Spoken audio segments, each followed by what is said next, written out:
Mm. Throw your hands up, baby. Trying to see shit. A lot of people really thought I went in there. Wow. Hi guys. Excuse the setup today.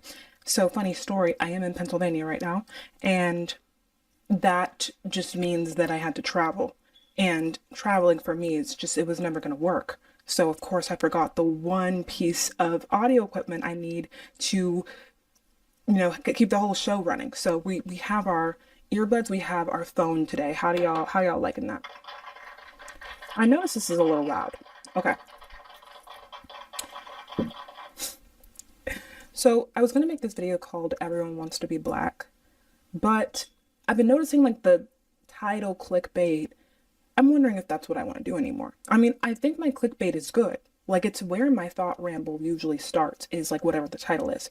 But by the time that we get to like 5 minutes into the video, people are kind of like, what are we talking about? And I'm like, I kind of like it like that though, you know what I'm trying to say? But I decided to be a little bit more demure today, so we're not going to do that. Um, So my sister had her prom yesterday, and she goes to the same high school I went to, very white school, and that is salient. Obviously, we're talking about race today, but like it's salient. This school feels like a psyop, and I'm gonna keep using this word because I think it's a good word. Sue me, okay? It feels like you are being rage baited 24/7. This So high yeah, school that we went to, so it's fact. like majority white. Like I would say the stats are like 85% white, so fair. The rest of the 15% is basically like just Asian. And then like you will go to the school and you look at the demographics and you'll look at like, okay, white 85%, Asian maybe 10 to 15%, black, NA. That's the wrong one. Okay, I guess just kill me, fuck me. I don't exist. I guess. It's really ridiculous. So this is the kind of school that we go to. And it just feels like, like it reminds me of the virgin suicides. And before, I just want to pause. It's not that bad. Like, it's not like every single person is white. A good amount are, but it's not like every single person is white. But like, it feels like there's just kind of like these unspoken rules 24/7. This is something I've like noticed about like white culture and white society. Again, we're talking in sociological terms here. So I'm talking about like you know, the grouping and its rules. If you're white here, hi, nice to meet you. We love you. But you guys know what I'm talking about. It's an institution. You guys know what I'm talking about. Okay? The quarter white in me don't So believe her. it feels like you're constantly being rage baited because there's constantly these implicit rules. You could walk funny and people start hating. It's just like really weird at this school. I won't get too much into it, but she had prom yesterday. Okay, my sister. And she comes home. She's like, ugh, prom was uneventful. Oh, yeah, this random dude just screamed the N word. I'm uh, like, what's going on? Like, what do you mean? Can you slow down? Like, I'm not gonna lie, unpopular opinion. My sister telling me about racist white kids is the funniest shit ever, bro. let's rewind. She'd be like, yeah, this kid just said nigga, and I just got really quiet. Okay, that part's not funny. Uneventful. What do you mean this guy screamed the N word? So basically, this guy, well, I gotta rewind here and explain. So I've told you that the school is weird, and they kind of, it's a problem. They kind of, I feel like they need outlets for their emotions because there's always these like unspoken rules. You talk like this, you don't talk like this. We act like this, we sit here, we do this, This makes you cool. Because of all that like tension and this rigidness of like the social structure, I feel like my sociological analysis is that people need like this outlet. So what they've started is they started to create like an actual fight club, and they don't call it that. Like I don't think they actually, I don't know if they know what they're doing, but they quite literally now gather around with each other and beat each other up, specifically the men at the school. So essentially they were having their little fight club, okay, and they literally bloody each other, they beat each other up like insane crazed animals. And after that whole issue, this guy is like, up, there's this adrenaline going on, and then basically he turns to his friend. He's like, bro, where's my car? Where's my car? I don't know what it was that he lost, but like, let's just say, where's my car? Where's my car? Dude's like, I don't know. Where's your car? And he goes, you Oh better nah. find it. N-word. You better find it. Talking to another white Where's my cart, dude, by the way. nigga? You better find it. N-word.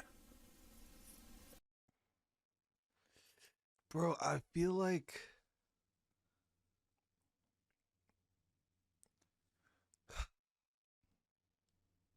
just say it, bruh. You're black. She's probably more black than me. Like what? What are we talking about? And it's just the kind of thing. He didn't even say ER, by the way. It wasn't an ER N-word. Like it was just it's just, you know, He could. and it's just like that's it just makes me think a lot of things. Okay, number one, you're not using it in the right context. If you're going to say the A, like let's say you just want to use the word, right? Which again, don't try this at home, folks. But if you're just going to use the What word, did you you're not just supposed to expect? like if you're angry, that's not what the A is for. It's supposed to be like friend, you know. But they just like to clearly your intention is not to even act black the right way. So like, what's your point? My question, I guess, is what's the point? If you wanted to Know show the your aggression quorum. for someone, we would use the ER, you know? But it's like the fact that like you're just saying stuff. It's just my problem. It was unnecessary. It was unnecessary. And for me, it's not an offense thing. I think it just shows, right?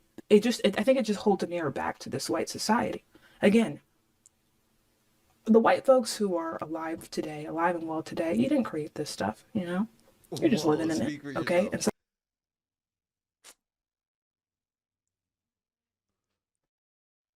I got one of those that were alive.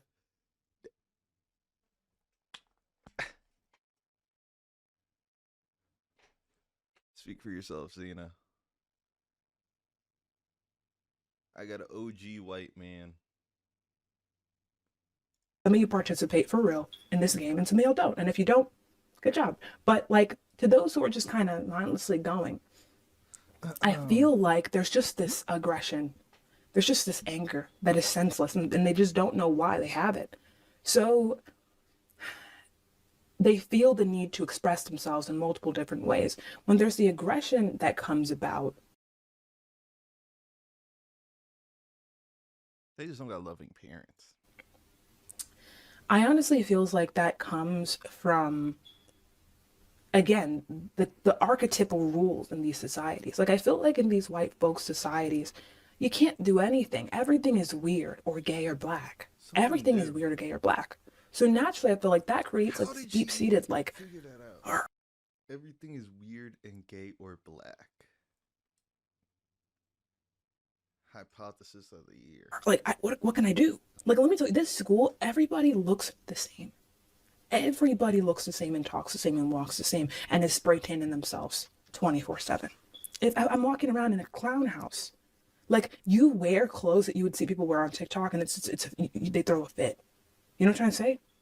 It's ridiculous. I hate it, and I feel like this kind of like the fact that they need this thing because that's their culture. Their culture, I feel like, is rules. These specific people I'm talking about in these kind of societies, the culture is abiding by unspoken rules and climbing up this social ladder that they've made up because they don't have anything else to do. Like humans love repetition and humans love rituals, okay? That's something to know about human beings. Like we love doing things again and again and again.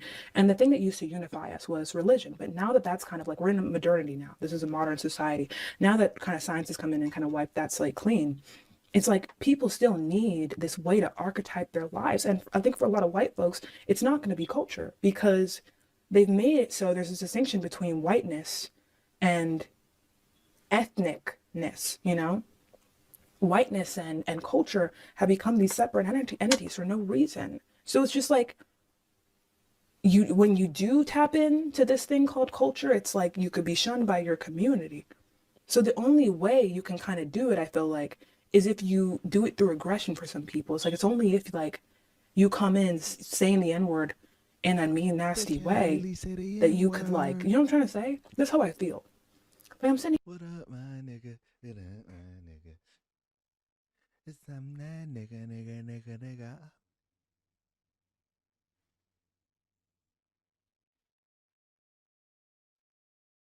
here like you're not even using the word right.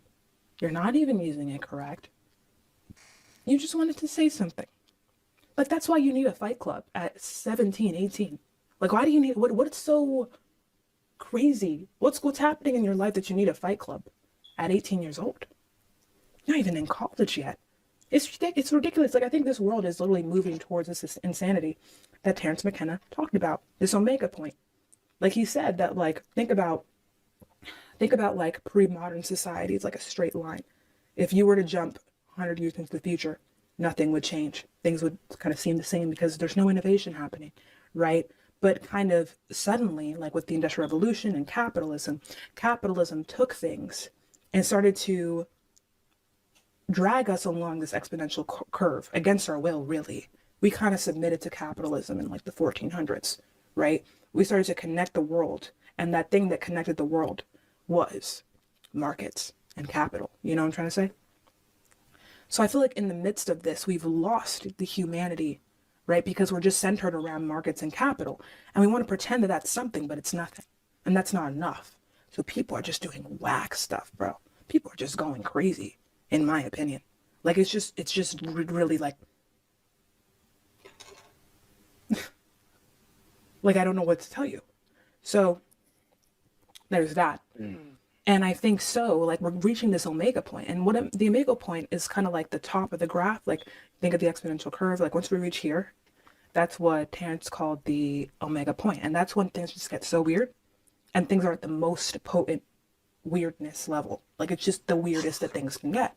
And I don't know when we're going to get there. But what we'll notice is that as time goes along, the weirdness levels increase faster because we're on an exponential curve. Like, think about how weird it was in 2010 versus 2020 versus 2026. Like 2026. So if I was to make a guess, I'm just going to throw things out. It's 2020. I can say whatever I want. Let me give you my modest guess is 2030. I can't even imagine. Can you guys imagine 2030? I personally can't. But some smart guys created this prediction model called AI 2027, and they predict that 2027 is when things are going to get really, really weird. But yeah, the world will kind of be insane by 2030, kind of, or and beyond. So I'm not going to sit here and say, hey guys, the world's ending. You know, I'm not going to sit here and tell you that. But I would say, let's just look around. And this is supposed to be about race. I think race started a lot of this. Race was the vessel that we used to justify the catastrophic way that capitalism was moving and justifying itself. You know, like race was, you know, race is so fascinating to me. And people, I don't know, I always get this rap of like this like spiritual black girl who's obsessed. I'm making it happen.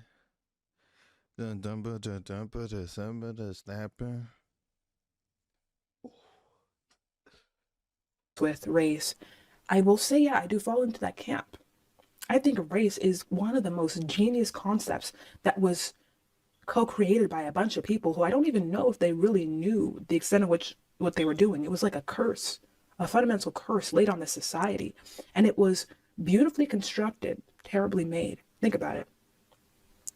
It's like you create this social caste system on the basis of the most salient thing that we can see about each other. It's our skin color. The thing that like makes people look the most different, right?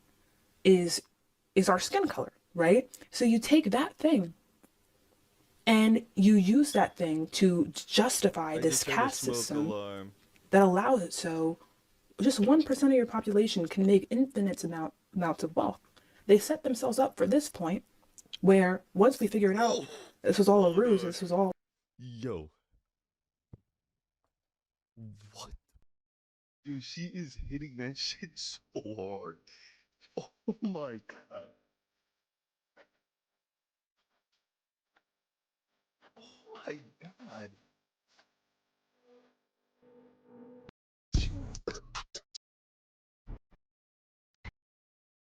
Why has no one talked about this? Wait. Okay, maybe not this one. What the fuck are you had extras?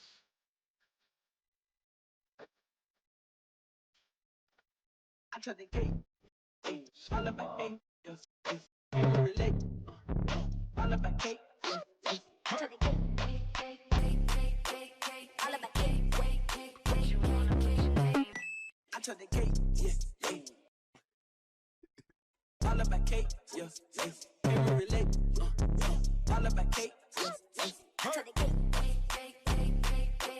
all about cake, what you want, what you name? I took the cake, yeah, yeah. All about cake, yeah, yeah. Can we relate? All about cake, yeah, yeah. To the cake, Ain't Bankstein hit that?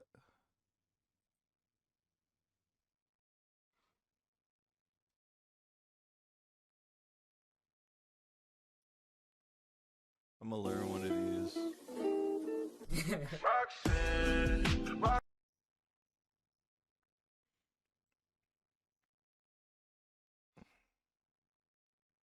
This song just like gives like Green Hulk vibes. No superhero.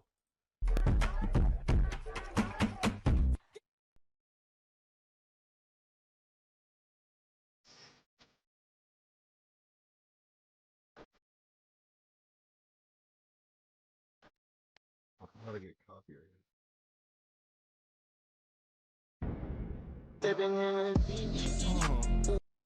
Oh. He was out here sliming his mans and she's just hitting TikTok dances to the song.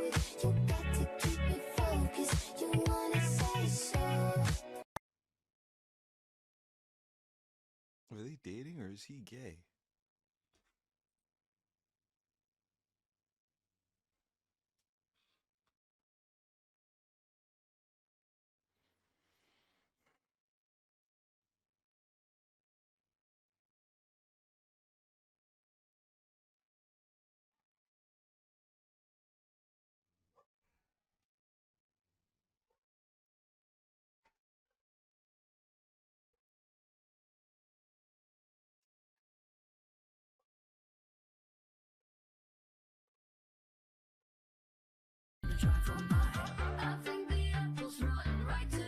Not that one.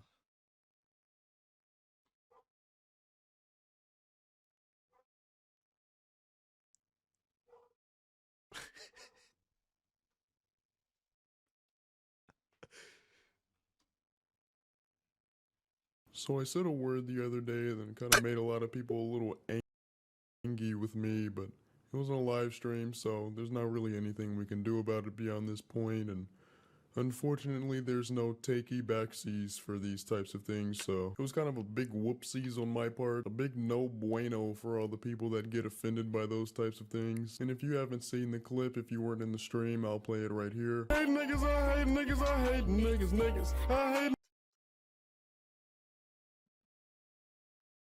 niggas I hate. Now, before that video goes viral all over Twitter, let me just go ahead and clarify that I, in fact, do not hate niggas. Don't misinterpret that clip. I was just drunk and it was the heat of the moment. I actually love niggas. They know how to season their food. I just realized that I, in fact, said it again several times in this video, but I don't feel like taking it out, so I guess it's just gonna be another whoopsie daisies on my part. This is off topic, but I was at the grocery store and an 86-year-old woman looked at me, thought I was Jesus, fell to her knees and died.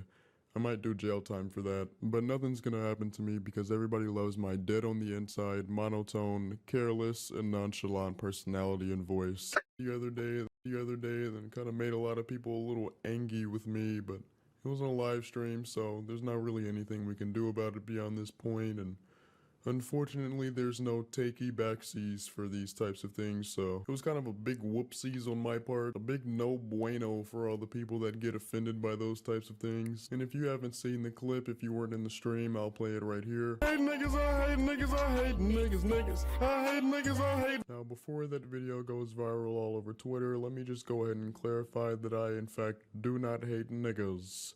Don't misinterpret that clip. I was just drunk and it was the heat of the moment. I actually love niggas. They know how to season their food. I just realized that I, in fact, said it again several times in this video, but I don't feel like taking it out, so I guess it's just gonna be another whoopsie daisies on my part. This is off topic, but I was at the grocery store and an 86-year-old woman looked at me, thought I was Jesus, fell to her knees and died.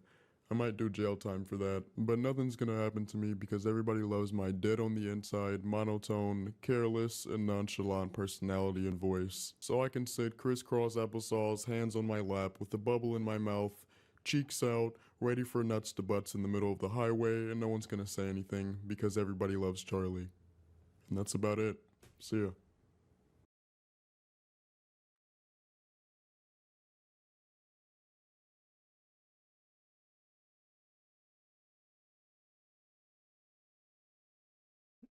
Bad guns.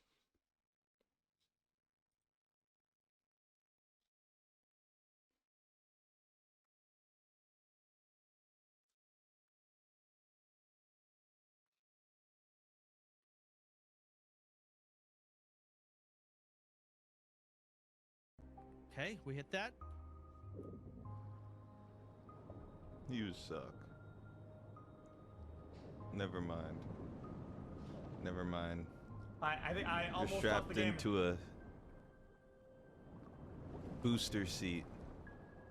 What is this? Yeah, I don't know what's going. Oh, I Imagine No, this I would don't send see. you into like psychosis off of like most substance. What the fuck is this game? see. Shit. Where is it going?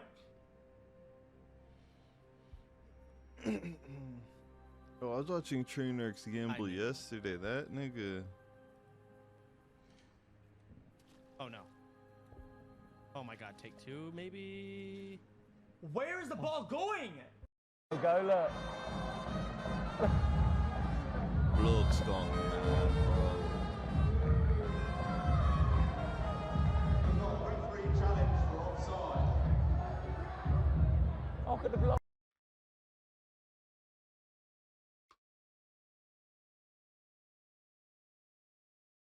Run it.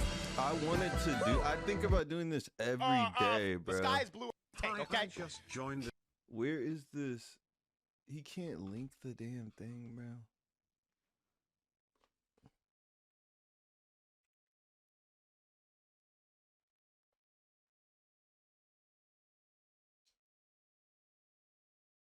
Oh, yo, Joe Bart, bro. I've been saying this for so long. He definitely does, bro, and he's valid.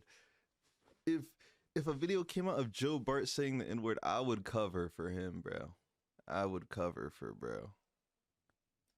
I'd be like, that was me. He was lip syncing. Logic is black and he doesn't get it. He doesn't get the N-word pass. I'm not gonna lie, none of these people get the N-word pass. Bill Clinton? Who is giving Bill Clinton the N-word pass? Obama? This is the worst. Black Boy Max is not white. What is this tier list? This is not Black Boy Max. Bro snuck himself in the tier list. Rowley, nah, bro. Rowley cannot. Nope. Is this Nat? Is this Net? Noah Boat. No, he's not quite black. Oh, this is tricky.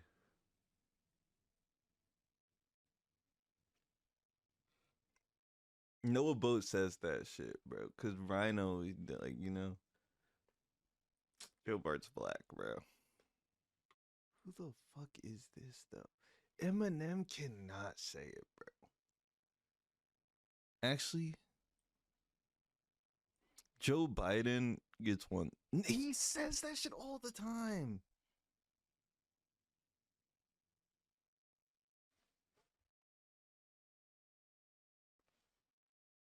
It's the worst tier list I've ever seen, bro. Half of these dudes aren't even natty. You cannot say the N-word if you're not natty.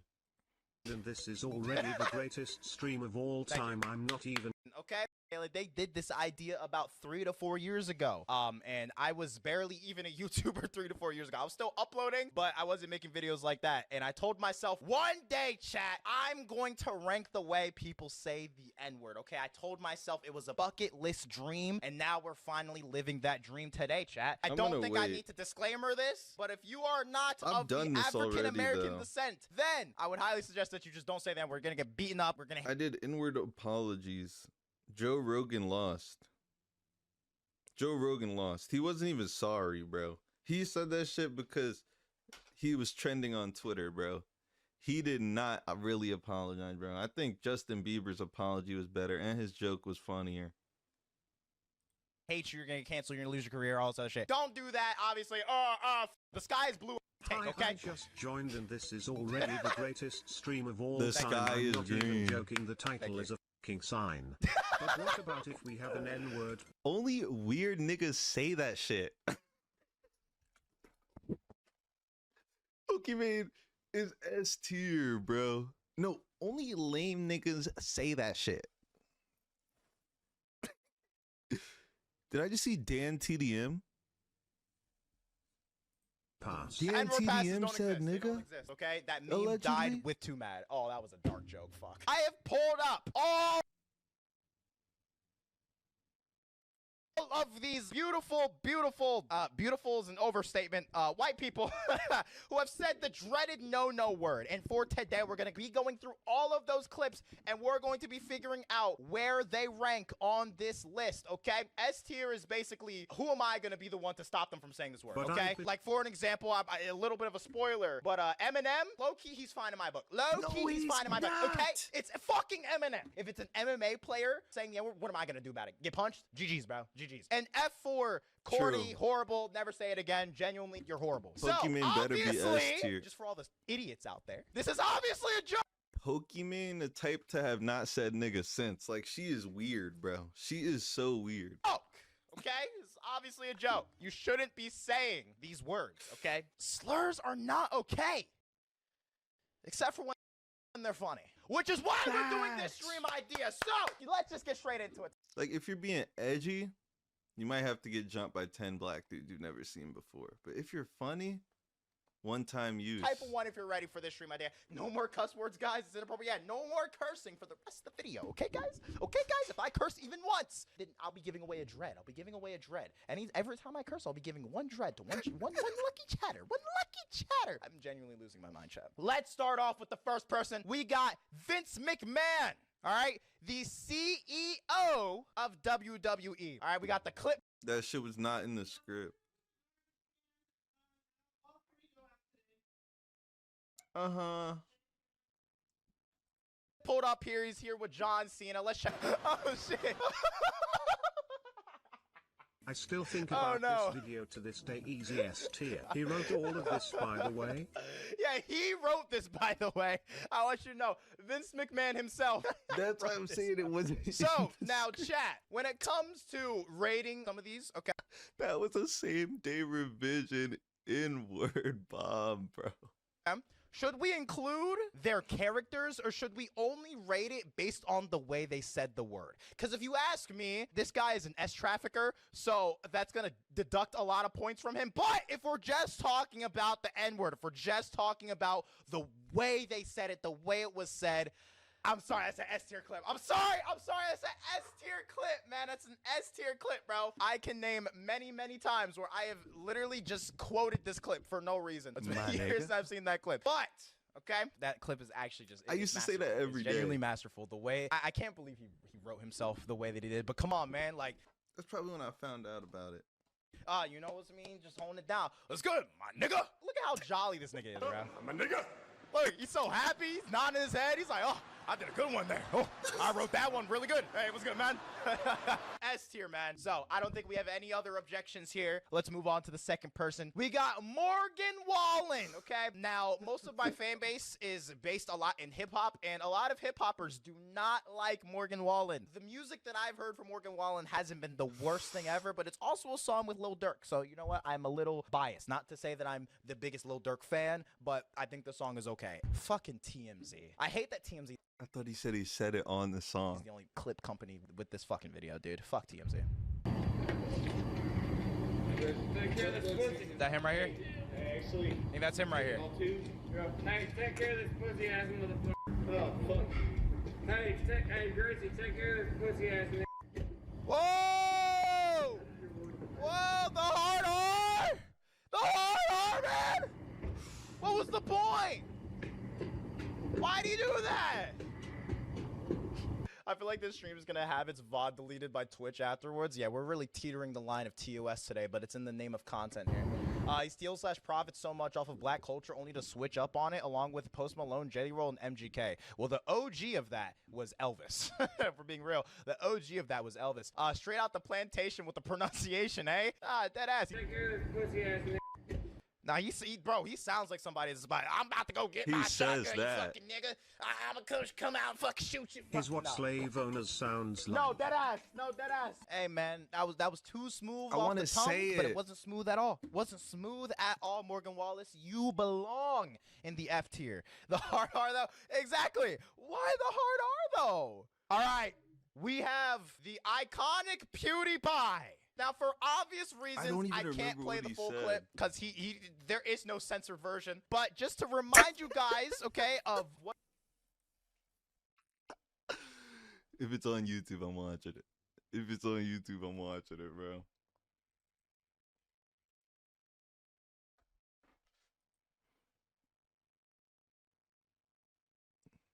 Potato was fucking insane. I was holding it so fucking straight. Ooh, good shots. Good shots, Pewdie. What a fucking nigger. Jeez, oh my god, what the fuck? Sorry, but what the fuck?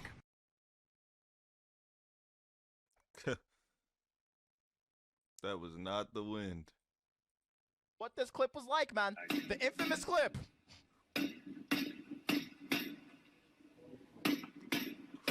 He is not gonna pause it on time. What a fucking. Okay. All right. Yep. We Fucking- know. We know. We know what word he said after that. Nice person. Nice person is what he said, chat. We all know this clip, chat. We all know that the cutout saved us. Listen. All right. I quote this clip like a motherfucker, okay? It is just a funny clip. It's another iconic clip. What now, a fucking wonder person beating me exactly, in this game. exactly. What a fucking wonderful person beating me in this game, okay? In terms of the way that he said it, if you recall what the clip was, what ranking do you think this should belong in? Because if you ask me, I would say it's a cool A, just based off of the iconicness of it, but the way he says it is like rolls off the tongue, but it doesn't fit. S tier, maybe like an A, a B, S tier. Honestly, He okay, I think B retracted is it the right so place to put it. It's an quick. iconic clip, okay, but it doesn't add too much into it. There's no swagger. I'm gonna show my Now, mom that clip. Justin Bieber, okay? The kid that everybody hated back in the early 2010s, okay, including me, unfortunately. Nowadays, I love Justin Bieber. Nowadays, I love Justin The Bieber. sound He of makes the great music. chainsaw He's make. a big part of my childhood, okay? All right? Even if we don't want to admit it, all right? This clip is from when he was like a kid, so keep that in mind, okay? Kids say offensive things, okay? Justin's not the same person, but for the sake of the stream, we gotta see what he said. We gotta see how he said it. One less lonely. Oh, One less oh, it's a lonely. different one. Like he quoted his song okay, I gotta say it, bro. The intrusive thoughts were real. When I was watching his Coachella set and he played One Less Lonely Girl, all I could think of was this clip. I'm so sorry. All I could think of was this clip. This is ingrained in my head, bro. One less lonely. There's gonna be one less. If I He's saying the hard R. kill you, I'll be part of the KKK. Then there'll be one less lonely. Oh, There'll never be one less lonely. oh. He's so happy. He's so chipper about what he did. This fucking logo. Here comes this fucking logo. No remorse. Woo-wee. Low-key D for this clip. It feels too forced and not even confidently enough. I agree with you, chat. I agree with you. Bro, If what you had, kills like, me a is the stream people in the deck? background were laughing. Yeah, they did not give a shit about that. What is this recommendation pool? What? But In terms of the way he said it, I agree with the last TTS. That was not the way. It was way too forced. It's way too forced. Way too forced. It's cringy, okay? He's trying to be offensive, and it's just not working. Like, you know those motherfuckers who's like, ugh, I'm an edgelord. I'm so edgy. I say every bad slur in the book. Like, every kick streamer. Okay, we just look at those motherfuckers, and we just go, bruh. We just go, all right, man. Yeah, you're such a little edgy boy. Okay. Get your clip. That's what that is. He had a little edgy phase when he was a kid, but that doesn't make it any less cringy, okay? Honestly, I would say F, chat. Honestly, I would say F. The only reason I'm saying D is because, again, the vocal stems are horrible. It's like the worst things possible of any song or any fucking melody just get stuck in my head because I am autistic. All right. I know everybody here, okay, most people here, do not like Aiden Ross, including me. I'm not a big fan of Aiden Ross. But there was a time where he was on stage with Chief Keef. This is S This is like if tier. Snoop Dogg asked you to smoke with him. Are you gonna say no? If Chief Keef asks you to say the N-word on stage? Should I? What? Yes. Yes.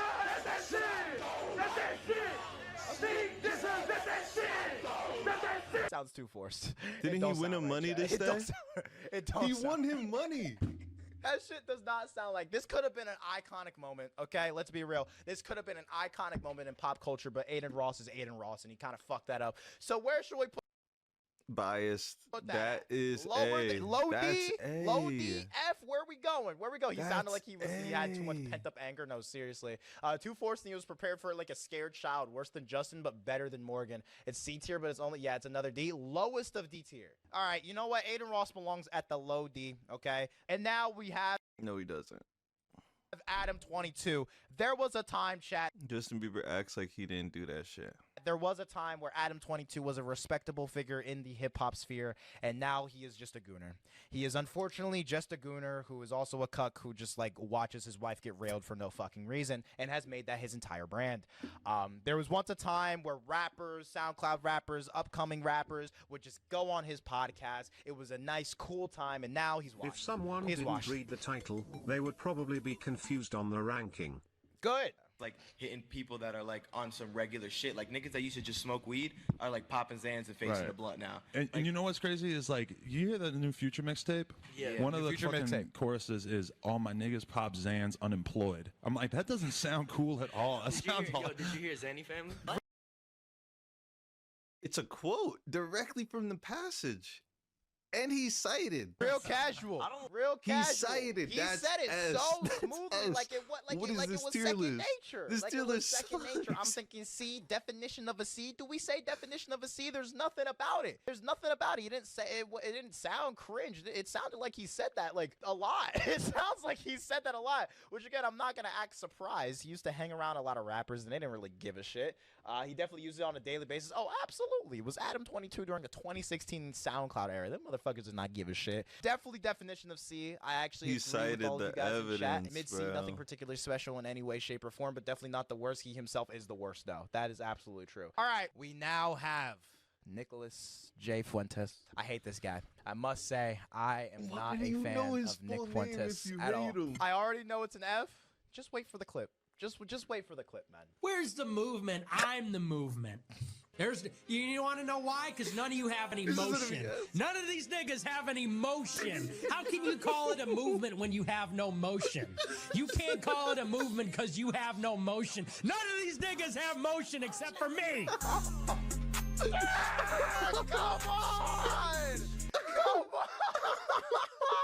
None of these niggas have motion except for me! And then it's some fucking crazy ass beat drop, bro. He sounds like a fucking South Park None of character. these niggas That was have way any too smooth. That motion was smooth. You're still saying except F. for That was it was me. an A tier. Listen, man, it would be up here for me. I'm sorry. None of these niggas have motion, bro. IB low A maybe. He's actually smooth with it. No, he definitely is. B tier for me, it was sadly smooth, but also it's Nick fucking Fuentes. So- IB low A. You know what? I'll Bro, that leave was this. better I'll than leave the- this here.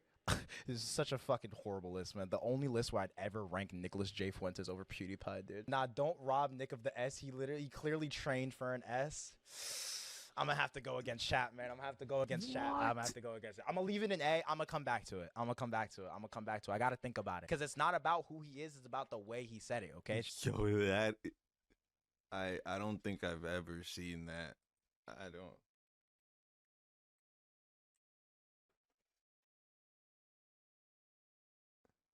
None of these niggas have any motion except for me.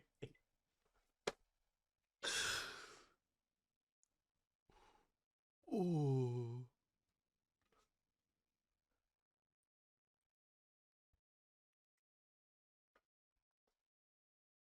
How can you call it a movement when you have no motion? You can't call it.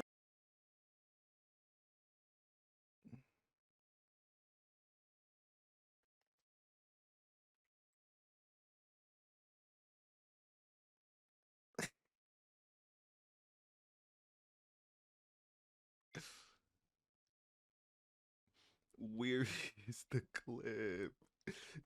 Where they scrubbed the clip off. How can you call it a movement when you have no motion? You can't call it a movement because you have no motion. None of these niggas have motion except for me. So that's why I'm the movement, because I have the motion. How can you call it a movement? Yeah, that's not funny, bro. It's just the way he said it. That's it. Like, remove everything about the person. Okay, but training for S tier in this particular context is vile. That is true. That is a crazy thing to train for. Anyways, chat. We got the Okay, iconic this clip might right be here. S tier. Nigga, you ain't funny. That's not true. Maybe you're just boring as fuck. And lame as hell. Cause only lame niggas say that shit. Oh my god. Oh my god. That clip is going on the projector every barbecue, bro. Oh, yes. Come on, that's too iconic. This is the most racist sounding one. Oh, come on, bro. It is. Why was that last one so smooth? It's Pokimane, chat. Who the fuck was that? Was Pokimane. Pokimane, the Twitch queen. I thought she was North African. I'm pretty sure she is. Oh, bro. shit. Listen, man, this one is too Wait, iconic. I literally recreated this video on stream like years ago. She ain't grow up like no damn North African. I'll put it right here. Low A for me. Now But it's true.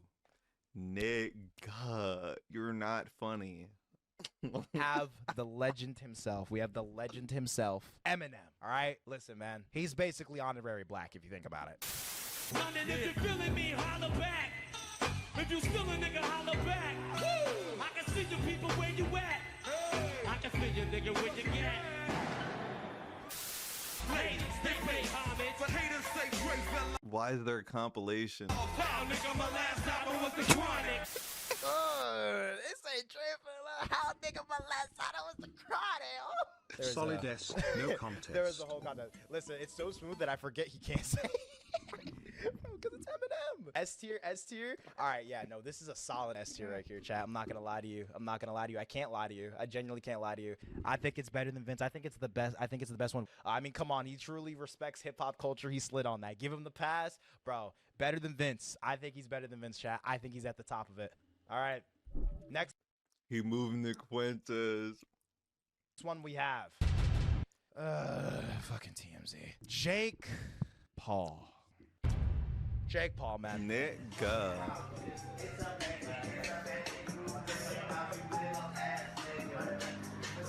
I'm rocking Tommy Hilfiger. I'm a fucking underwear. Got my Calvins on.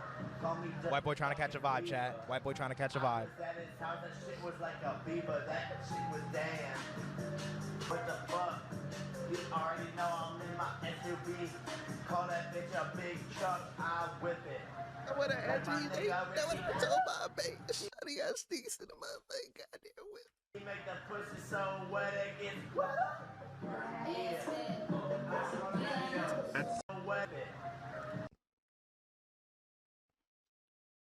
This is the worst one I've ever seen in my life. And I've heard kids say that shit.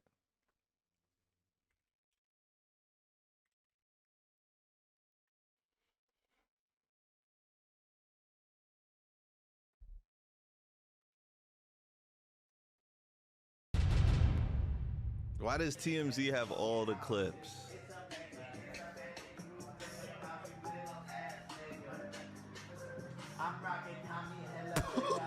Yo, why he look back at it though? You can't say the N-word and look back at it.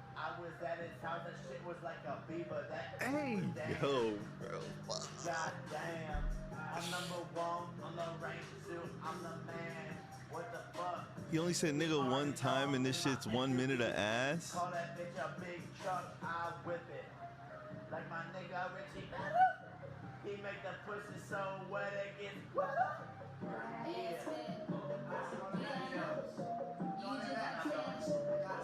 Was someone recording that? Where's the other POV? Where's the other POV, bro? Where's the other POV?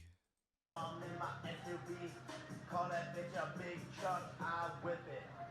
Like my nigga Trash ass Waters. He make the pussy so wet it gets wet. What the fuck is wrong with him? You definitely can't say the N-word and look back at it though. That's the first rule. If there is any regret in the next 15 minutes, you're cooked. He make the pussy so wet it gets wet. At 3 ranks below F and throw him in there. Pits of the dungeon. Oh my god, bro. That's This shit something was else. horrible. This is the worst freestyle of all time, dude. Motherfucker said it twice, it's cooked. Wait, you said add 3 tiers below F. Helen Keller could freestyle better than him. You know where this nigga's going? You know where this nigga's going, chat? You know where this nigga's going? The fucking depths of hell, bruh. That shit was actually the worst of all of these, bro. Worse than Morgan Wallen. He fell through 7 layers of hell, bro. All right, chat. We got our next person. Idubbbz was once a YouTube legend. Once a YouTube legend. He has fallen so hard from grace, all right? It is a tale as old as time, right? Just a photo. Wait. Oh, wrong dude. Wrong dude. Wrong guy. I was thinking of the other guy who he does music now.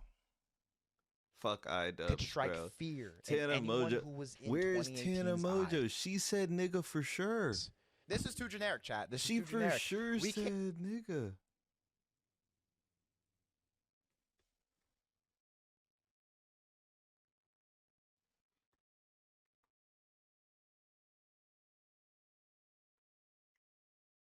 Let me see if I remember how to spell it.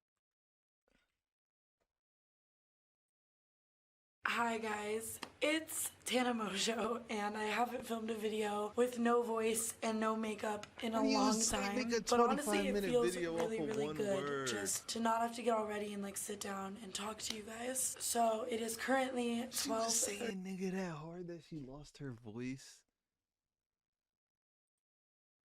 Impression of a black girl on joining Chocolate Bunny.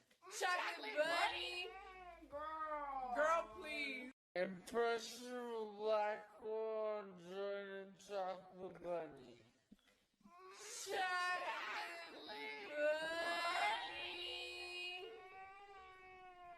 I gotta hear it in actual speed with my eyes closed. Chocolate Bunny, girl, please. Impression of a black girl. Nah, I didn't hear my people.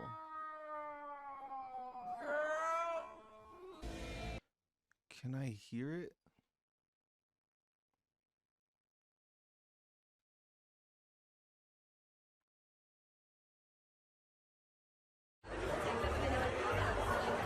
We're gonna be like the last ones to see Tana, so I'm pretty thrilled about that. And we're gonna be like that little cherry on top, so that little whipped cream fluff frosting. Is it worth it? Hell yeah, it's worth it. Let's go up there and take a picture because this camera's like for the future.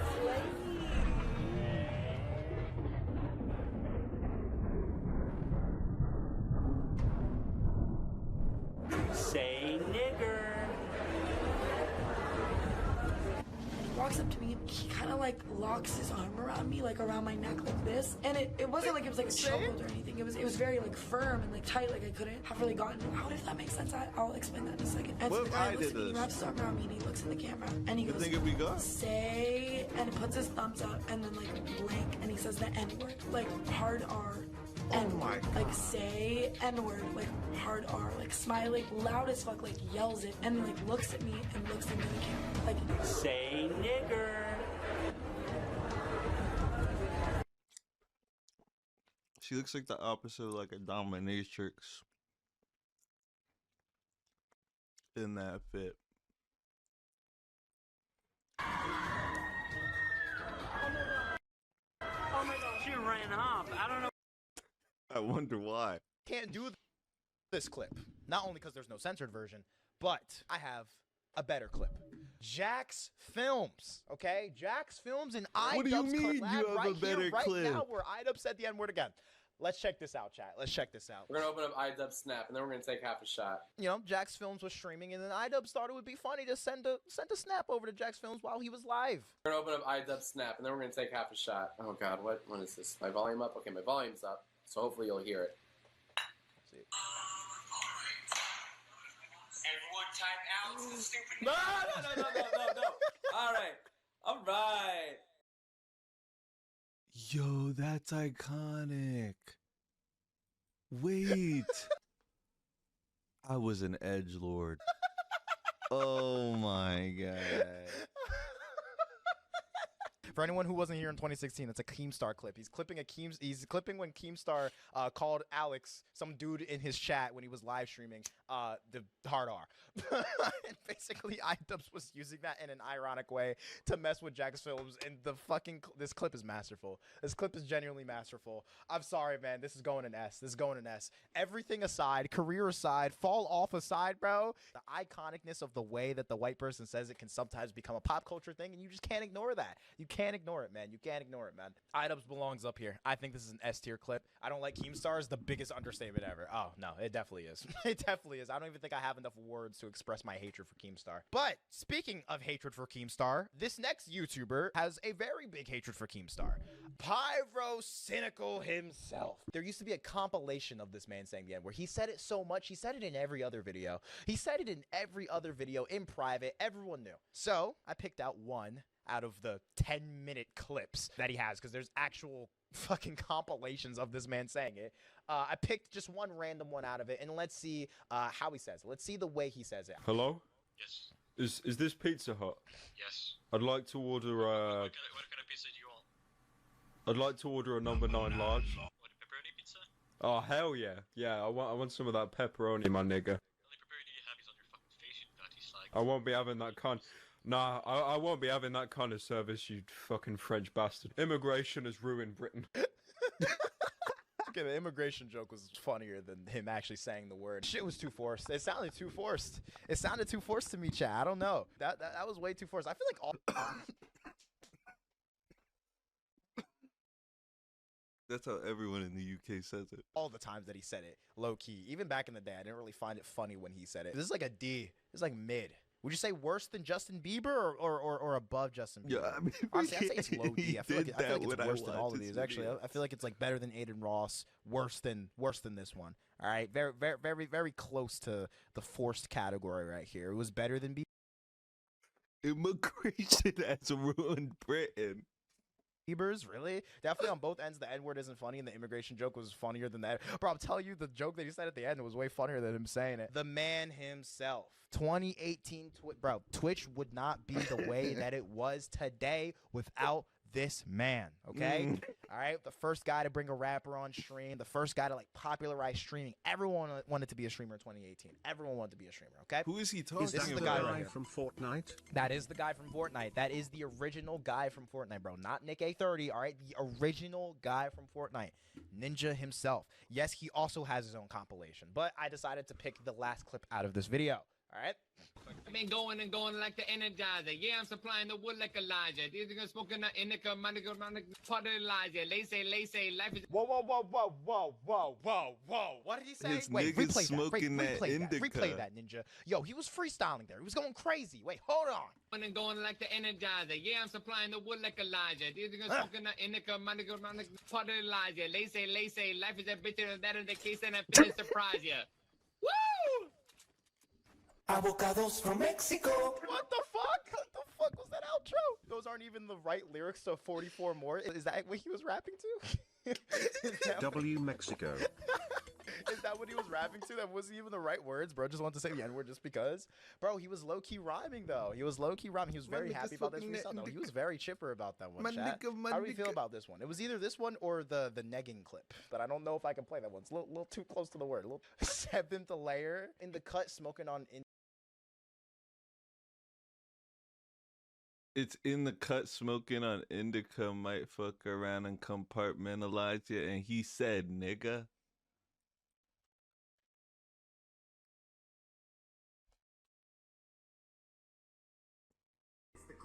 Dude, stop negging. Don't neg. No one likes a negger. Dude, that sound.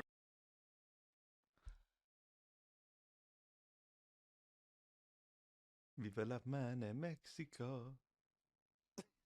Indica might fuck around and Ninja, why did you do that, man? That's not even the right fucking lyric. But he was so happy though. Honestly, I think a C fits well. All right, it doesn't really add a lot to the clip. He was flowing a little bit. Wasn't even the right fucking words, but hey, he was flowing, bro. You know what? That's okay, and that's okay. Sometimes a white boy can catch a little bit of flow. Yeah. That's okay. Oh my God, fucking Shane Dawson. Oh, the TanaCon documentaries, the Jeffree Star documentaries, and then getting canceled by the Smith family in like 2020 and then losing his whole fucking career. Shane fucking Dawson. The man that I used to watch religiously when he was making those conspiracy theory videos back in like 2016, bro. Lame ass nigga, I don't even want to see a clip. All right, let's check out the clip. I feel like I already know everyone's rankings, but you know, we got to give everybody a fair chance here. The word of the day is nigga. I think we all know where Shane Dawson is going in the seventh layer of hell. No, put it below him. Below Jake, the lamest one today. Bro, are they hand in hand? Are they holding hands in the depths of hell? Is it worse than Jake Paul or better than Jake Paul? Worse? We need to make another tier then. We have to make another tier. Let's just make the tier. What should we call the tier? The Abyss. That's a good one. That's a good one. Yeah. We just don't even acknowledge you, bro. You're all the way at bedrock. You're in the void, Matt. Yeah, the Abyss. All right. All right, chat. We have one more ranking. We have one more ranking to get through. I'm sure all of you are looking at this girl and being like, who is this girl? This girl is the Russian lady who sang the Moonlight cover from 7 years ago. 24 million views, bro. She had a beautiful cover of Moonlight by XXXTentacion, okay? Very, very beautiful, and we're gonna watch this right here, right now. If you know, you know. She got a ukulele and everything. Let's hear her out. Let's hear her out, chat. Oh, it's gonna be majestic, bro. You know it, bro. Look, she's looking out in the distance. She's like, oh, this is about to go crazy. She knew it was gonna get 24 mil. She knew.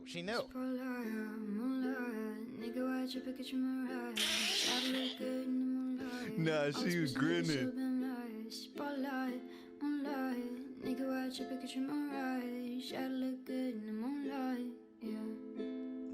Listen, bro, she said it all majestically and shit. She had a little smirk on her. Also, I'm sorry for saying the N-word. Really didn't mean to offend anyone. I wasn't aware of the fact that it would be so offensive. I just sang the lyrics. I think English was not her first language. I'm pretty sure English was not her first language. Now, some people look at that and they're just like, no, there's no way, because she literally smirked after saying the word. But this is what I say, chat, because this is my ranking, okay? This is my ranking. Where should she be ranked, okay? It was very majestic. It was very smooth. All right, and her singing was nice. Her singing was nice, chat. S tier? Do you think it's iconic enough to be S tier? She got 24 million views. Above S, beautiful. Are we saying above S? Nah, it's just majestic. It's not crazy. S? Bro. Peak tier above S? Do I need to make a tier that's above S? Give her a tier below shit. Shane called she. Oh my God. Hold on. That was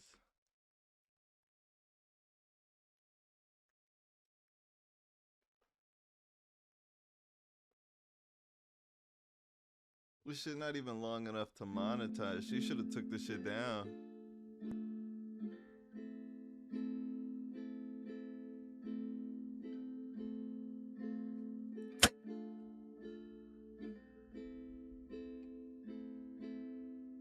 Spotlight, moonlight, nigga, watch your picture mirage. Shot look good in the moonlight. All the special niggas so been right. Spotlight, moonlight, nigga, watch your picture mirage. Shot look good in the moonlight, yeah.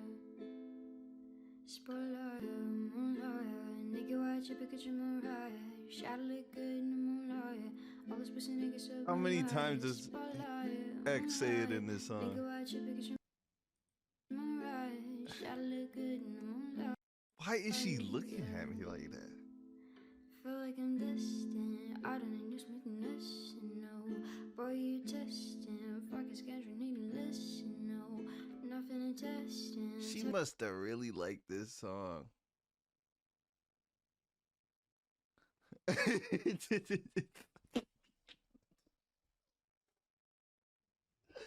way she...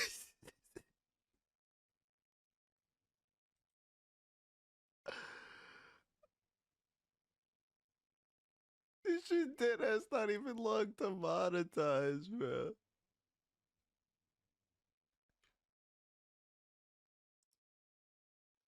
You can't monetize videos in Russia?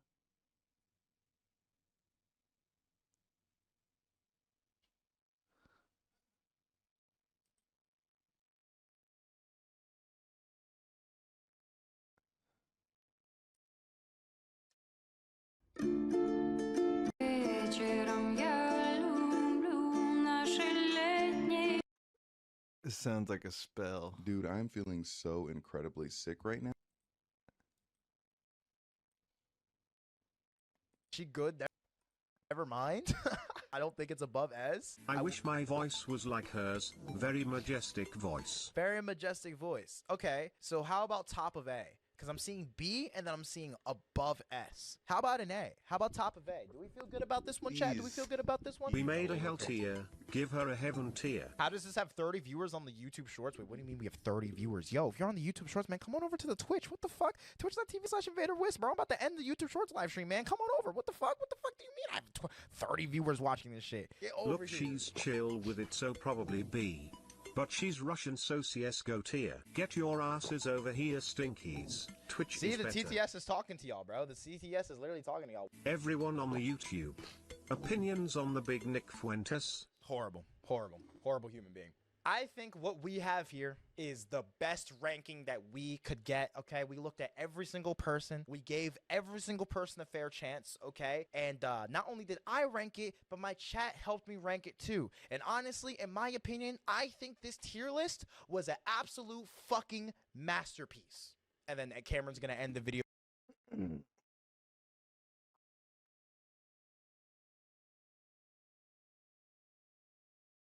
need to restart OBS.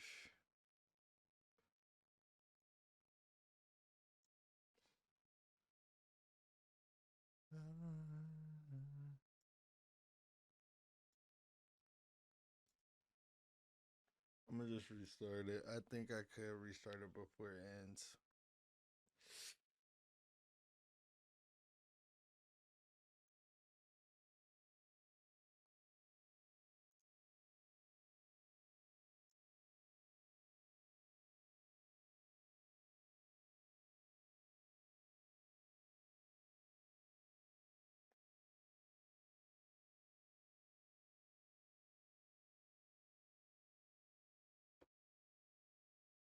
Video there, and it's gonna be. I think I did it.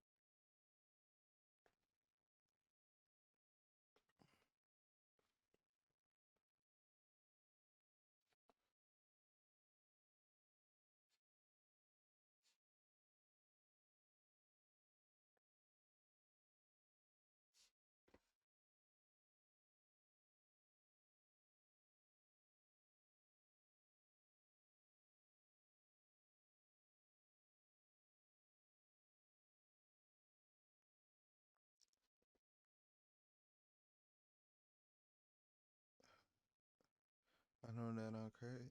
I know that I'm crazy. This shit I got on, you know, it's the latest. I can fuck with niggas that we didn't hate it. Come through trading time shot. I was on fine. That's you know I'm fine, shawty. I got rest on y'all. I got rest on some shawty. All like money. I know that like all my exes, he trying to fuck my niggas. I mean, be bitch just like Texas, that bitch I ain't sis. I just said, this shit so Rex. I just niggas want to smoke. Yeah, just fuck, I did it.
Feel like Future cut on my wrist, top of the stage, and rocking that bitch. I'm in LA, nigga, talking about shit.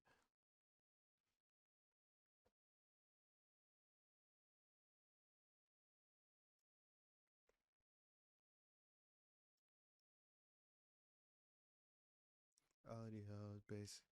I want none of these hoes. I'm in the backseat smoking on dope. Shorty got a whole lot of dope. Shorty said that she want 9. Shorty got a whole lot of hope. Walking that bitch in the rain. Shorty got fat pope. I had he rest on me. I had he rest on me. I get proud of the stick, I let him blaspheme. I don't give a fuck these niggas and I can't pass weed. All these niggas my sins and I ain't got no seeds. I forget I'm effing pussy. I forget I'm effing pussy. You like Future cut on my wrist, over the stage, rocking that bitch. I'm in that lane, talking about shit. I let my whole bitch take his bitch. I feel like Future I cut on my wrist. I feel like Future I cut on my wrist. I feel like Future I cut on my wrist. I feel like Future I cut on my wrist. I feel like Future I cut on my wrist. I feel like Future I cut on my wrist. I feel like Future I cut on my wrist. I feel like Future I cut on my wrist.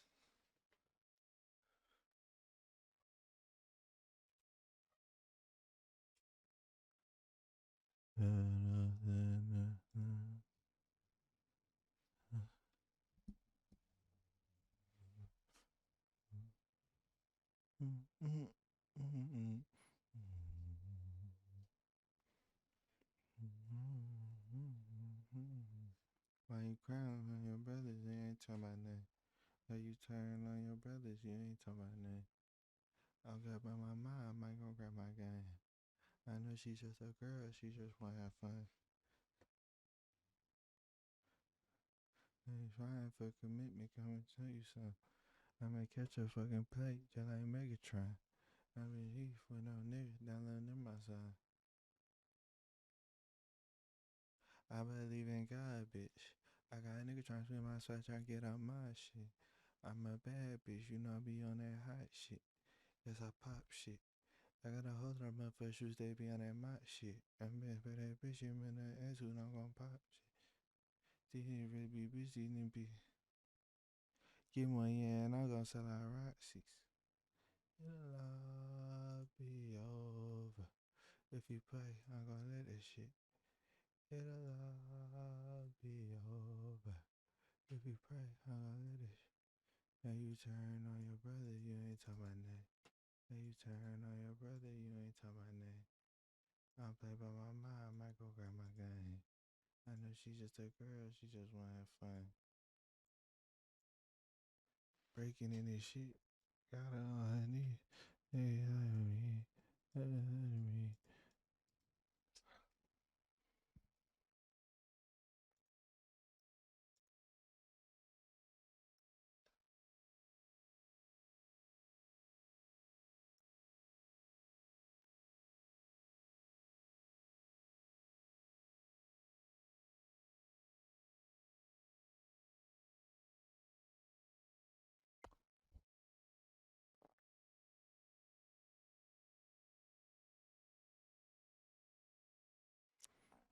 On Go More, I should get a chance for the promo. The level is just too advanced. The bezel is Tiffany stands. The grip on my hand. You know that I can with a slide from left to right, but now I don't want to dance. Too much of my mind and it's been saying enough of my plan. They just do it. They pay me to show you I do it again. You know. Yeah. Bang. I've thought about letting her go, but I wasn't over the top. That with his hand is part of the plan. Slide from left to right, but now I don't want to dance.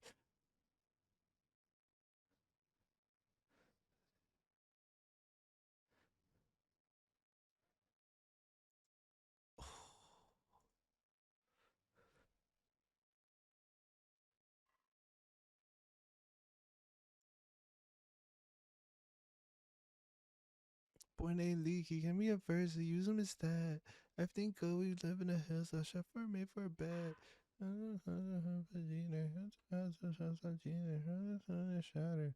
A comment, don't need a ladder. New year, it's a new chapter. Back in the day, that was so hard. And there's in the backyard. And in the backyard.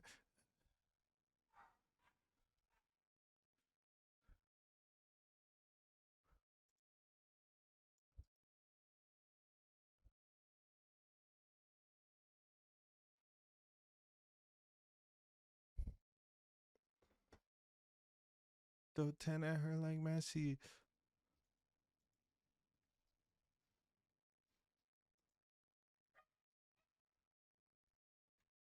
Look, it don't be just many.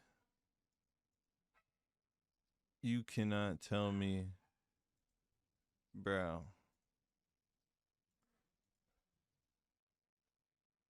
Tell you just do it, they pay me to tell you I do it again. I'ma control the block. You know, October got hot. My glizzy will pop. My goes over the top. Fip is over the top. Thought about letting her go, but I wasn't over the top.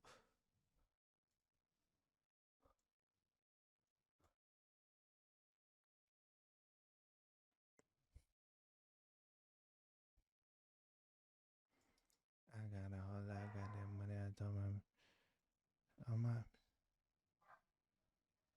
I told my mom finna make like all my fucking niggas rich. And every day she think I'm cool as shit.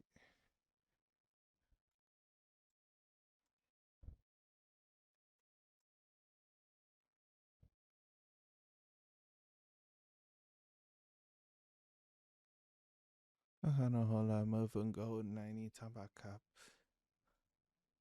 Turn to a pill pop. That other old booty so soft. Steal me when I get off. This women don't leave me no cop. I'm in about it really not off.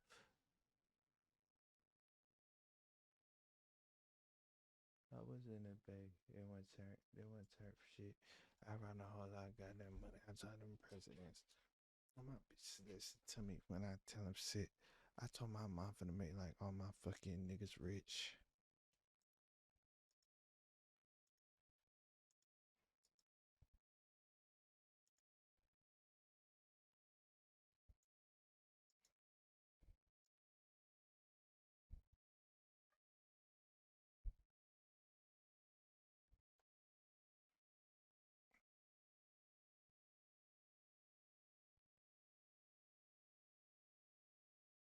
Catch me a page like Julio Jones. Give me a page like Julio Jones. Let me have a second, see the chrome. Look at my wrist, you can see it in the chrome. I was a better kid, my mind, she leave me home alone. I was fuck by no hits. I got hits for sure. I got some sign out licks, size CO2.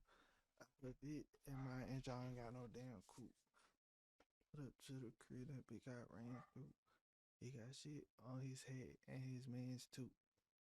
Eat me up, eat so, eat me up. I got jar, something, my fucking kilo. I got bricks on top of shit. I got bricks on top, bitch, I'm rich. Run me a bag, get that shit. Yeah, like Uzi and Future, look at my man. Get that shit. I'm a pretty little bitch, look at my nails. Get that shit. Give me a page like Julio Jones. Give me a page like Julio Jones. Look at my wrist, you can see the chrome. Look at my wrist, you can see it in chrome. I was a bad kid, my mind, she leave me home alone. I got shit for songs.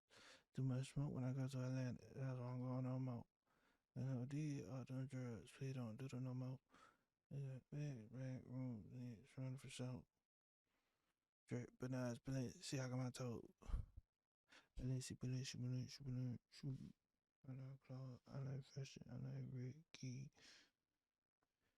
That shit tickled me.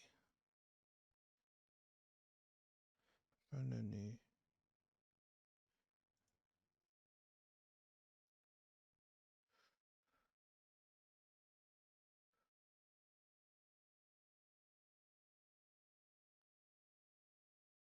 I got the German got hit. Yeah. Turn my feet. Revenge of my feet. Revenge of my feet. Revenge of my feet. Yeah, sell on my miss my you wanna take a fit. Yeah, she run to a fit. Yeah, biggest on sick. I'm the biggest on sick. Yeah, when you turn gangster, I don't even know how do you rap. Always be fake. I don't know. Always be me, shit, I'm a player. I gotta show him a play. Damn.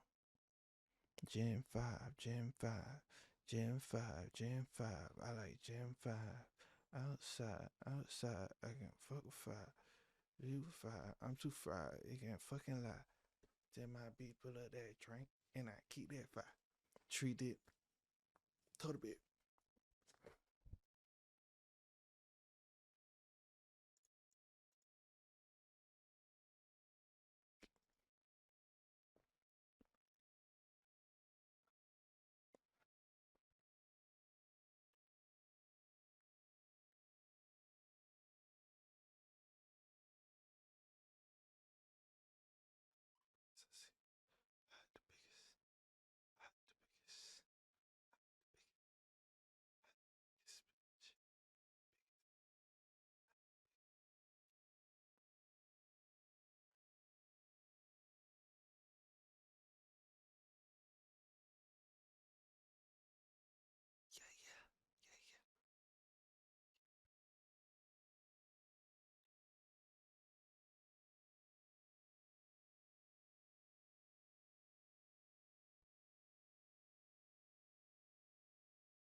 I'm so far, my idols say.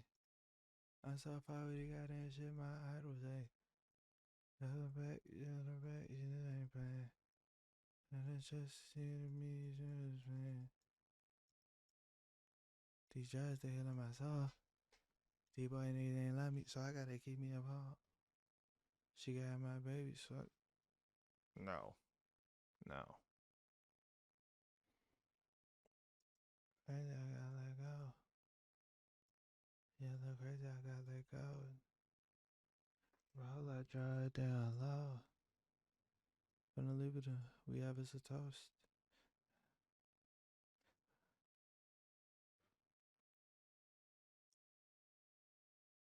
You wanna pay, you wanna hit, you put a trigger.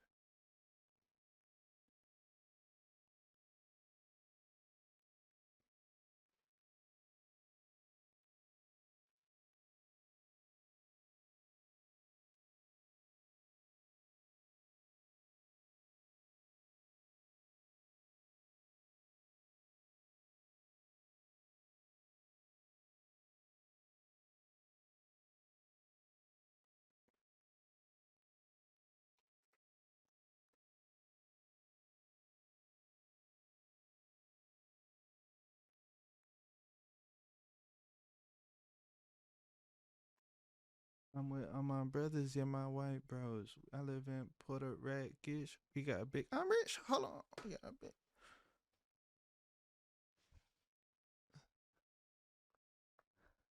I get paid $1 million. Yeah, Burberry penthouse got Burberry on my collar. She get that brain up. Oh my God, she a scholar. She a pilot. I say, huh? This is about my.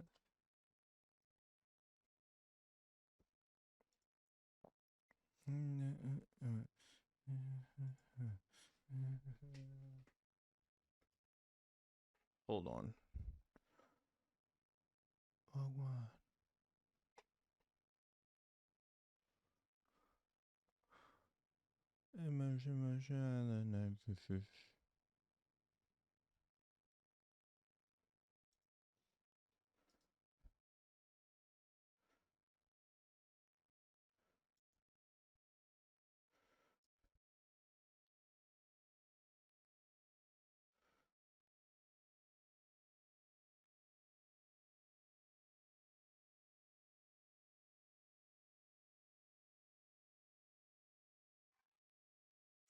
I've been in that little house.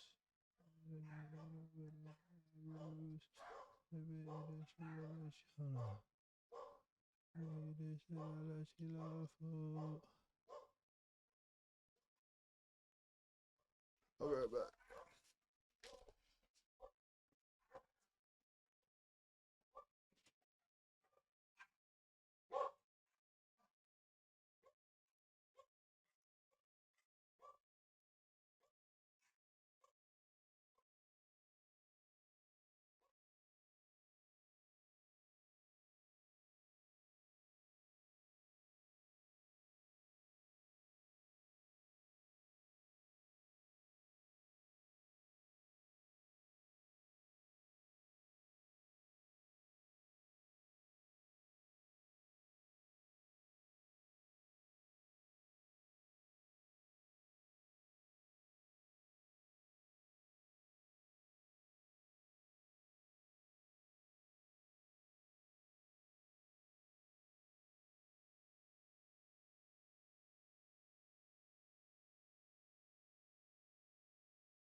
bad like me.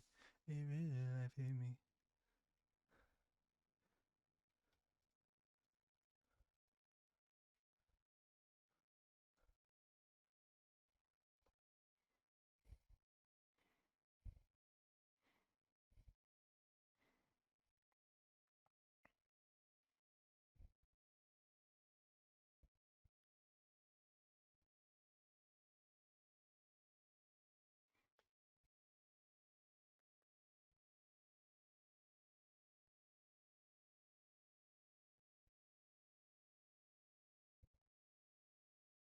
When I met that bitch for the first time, it felt so good.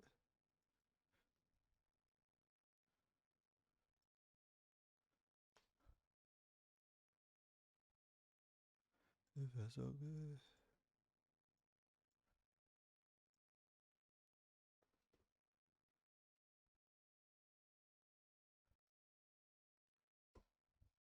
Turn to my headphones up louder. Damn good, motherfucker got some power. Listen to the bitch, I've been fucking for hours. Pretty bad bitch, I don't know, like shout.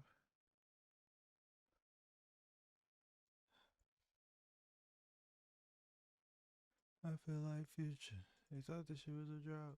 I'd have made $1 million. I was talking off now. Still got these niggas signed off my sound. Walking in with hella gas, nearly got a pound. Calabasas, I mean, motherfucking mouth. I mean, Macabellis. I don't even know what to say. I took it to town.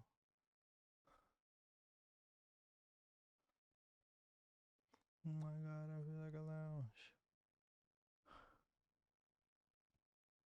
What the fuck? I don't.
Anything I say go up.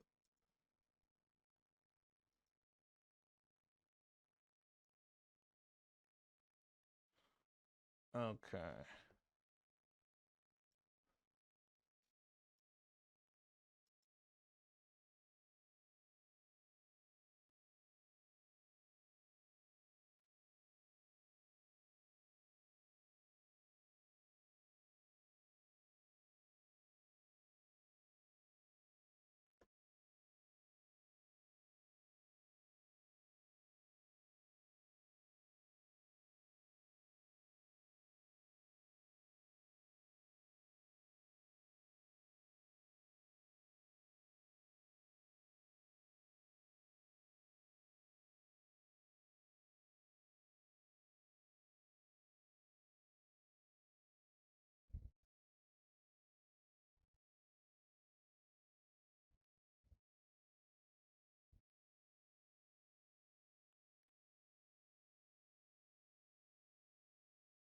My shit was just all types of fucked up.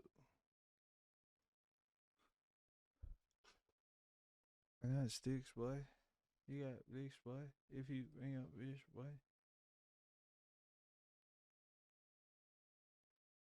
What the fuck? This nigga pandering to blacks, bro. Oh, I hate this. What dude's is videos, up, guys? bro. Another day, another dollar. These shits just seem fake. Like, I remember I watched one of his videos and I was like, no one said that, bro. I thought these videos were satire.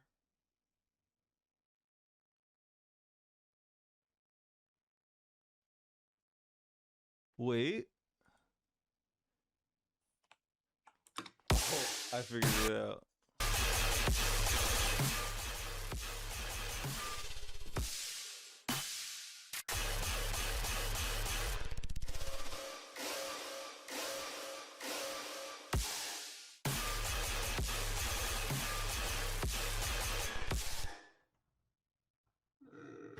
My nigga, pack it up, bro. Fries, fries, fries,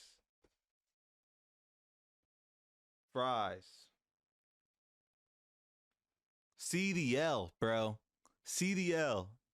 And look into a CCL, bro. If you drop this shit, you're gonna need to.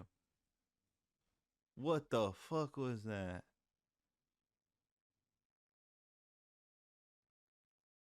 This look botted. I've never heard of these people in my life. Oh, never mind. It's not botted. It depends. We're gonna see. Me, but sometimes I just wish you would. You the only one I see. Yeah, I still want My you fault. back. She just like talking into the mic, bro. Nigga didn't mix and master. Told the producer I wanted raw. I can't afford the mix and master. Told the producer I wanted raw. I can't afford the mix and master, bro.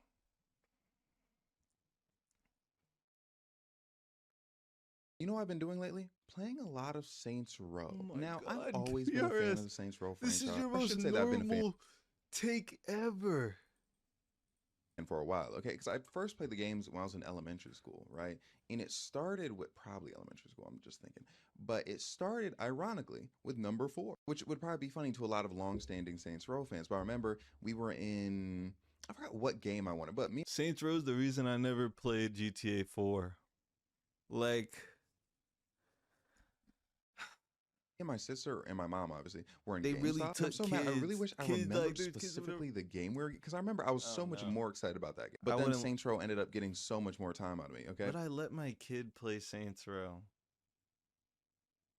Most likely not.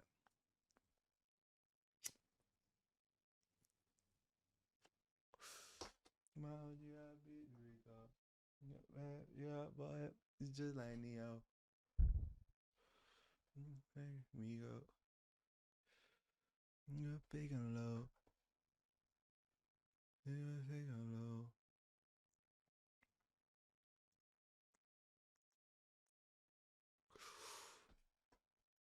That was alright.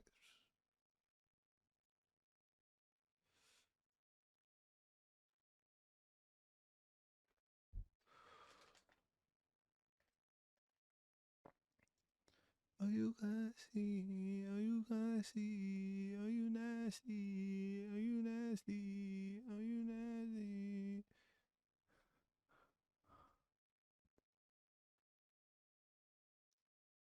Oh my god.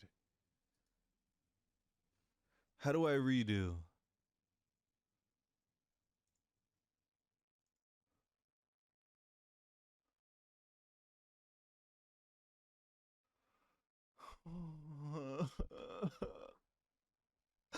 I keep fucking shit up, bro.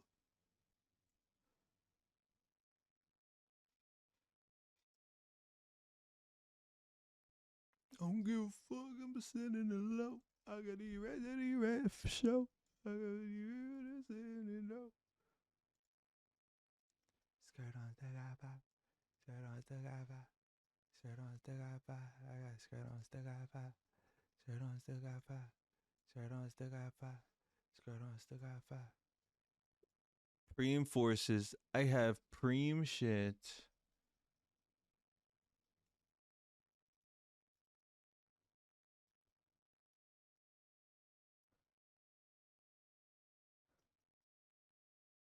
Drink a motherfucking quick, kick it slow. Fuck on a nine, you wanna fuck on a pro. Fuck on a nine, you wanna hold it down. Reinforces. I got preem shit. Bad bitch, I mean it.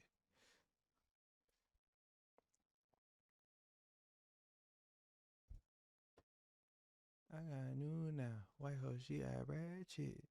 You can have that hoe. Nigga already had it. Yeah, hit that thought. Madden.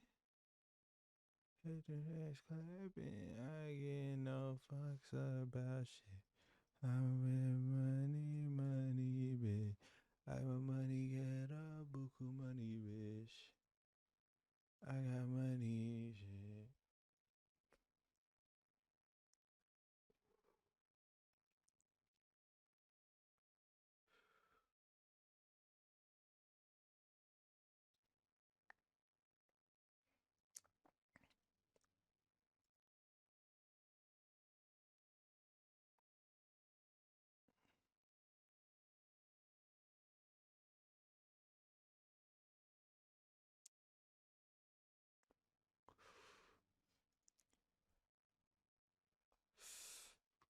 But anyway, it doesn't really matter.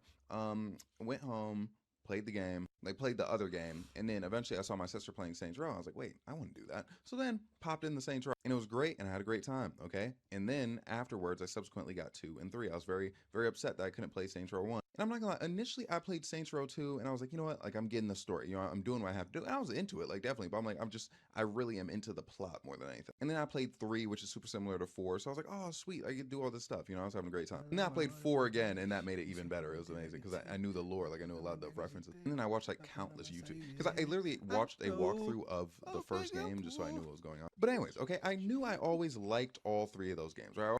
I told the Uzi, make a movie. I got the blicks, I keep a toolie. You little bitch, I don't care about the Audi. Nigga be pussy, they still on my flow. I'm in that bitch, posted right by the stove. I'm clean it, I yell on the phone. I got some E, I gotta go. Drink, put me a phone. I got hoes, yeah, for sure. I got bills, yeah, for sure. When you pretty, you having some power. When you pretty pussy, I devour. I'm in that pussy on the shower. I'm in it like a towel. I'm in it pussy like an owl. I'm in it pussy when he showered. That bitch for a fucking coward. That sticks on me, shoot your house up. She sit on me like a coward. Shoot my kids up, no couch. I know you did that shit. Why you doing that to me? Oh God, I keep that blickers under the seat. I'm on bleeding egg on slime. I'm slime me.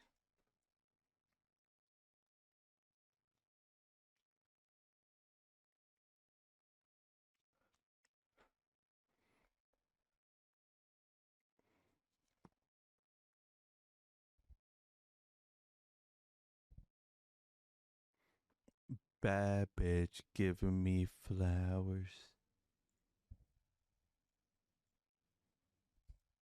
What you did me? I said, I said, I said, I said, you suck on that dick like a tick. I fuck on a nigga, she thick. I put on my side, you get hit. I know. A black on bull. I shoot at you. I shoot at you. I told that Uzi. I make her groovy. I got the blicks. I keep it toolie. I got the blicks. I got the blicks. I got it. Oh.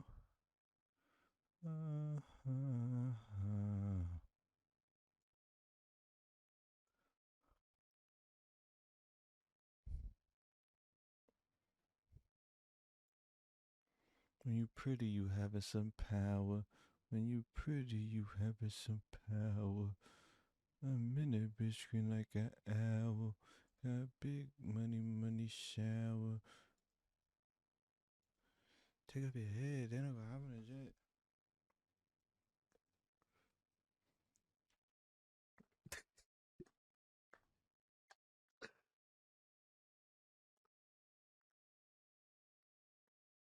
I be saying fighting words sometimes, bro. Always enjoy it. But the thing I meant to say about Saints Row 2 is I think what stopped me from getting really, really into it was the graphics. Now, mind you, I was They really like I don't want you came from, bench I came from, going crazy, bitch. 3-5 to the face, bitch. Know that I be faded, and these bullets ain't got no name, so I make his ass take it.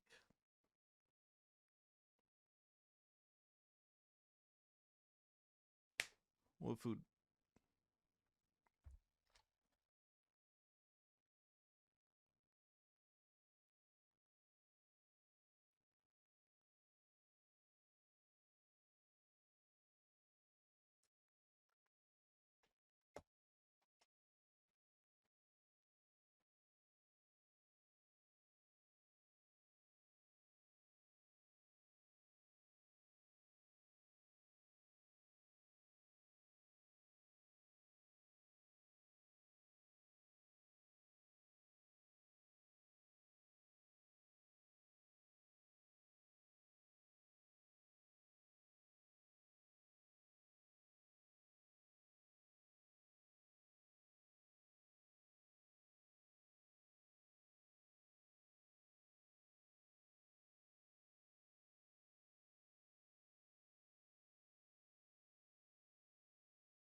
But he dropped the coffee in the car.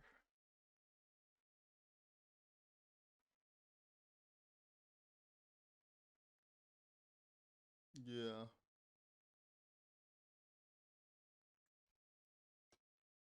And he said no more coffee. Yeah.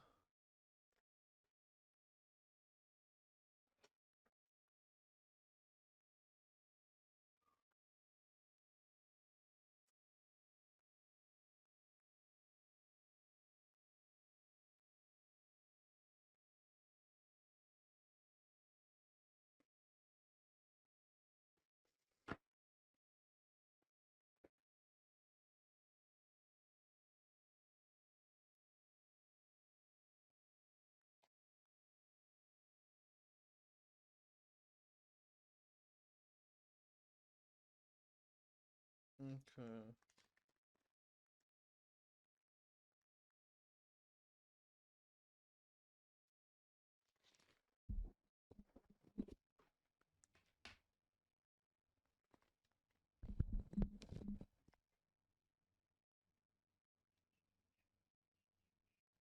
I know.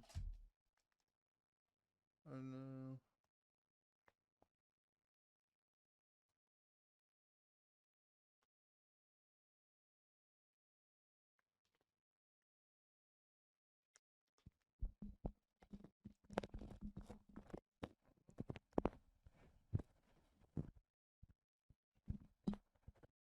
Yeah.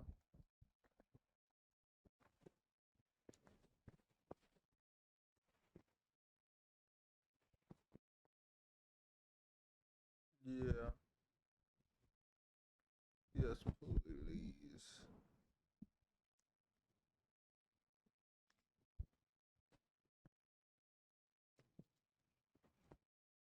Yeah.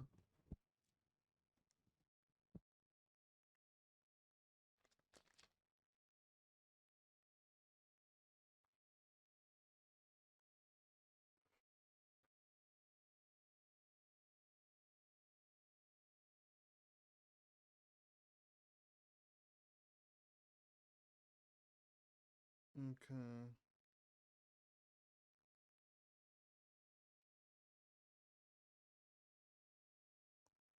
You could focus on driving. Okay, bye.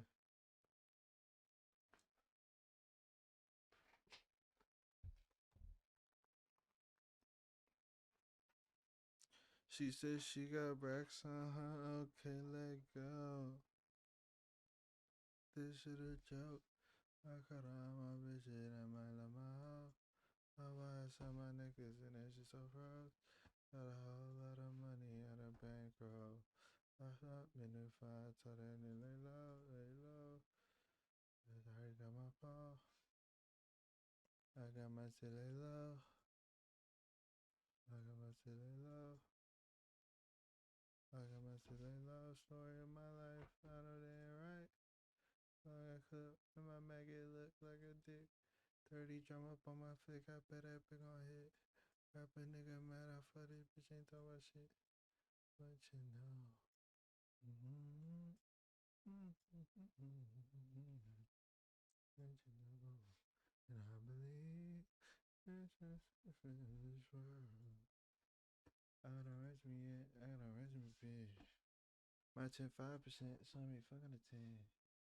That ain't real good, so I don't get no pen.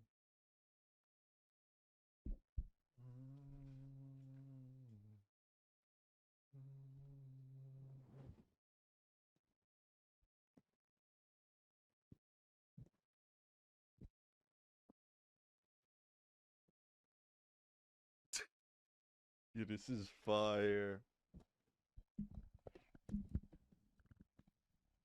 Out for the inside, I'm outside in it, bitch.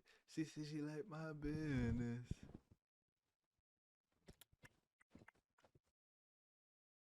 I'm pretty sure Twitch TOS says you can't like lick up on the chat and shit. But we're not on. You to think like I had any sort of problems with the game. Like I played it to completion. Like I was rocking with it. But I remember just like consciously, like I was like, like I couldn't put it on the level of the other games just because of graphics, because that's how I was as a kid. Wait, actually, you know what I think I just remembered? I think the game was Watch Dogs. The game was, I'm pretty sure it was Watch Dogs. I was super excited about it. Ended up not really liking it though. But anyways, in the last couple weeks, I've been playing some Saints Row, and I started with Saints Row 2, and I'm playing Saints Row 2, and I'm like, this game is amazing. And I was thinking, I was like, how do they do it? Because the thing is, I'm still thinking like I'm in the mindset of needing graphics to be a certain way. And because I was literally playing the game just to kind of get the story element again. But then I'm playing it, right? And then I'm realizing how much I enjoy the gameplay. Like, I'm like, this is some good ass gameplay. And I don't even know how to explain it because it's like, Lego it shouldn't be good gameplay. You know what I mean? Like, it looks kind of clunky. You know, it's one of those just like you stand and shoot and like you run in like ways that like people wouldn't actually run. You know what I mean? Like, it looks all very like fake. I mean, just like 2000s era graphics. Like, what are you gonna do really? But I was having a ball. I was having a great time. And of course, the story was there and the story was amazing. But yeah, I was so into it. Okay. And then I played the third game because, I remember I always knew like people like they liked Saints Row 2 as like, like the best game in the series, which I didn't necessarily like hard disagree with because again, I still liked the game. But I remember they'd be like, oh, like 3 and 4, like unplayable. You know what I mean? Or like 3, it got out of hand. And then 4, like, oh, how could this even happen? I'm playing 3 right now. And when I tell you, it's like low key tough. Like, 'cause I remember like, for Saints Row 2, I wanted to like go and like do the next mission. I was so stoked for it. But Saints Row 3 right now, like this gameplay, it's kind of like, I don't want to say, it's not like laborious, if that's the word I'm looking for. But I feel like I'm enjoying the tasks presented less. And you know what kind of, I feel like messes up the game for me? And this is low-key completely on me as a player. Basically, I really like the gang takeover aspect of the games, right? Where it's like you get to take over territory, and once you take over that territory, you got your guys walking around. So if you drive through and you're like going against the ops, like they'll help you fight them. Like I think that's like the coolest thing ever, right?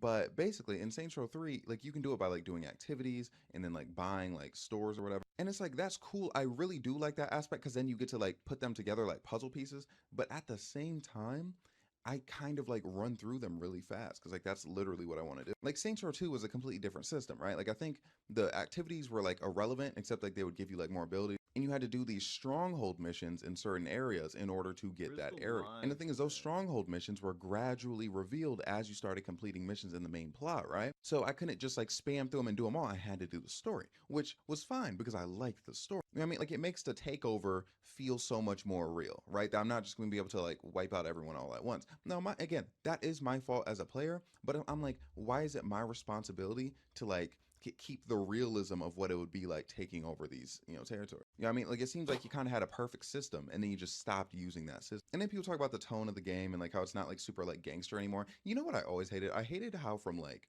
Saints Row, I think it was 1, 2, like the default protagonist that you would see in like, you know, promotional material, stuff like that, was usually like, at least to my understanding, African American. But then with 3 and 4, they made it just some white guy, which I found to be extremely irritating. Which is fine, you know, like everybody creates their own character at the beginning of the game. It's like, why'd you have to rebrand to like this white guy specific? And also that guy, he just looked significantly less cool, you know what I mean? And not because he was white, but it's just the way they went about it. And here's the thing, it's like, look, I understand having to do something different so your, you know, your formula doesn't really get redundant. So it's like, I understand like the concept of doing that, and I would appreciate it regardless, because again, like I told you, when I was younger, I didn't really care. But the problem I have with it is like, these are probably like the last games of the series. So again, it's like my problem with 3, and again, I haven't played I played 4 like many times. I mean, I haven't played it in like recently like this run yet. It's like the problem isn't really the subject matter of you like stepping outside the box, you know what I mean, and doing different things. The problem is you never return to the greatness, you know what I mean? Like imagine a scenario where they made one like 2,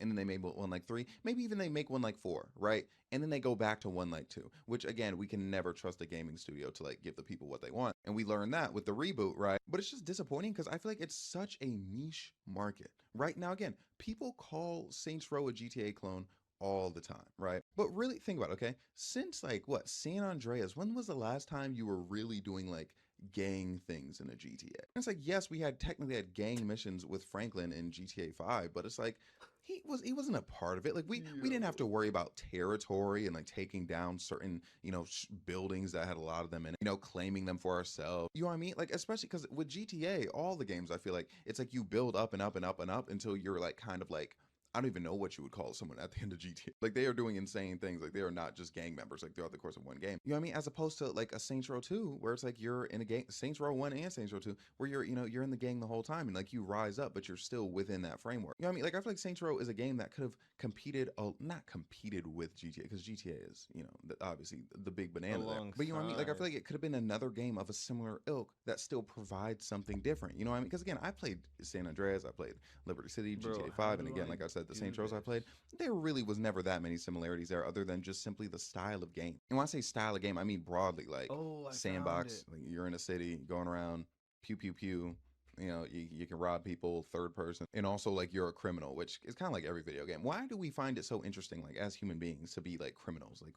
Like why do we want to spend our time digitally being criminals? Something to think about, but also very funny. So yeah, like I feel like there's absolutely space for it, you know what I mean? And yes, it's gonna get the comparisons, but that doesn't mean you kill it, you know. And that's why the earlier games did so well. I mean, technically, I think the later games ended up outperforming, but like that was just because then the series had more fans. But it's like I feel like what the first 2 games did was far more impressive than what the latter games did. And again, I'm saying this before I played 4, but I'm hoping 4 is just so much better than 3. And I'm not gonna, like, I think I'm gonna enjoy it more because the whole superpowers aspect like changes up the gameplay. And also, I don't mind that story. Like, yes, you know, it's out there, like we're fighting against aliens, but there are multiple things I love about that game. Okay, for one, I love the concept of escaping that Matrix like state, and I love that like there is like the place you're in is like a Matrix like state. You know what I mean? I like getting on the ship. I like going to rescue everyone else that I need out, you know, and getting them in. I love performing their loyalty missions and they get their new clothes and then they get superpowers. Like I love like when that's what I really like about the game. I'm not gonna lie. I like when it's at the point where it's like I'm assembling a team. You know what I mean? I'm getting everyone together so we can do the big thing. You know what I'm saying?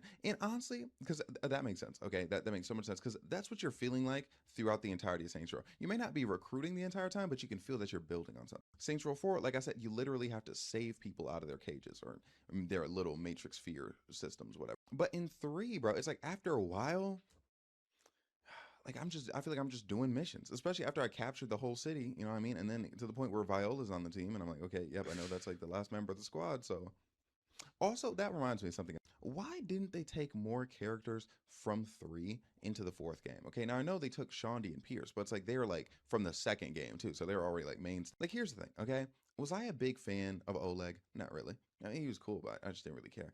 Was I a big fan of Angel? Not really. Was I a big fan of Zemos? Absolutely, bro. He was a pimp. He was the coolest character ever. And he sang everything he talked. He was amazing. Why not bring him into the next game? Was I a fan of Viola? Yeah, she's a woman. Okay. So I'm just wondering why it felt they brought Kinsey, I guess. Okay, but it's like you're gonna bring Kinsey, which is cool. I like him. And then bring along Matt Miller to join the team. You imagine you never played Saints Row.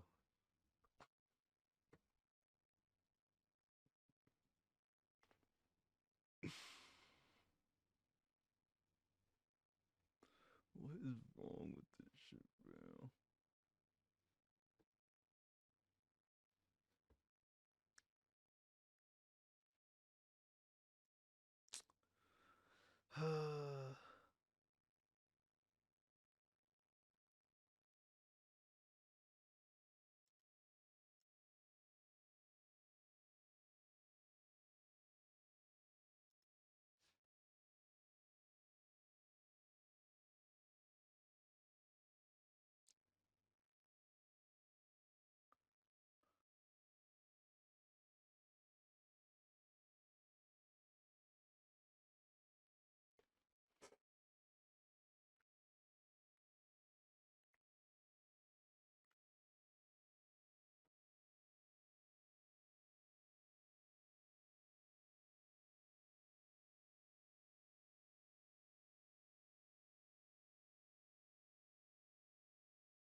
I'm so confused.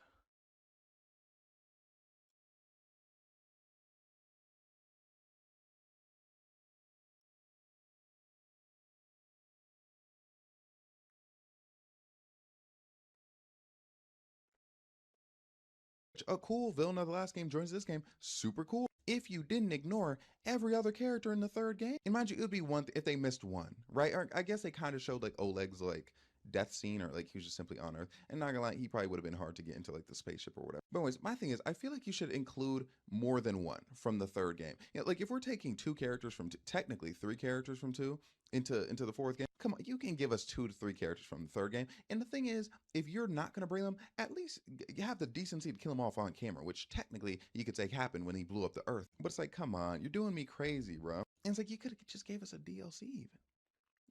Man, like, you know, especially at that point, the series had so many cop outs. Like, they very easily could have threw in a DLC where it's like, oh my gosh, they found a ship at the last minute and they made it out. What? Like, because that's what the series was at that point. Like, they literally have a DLC of them going to like save Santa Claus during Christmas. Like, we don't need the realism. Like, give us something serendipitous. But it just sucks, bro. Because I love Zemos. The Zemos, bro. When I tell you, I discovered that game before I knew what pimping really was, and before I knew pimping was like bad. Wait, I'm not gonna lie, bro. Big amendment. Massive amendment. I know at the beginning I said I got Saints Row 4 first. And I got it couldn't have been Watch Dogs and or Saints Row 4. Reason being, I remember vividly. I'm tweaking, bro. I remember I was obsessed with Zemos at the time. God, bro, this is tough. I hate when this happens. I was obsessed with Zemos, but I couldn't remember if I was obsessed with Zemos in elementary or middle, right? If it was in elementary, most likely that meant I played the third game first.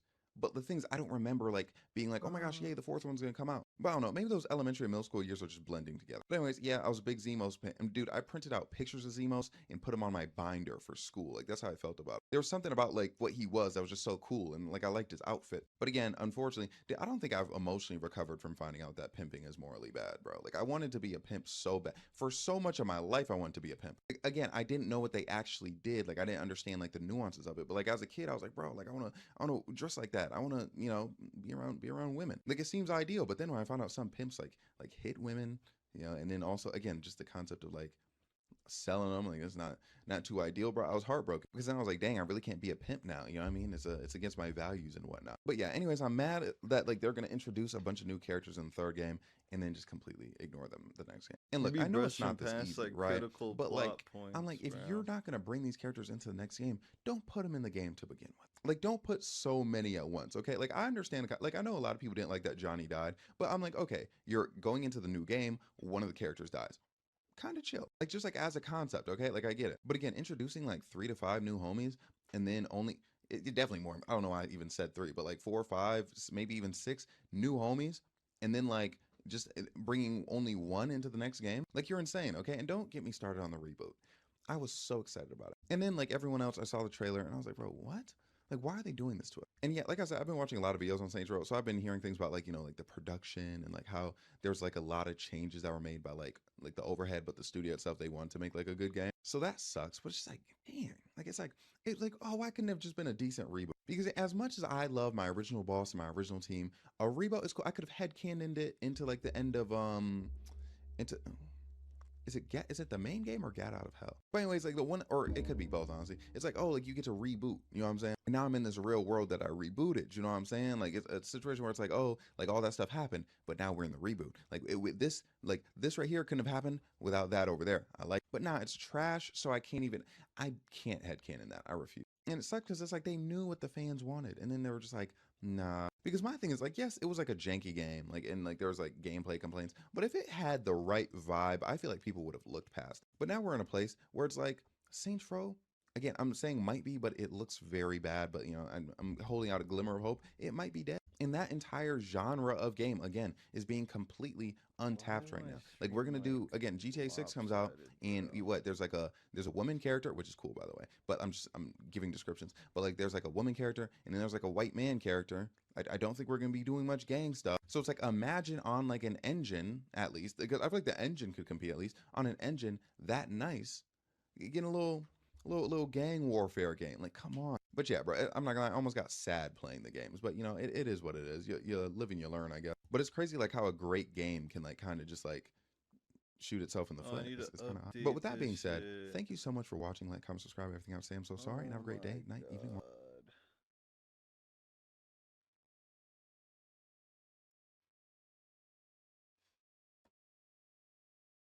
This is so.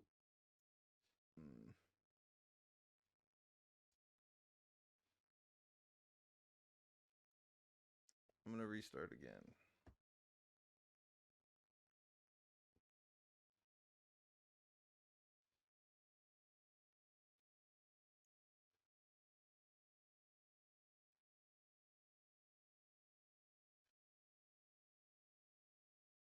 Am I though?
I'm ridiculously sleep deprived and malnourished, but guess what we're gonna be doing today?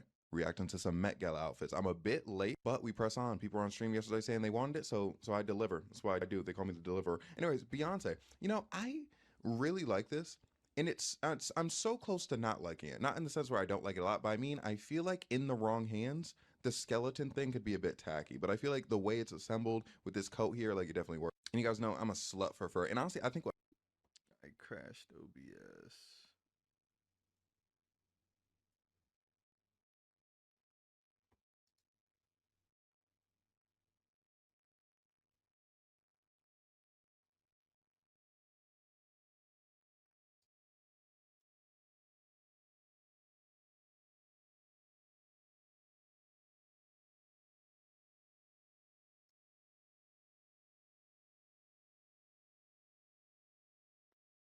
but at the same time, you see at the legs, like these aren't they aren't quite like leg bones, but like they're, I don't know, it's something going on here. I rock with it. Okay, Rihanna, is she an egg of some sort?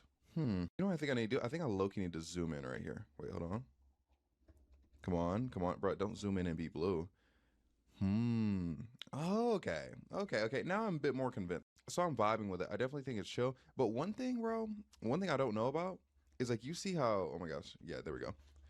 The top having more width than the bottom. And like, because the bottom seems to be quite slim.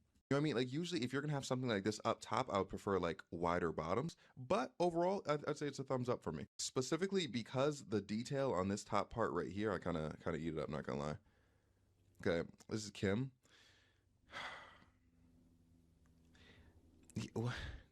Okay, look, the thing is, Kim Kardashian being Kim Kardashian, like, look, these three women can like serve anything just by being the fact that they're them.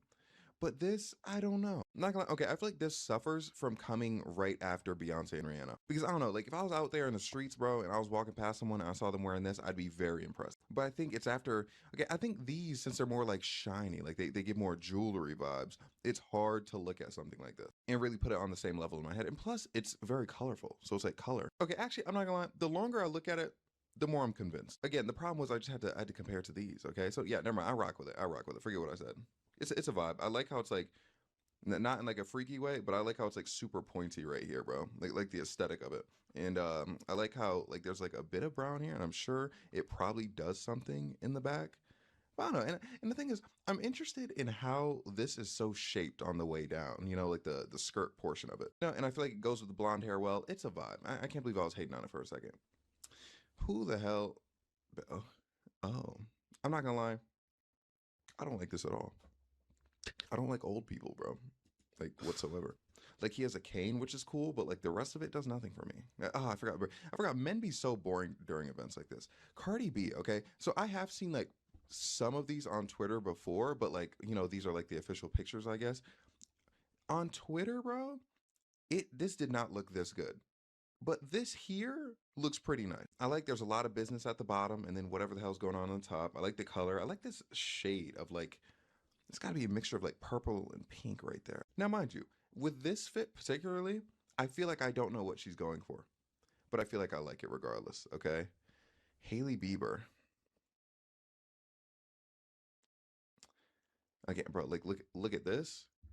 Look at this, look at this, look at this. And this is not going to be a Kim Kardashian situation where it's like I actually like the fit. Like for one, I'm bored. And two, it's like, what's really happening here? Like, you know, like this top with like these garments, I'm not feeling it. You know what I mean? Like I feel like if one of my hoes put it on, like for a certain thing, I'd be like, oh shit. But like seeing it at the Met Gala, I'm just like, And again, I feel like this doesn't mesh with this, you know. And again, I'm a complete amateur fashion critic right now. I'm just saying I can't vibe with it, unfortunately. Blake Lively. Nah, I'm not feeling this one. But I'll say this right now. I respect it because I think I just don't like what she's going for. Because here I'm like, bro, these look like a sheets like in a bed. You know what I mean? Like someone didn't make their bed yet and it's all over here. But I feel like that's the vibe she was going for. But it's not working for me. I like how it's like shiny right here, but I don't know. It seems a bit too fun for me. And you guys know I don't really like fun like that. Okay, Sabrina Carpenter. Yeah, I'm into it. Because I saw this on Twitter too. I forgot, it's like film. And it's like, I like creativity when someone's like dressed in something. And I like how it's kind of bunched up down here. I think it's really nice. Like this is 100% a gimmick outfit, but I think it works. I think there are definitely like worse gimmicks, okay? And this little tail right here looks nice. I'm rocking with it. Anne Hathaway.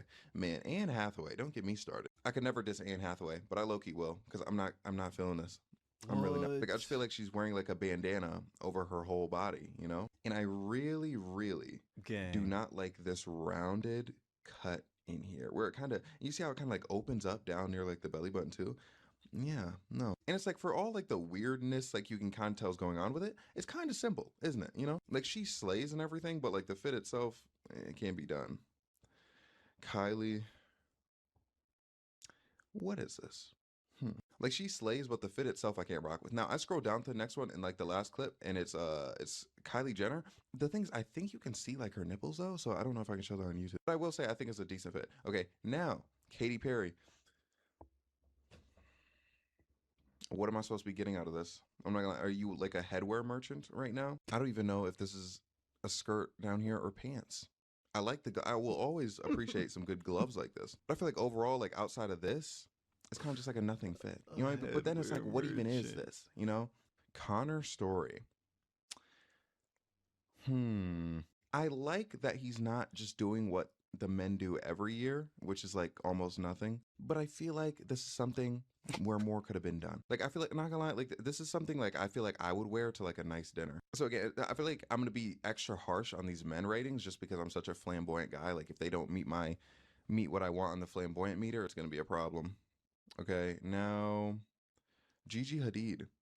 I'm kind of like not into this. Like, yeah, she's tea and everything, but like what kind of fit is this really, you know? And also I think something Nothing. you'll probably see is I'm really not big on like graphics. So like these plants right here, and then what is this, like flames? Mm-mm. Like if I'm gonna see graphics and like them, they're gonna have to be pretty like intense graphics. Okay, Tessa Thompson.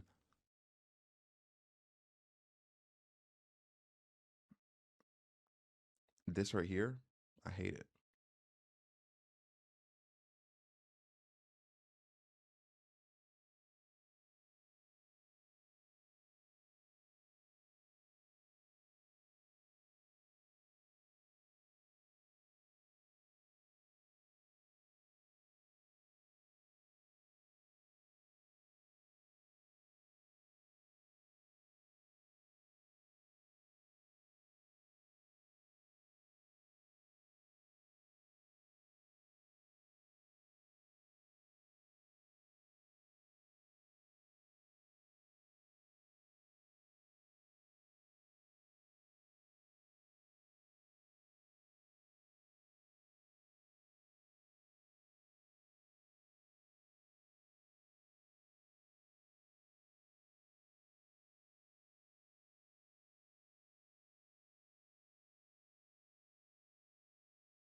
I hate it. Like this is low key like the Anne Hathaway thing, but like worse. What is this? If this was like a shape that I could recognize, which I don't know, it has to be a shape, right? Or if this is just random, I'm not feeling it. It's kind of frustrating actually to look at. Okay, whoa, whoa. See, this is what I'm talking about. Lisa, shout out Shawty, bro. I think she cooked with it. I don't even look. I don't even know how this moves around. Is it connected to her shoulders? But now the fact that she can like pose and it's just right there, and it's like she's got this giant veil over her. Oh, this is my favorite one so far, by far. She cooked. And I like how it's like trans. This would be more translucent. Yeah, it's like translucent here, or is it? And don't worry about it, okay? But then down here gets a little more mucky. I fuck with that. And I think her hairstyle great. I like this necklace. Okay, she cooked. She cooked. Tiana Taylor. I feel like they could have got us a better picture than this. I don't hate it, but I don't love it. And it's hard after seeing this one. You know what I mean? Because it just makes like this. Because here's the thing: if this veil thing was not here, I still feel like this would be a good fit, right? So it just makes something like this look a bit one dimensional. But it's smooth though. You know, I'm not completely hating on it. Blue Ivy Carter.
You know what's throwing me? What's throwing me is this being so short up here and then having so much in the back, which I'm not gonna lie, I think I just would rather it be all the way down. I feel like, because I like the concept of like the jacket here and then like, you know, kind of like the dress underneath. And it's like, I understand you want to show off the shoes, but like this, it makes it feel like parachute pants, you know, and not necessarily in the way you want it to be. You know what I mean? But it's not something I'm like extremely hating on. Okay.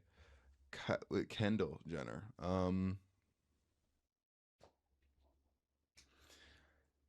I feel like this is something she could wear to any event ever. Like, I'm actually severely disappointed here, to be completely honest. Doja Cat. The thing is, this isn't one of the best ones, but I like it. Okay, I like the cohesiveness of it. Like, I like the shoes matching it, and I like the bagginess right here, which I don't think bagginess would be the term, but whatever extra fabric is there, I like it, goes with her hair. But, you know, it's one of those things where it's like, if I see this, would I know she was going to the Met Gala? You know what I mean? Or would I just think she's going to a nice place? That's one of the things you got to think about for real. Charlie XCX, my queen, bro. I love Charlie XCX's music. One of my favorite artists. Don't like this at all. At all. Like I said, how I didn't like the graphics or whatever. This isn't a graphic, but like you see what I mean. Like it just, and the thing is, it's like it stems. What is it? Stemming from her vagina? If I feel like there's not enough of an implication there. And it's just like a really, really boring dress. Like she's serving, but like, come on. Carrie Mulligan.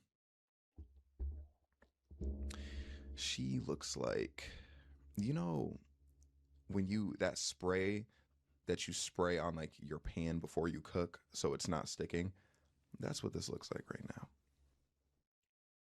It's a no for me. Okay. Margot Robbie, Shawty.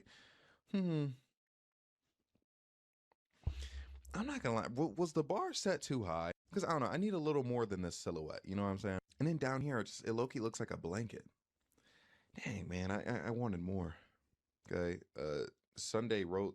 Sunday? Someone's okay. Anyway, Sunday Rose Kidman Urban. What kind of fucking name? Anyways, Nicole Kidman.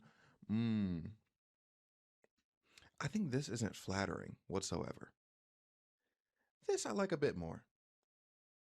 And I can't tell, but I think that fluff is on the wrists as well. If so, I'm kind of rocking. And I fuck with like how the cut is like right around the neck right here. Yeah. Now see, this is a vibe. I'm fucking with this one. This one, I don't know what they were thinking. Is this even pants or is it a skirt? I don't know. I don't like it. It's not flattering whatsoever. ASAP Rocky. I wish he would just. I wish.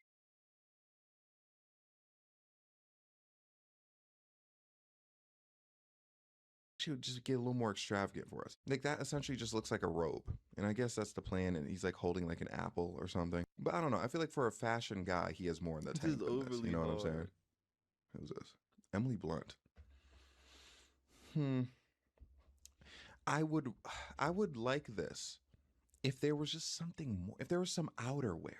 You know what I mean? If you haven't noticed by now, I really like some good outerwear. Like when there's fits that make them look super like skinny and small, it's kind of just it ruins it for me. You know what I mean? Like it's like I want to see someone, I want them to dominate my vision. My vision doesn't feel dominated, but I like the concept of the jewelry overall.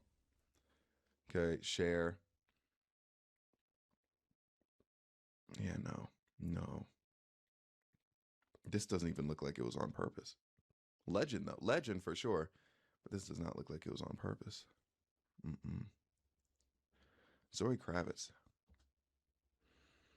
Okay, I gotta think to myself. I'm like, does this dress go crazy, or is she just a baddie? Oh, wait a minute. Wait. These side parts right here, do they stick out on their own? If so, pretty cool. Oh, yeah, I mean, clearly that's what they're doing. This isn't one of my favorites, but it's definitely a plus and better than one of the ones where I'm just kind of like, yeah, they're okay. So I think it's pretty good, actually. Okay. Suki Waterhouse. What? I think that's a gorgeous dress. Me too. It doesn't smack me in the face like I've seen other outfits smack me in the face, but I do think it's a gorgeous dress. Okay. Dwayne The Rock Johnson got the skirt going on. I mean, you're wearing a skirt with pants underneath, bro. You're kind of defeating the purpose. Actually, I can't say that because I might wear a skirt with pants underneath. Simply because, bro, like there was a skirt. It was straight up like transparent, so you'd be seeing pure dick and balls. So I kind of have to. But what I do respect is, there's that little outerwear of the jacket. Ooh. Wait, is this just attached to the lower body? Because like this, see how this goes down here? I doubt it goes like that. It does. If it does, though, that'd be chill. For The Rock, decent fit. You know what I mean? Like I would never have expected The Rock to do something like this. Complimentary. Wait, bro, there's got to be more photos than this. I swear this literally said all of them. Here we go. I don't know why they were trying to like blue ball me. That was weird. Lauren Hashian, what's on her body? What is this? It's like I feel like we've seen worse, but like no. Like I feel like this isn't what we want. I'm a bit bothered here. Okay, however. I don't know. I think I just have mixed feelings because I'm just like, what are these? But even the things, even if these weird lumps weren't there, it would just be like a good dress, like a decent dress. Again, like it's like I keep saying it's for the occasion. Okay, Tyla. I don't know why I scrolled down. Like I need to see the name. Whoa. Whoa. Okay. I actually like it quite a bit. Okay. Actually, something about this throws me off. Like the way this interacts with, the skirt, it's throwing me off just here. But I really like the jewelry and I really like this thing hanging down. I rock with it. And of course, always love drop earrings. Got to. Ayo. Oh my gosh. I'm not going to try to pronounce the last name. Sorry if that's problematic. Are these supposed to be doves or are they just... That's tough. I always love when there's like something that like holds onto itself and it's like super weird. Okay, but let me think. That's what I'm thinking. I say, okay, got these little like, I know rope is the wrong word, but like you see this hanging right here. I just wish I had a more defined concept of what was happening here, but I feel like the general idea is good. Coleman Domingo. No, and he's done much better in the past. Yeah, absolutely not. No. Rose. Decent, but it's like I feel like you're a whatever this is merchant. You know what I mean? Like this little bird sign. Like if not for that, and is that a little like hip pad right here? Because I don't think these are her hips. That would be actually insane. But yeah, my thing's a lot of these people look good, but it's like you're not really. I'm not really being blown away.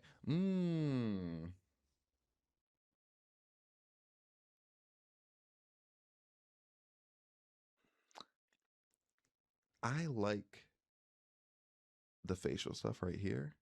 Am I an asshole if I say I kind of just don't like yellow? Like, not gonna lie, if this was all white or black or purple or like even blue, yeah, I think I just don't like the yellow. But the concept, I'm kind of eating it up. And I like these design. Ooh, see, like I know I said I don't like graphics, but these kinds of graphics, like they're working in this situation, bro. Like for me to respect graphics, they gotta be really good. You look like you're just going to work, Olivia Wilde. Look like you're just going. Wait.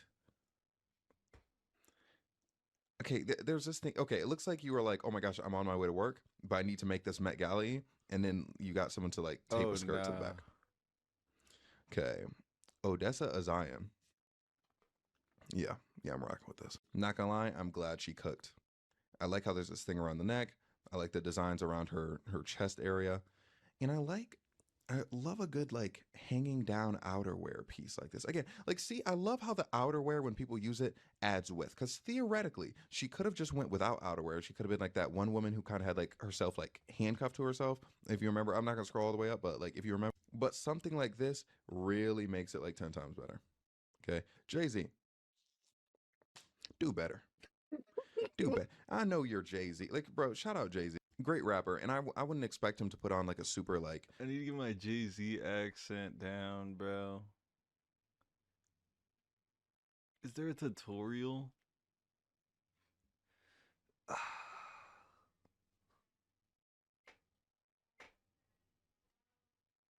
Yeah.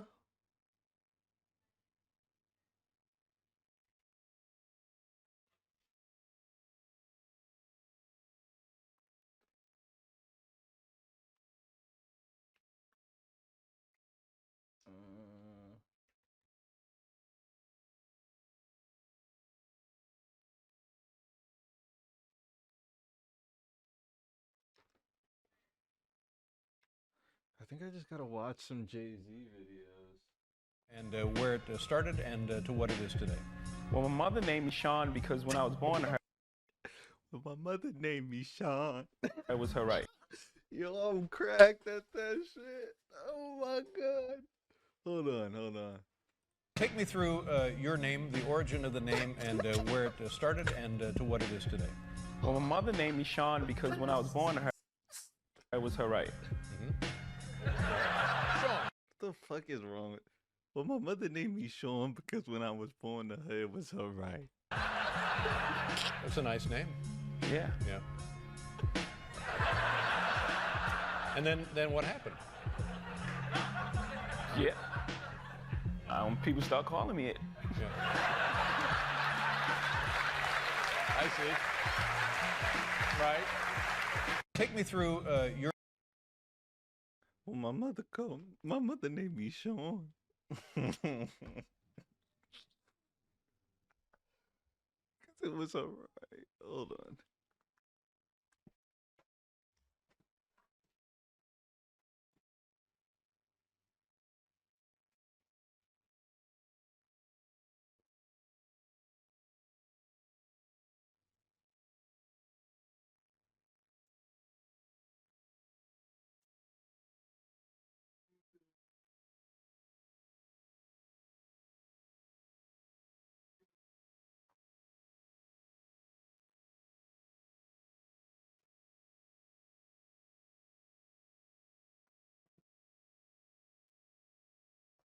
Well, my mother named me Sean because when I was born to her, it was her right.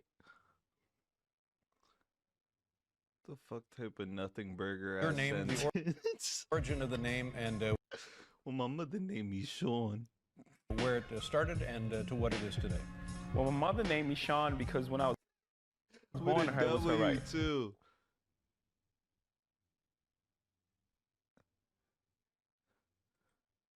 Is his name even Sean? Where'd he get the J from?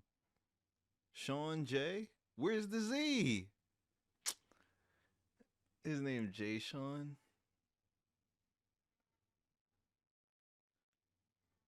Well, my mother named me Sean.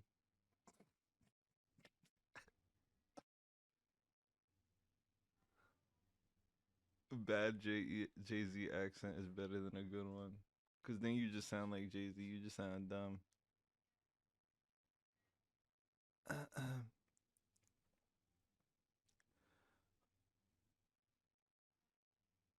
What was I? Flamboyant fit, but it's like, you know, I can wish, right? Like a boy can dream. She got money in front of her eyes. Sarah Paulson, money in front of her eyes.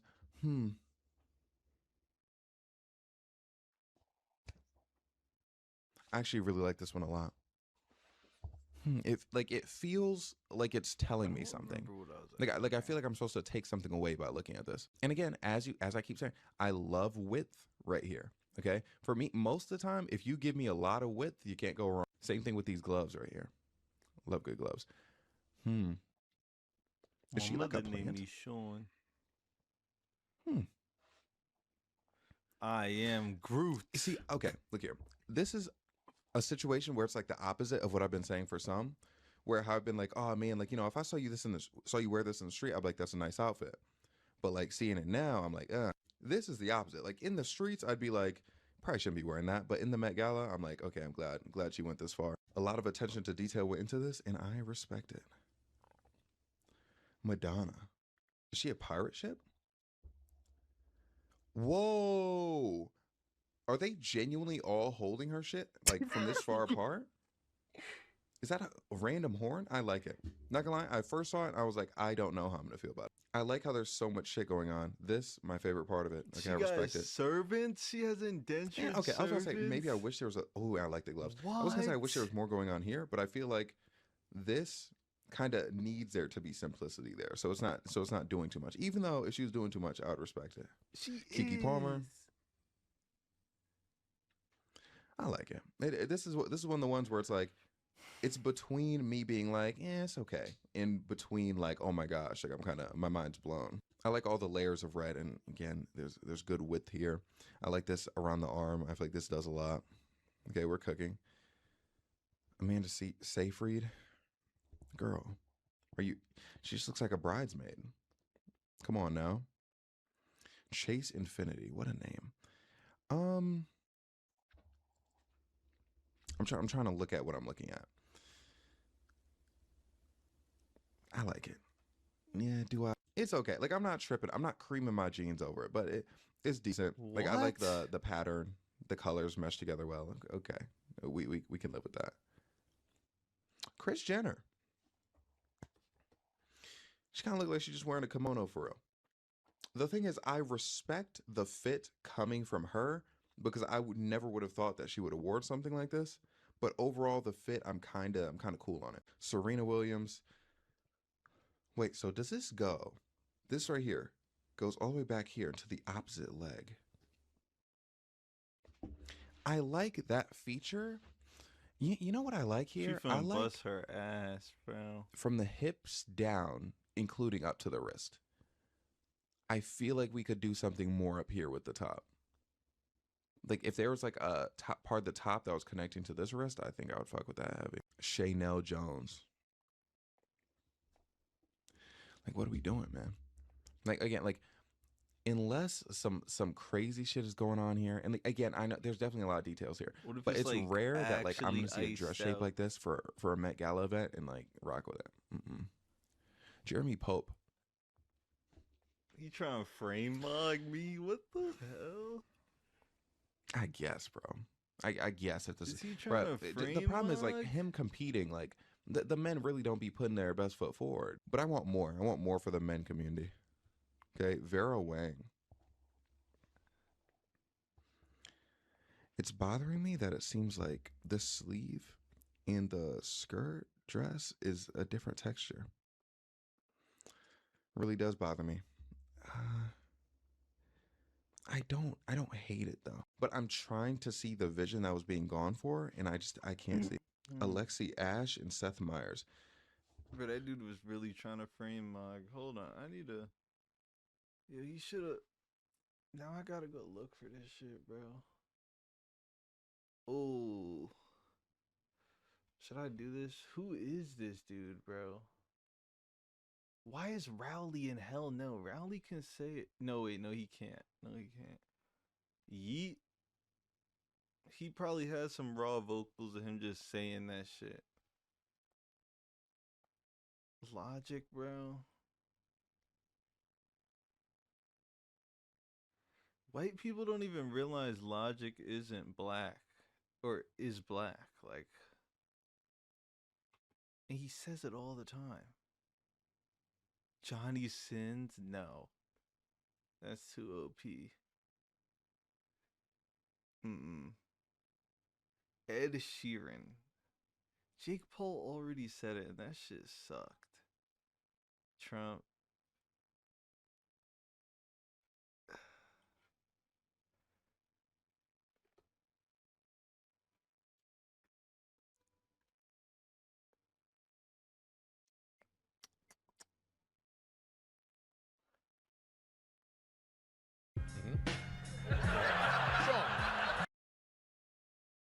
My mother named me Sean.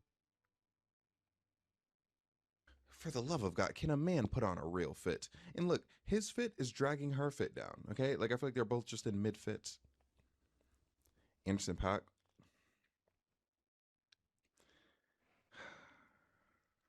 Is he a pimp? No.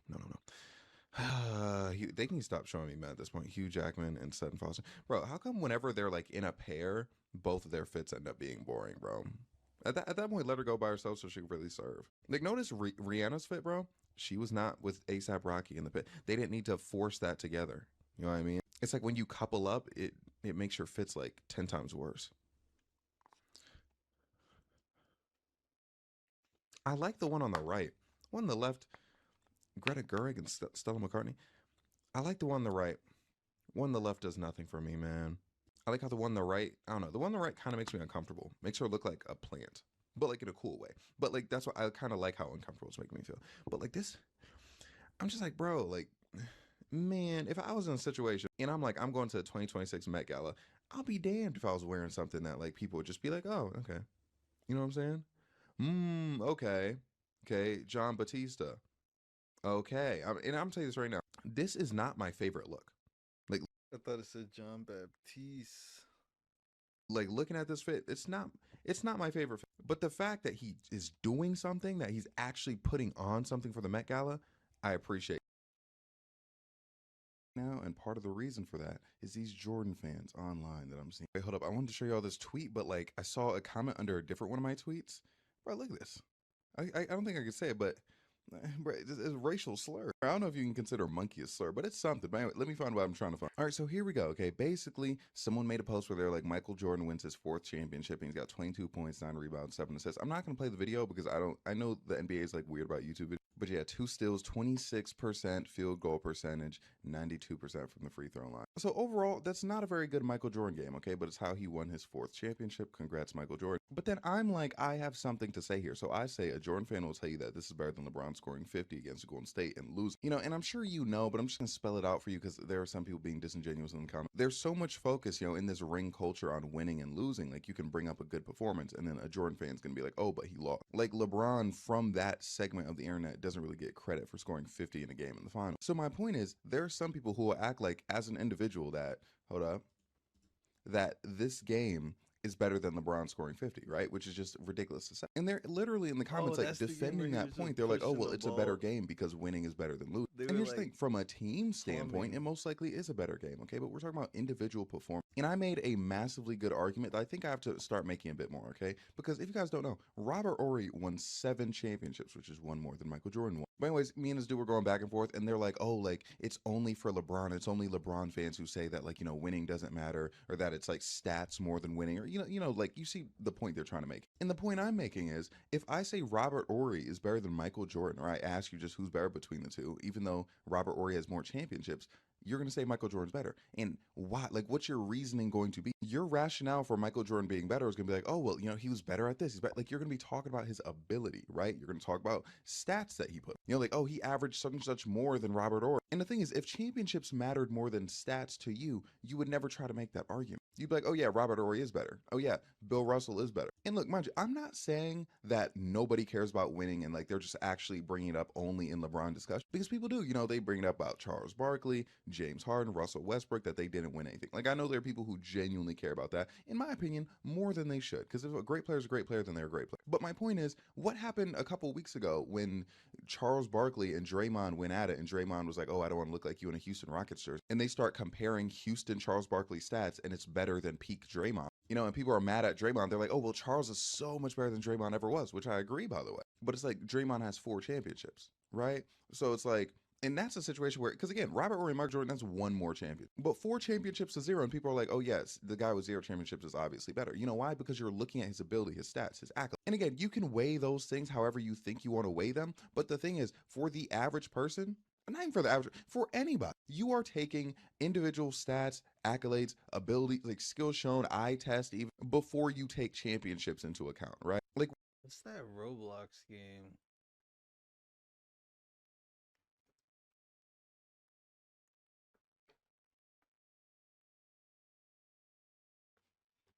How are my Robux going up so much?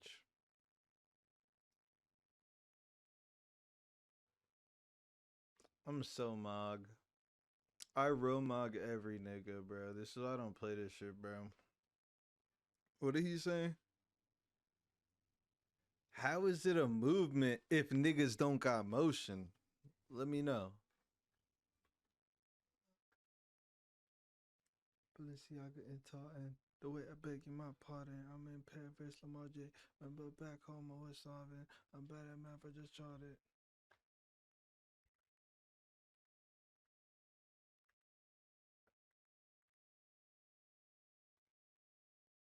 Oh, what is this shit called? I gotta look it up off stream. She said I'm addicted just like heroin. My nerves and grown celibate.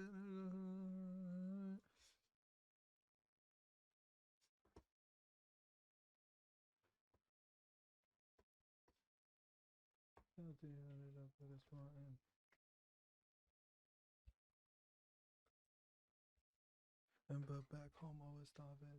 Bad at math, I just shot it. And I dressed in a casket. I'm 300 up like a Spartan. The way I was trying. The way I beg my pardon. I'm in Paris, Limoges. Remember back home I was starving. Bad math, I just shot it. And I was dressed in a casket. She say I might take that 3 heroin. I'm the furthest thing from celibate to children. I may be Leatherman.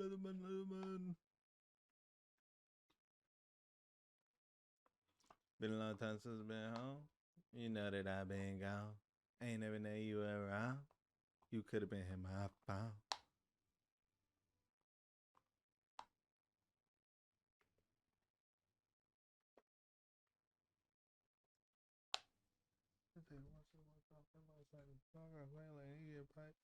I don't give a fuck what you like. I don't give a fuck what you like. I don't give a fuck what you like. You ain't never gonna run a promise. Yeah, it's all right now. It's all right now. Yeah, right now.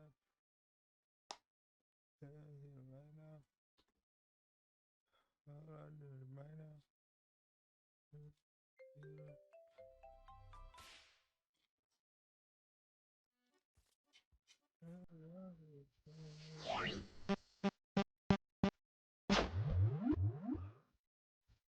Whoa, buddy. Dude's real freaky, bro. Right on his head, he got a dick, he got to go clip. You know what I'm saying? With the right, see what I say about that. I didn't know like you a fight. I didn't know about that. I ain't never had no dope. I ain't never had no dope.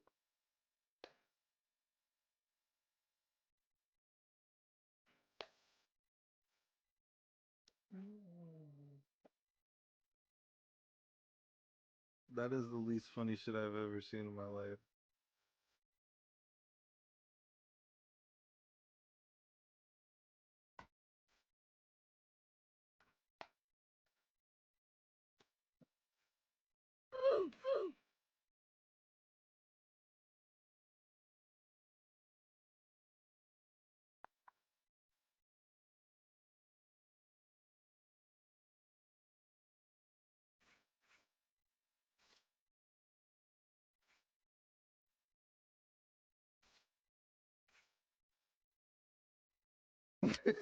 I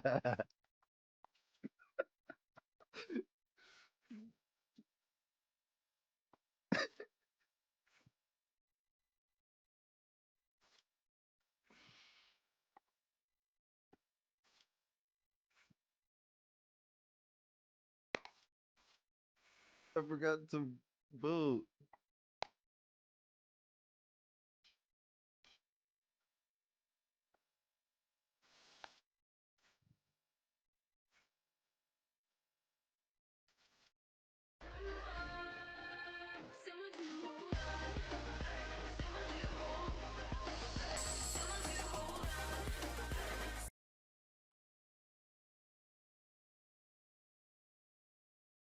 She ruined it. I told her keep her head in the sky, shawty. I told her keep her head in the sky. He hurt me, got me hallucinating. He hurt me, got me hallucinating. He tried to get me hallucinating. He tried to get me hallucinating. Nothing too faint.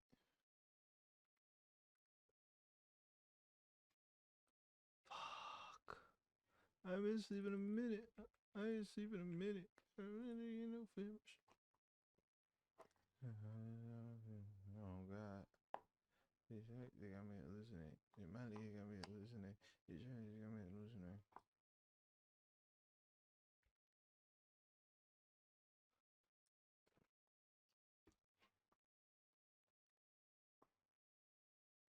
I don't want to talk no more. I see the nigga upstairs. Ain't never had nobody. I'm my bro in the fridge. Shawty come to the spot first night and open her legs. Can this shit go away, bro?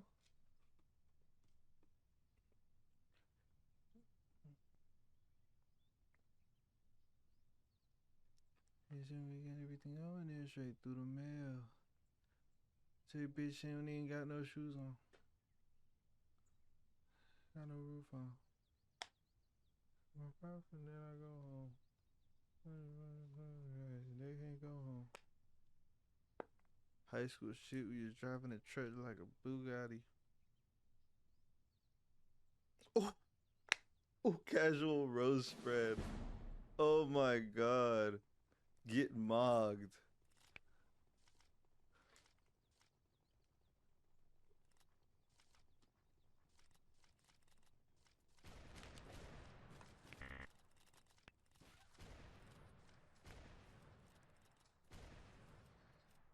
I could never just be.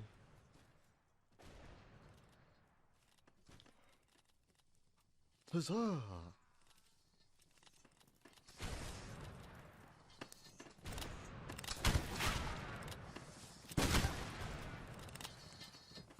Did he just put a wall down?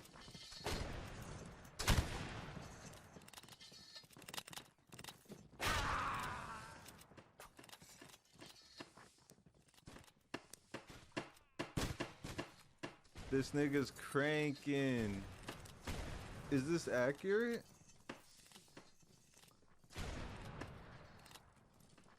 The top of you. Stop. Riding the coupe, I damn near dropped the top. I feel like Weezy Carter. In New York, I feel like Tom Holland. I'm on top of the building. New York, I feel like Peter Parker. Yeah, we stuck to the ceiling. That's just the shit on the floor. I said, nah, the shit on the ceiling. Let's give me the low. I need a perfect thing. This shit was a striker. Ain't got my blick with a mic tonight for Draco. Hit his ass like a bison. Fuck that Instagram shit, no typing. If I go broke, now right back swiping. Test him, I feel like Mike Tyson. It ain't like Tyson. He like, yeah, I like it.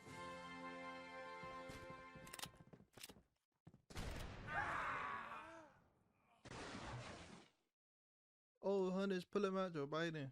I was in New York on top of the building, just like Peter Parker. I don't care where he that God, nigga pop that martyr, riding coupe out there and there drop the top. I feel like Weezy Carter. Telling me you need to tell your father. In New York, I feel like Tom Holland. I'm on top of the building. In New York, I feel like Peter Parker. Yeah, I be stuck to the center. My twin said shit on the floor. I said, nah, that shit on the ceiling. I told her to give me some more. I need the perfect chemical healing. It's over. It's over.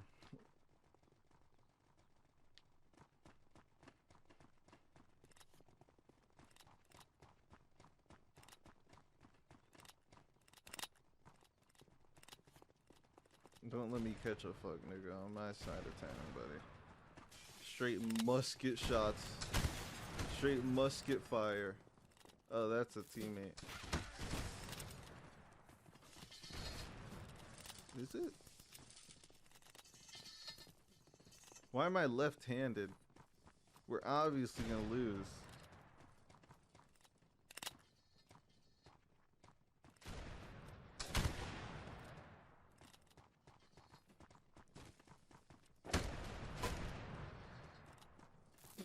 Oh my god. Lord accurate. Oh my god.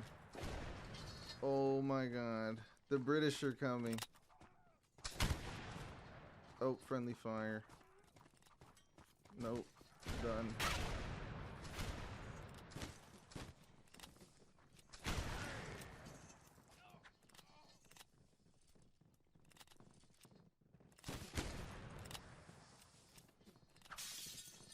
"50 shots at the ARP with Pussy disinfo."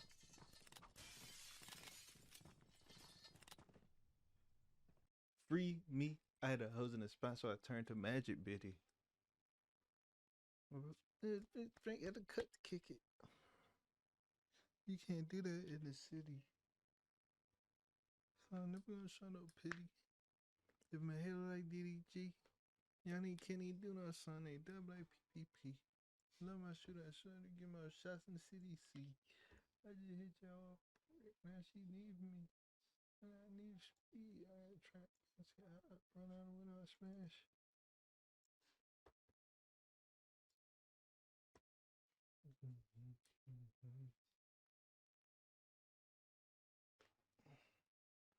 Should I just start Steam VR, bro?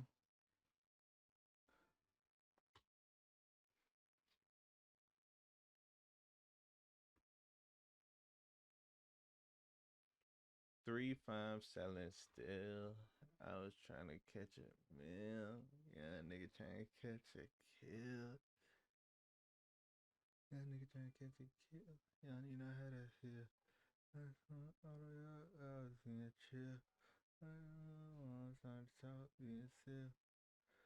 But I would have to pay my Roblox taxes on this though. Like, oh my god, bro, the road taxes. They worse than the IRS, bro. They don't even got tax brackets in this bitch.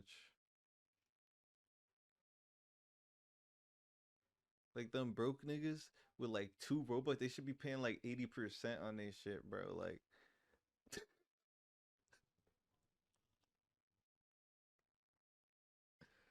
I had to lower the price of my zip so I could have something to eat.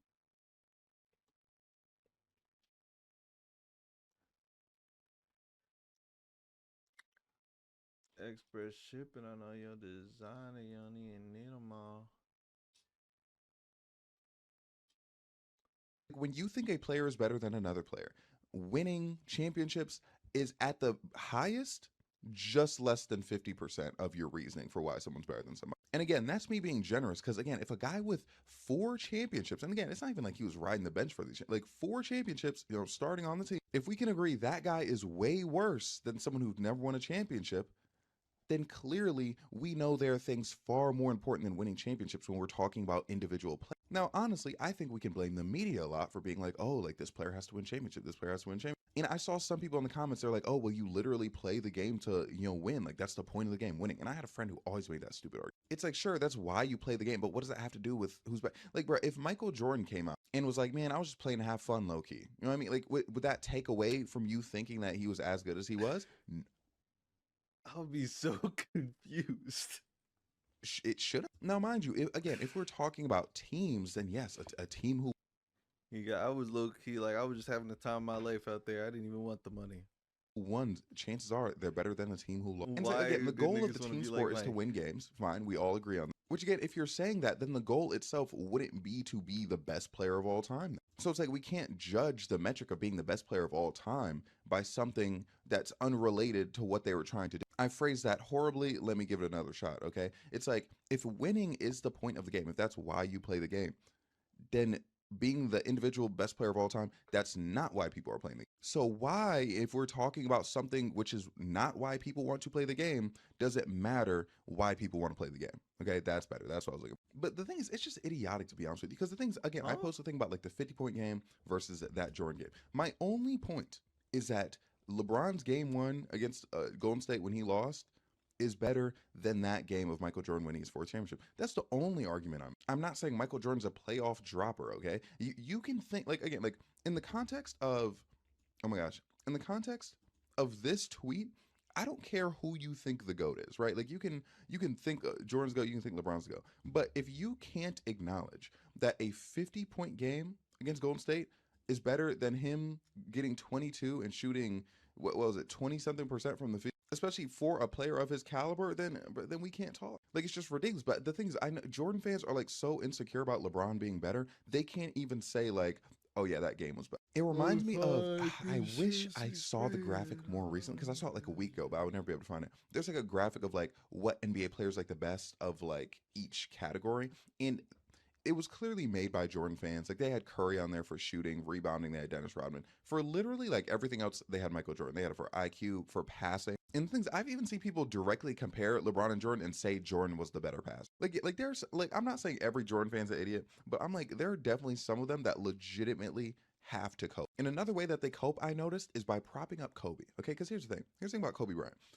Michael Jordan is so clearly better than Kobe Bryant, but Kobe Bryant is still an all-time great player. So it makes Jordan look good when you prop up like, oh, the only other person in the GOAT debate is Kobe. Because then it's easier to make the argument that Michael Jordan is in a league of his own because, you know, he's better than Kobe. Like, everyone knows, like, the actual debate is LeBron and Jordan. It's like, imagine, and I tweeted about this too, imagine I was like, you know what, the GOAT debate should be LeBron versus Magic. And things I would only be saying that because clearly you look at LeBron, you look at Magic, LeBron's obviously better, again, with respect to Magic. Because the thing's part of that there is Michael Jordan and Kobe Bryant have different play styles from LeBron James or like a Magic Johnson. Like, I'm not gonna lie, I feel like there's a lot of people who think Michael Jordan's the GOAT just because they like his style of play. A lot of people who put Kobe in certain conversations just because they're like, oh, the way he plays looks cool. You know what I mean? Like, they just overall love that ball hog style. But then, like, you look at someone like LeBron, distributor, who can score like crazy, has the most points ever, right? I feel like there's more tangible value. Like, again, like, people talk about, like, Michael Jordan being, like, a better scorer than LeBron, which it's like, it's one of those things where maybe like you find his style more appealing, and sure, he's a better mid-range shooter because LeBron as a player is better offensively, right? Because think about it, he's more efficient. And again, even if you want to give Jordan like a slight edge in scoring, even though LeBron is more efficient, LeBron's a way better passer. So it's like, it's not even a debate there. And especially you saw this season, you can literally plug him and play him at any position, like and any role on the team. And remember those LeBron center games?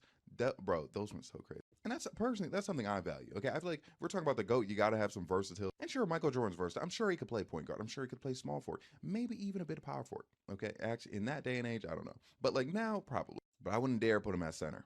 Okay, I would not have a small ball lineup with him at center. And again, because I'm not gonna lie, with the power forward statement, I'm being a bit generous. But like, because we haven't seen it, but it's like, you know, Michael Jordan, he's great. I'm sure he could figure it out. But it's like LeBron can play 1 through 5. Prime LeBron could guard 1 through 5. Again, look, Michael Jordan's probably better on the perimeter, like just purely on the perimeter. But like, if they're like, yo, like this player, he could be any position. Like this mystery player could be anything 1 through 5. You need one person to guard him. I'm picking LeBron because prime LeBron, if it's a point guard, all right, bet he's clamped. If it's a center, all right, bet you can probably clamp him. You know what I mean? Okay, but anyways, my point is, Jordan fans try to hype up Kobe because Kobe played similar to Jordan, and when people play similar, it's very obvious to see who's better. That's why historically, I feel like it's hard to compare like Stephen Curry to other players, right? Because especially, you know what the hardest position to do all time is? And I know that I'm just talking about a bunch right now, but it all connects.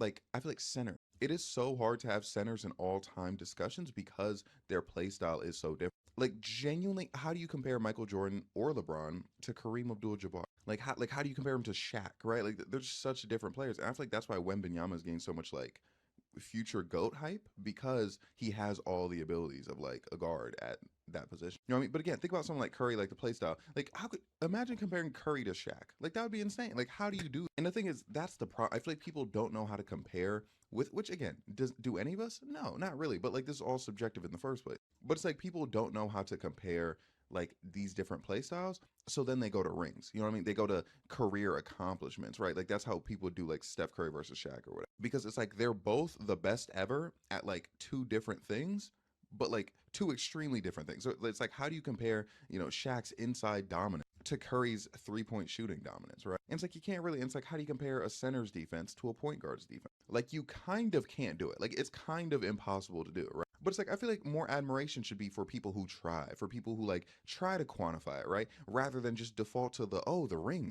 Oh, this is what the team was doing. This is who this person's teammates. Like, no, I'm simply not rocking with that sense. But again, like I was saying originally, like, it's like, you look at Kobe, you look at Jordan, they play similarly, but you can tell Jordan's just like a bit better. Right? And because that is so clear, that's why Jordan fans hype up Kobe and like having him in the conversation. And what's ironic about that is, again, when you hear like Jordan versus Kobe, I very rarely see people say, oh, well, 6 championships versus 5. It's usually just like, yeah, Jordan was just like him, but better. So again, I'm like, the metrics people use to compare players isn't championships. People just pretend that it's championship. Like, it's actually insane. They're lying. Again, I told you the Charles Barkley thing, and now this. Dude, they are lying. They don't care about championships. They care about individual player performance. They care about stats.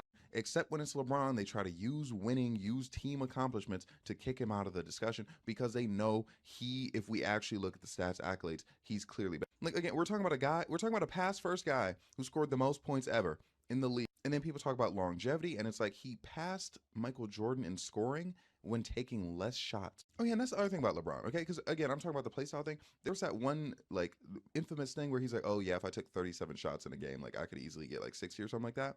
And then like, I think it was like a month later, he got like 60 off like 33 or 34 shots.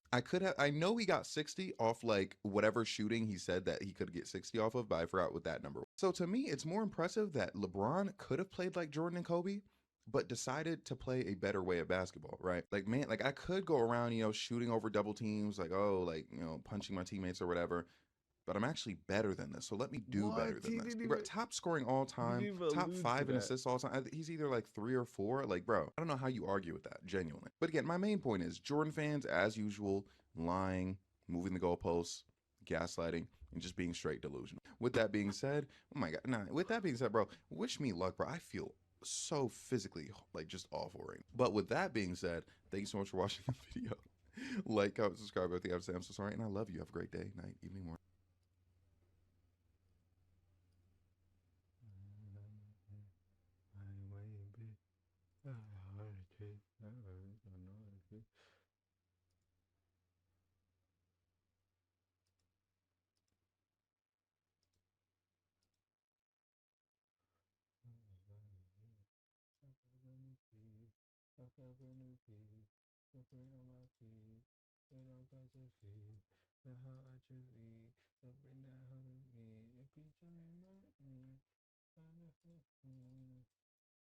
What I'm supposed to do when your ex blue? What I'm supposed to do when your ex blue? How the fuck you gonna shoot? Any time shoot. I ain't scared, fine, ain't scared, shoot.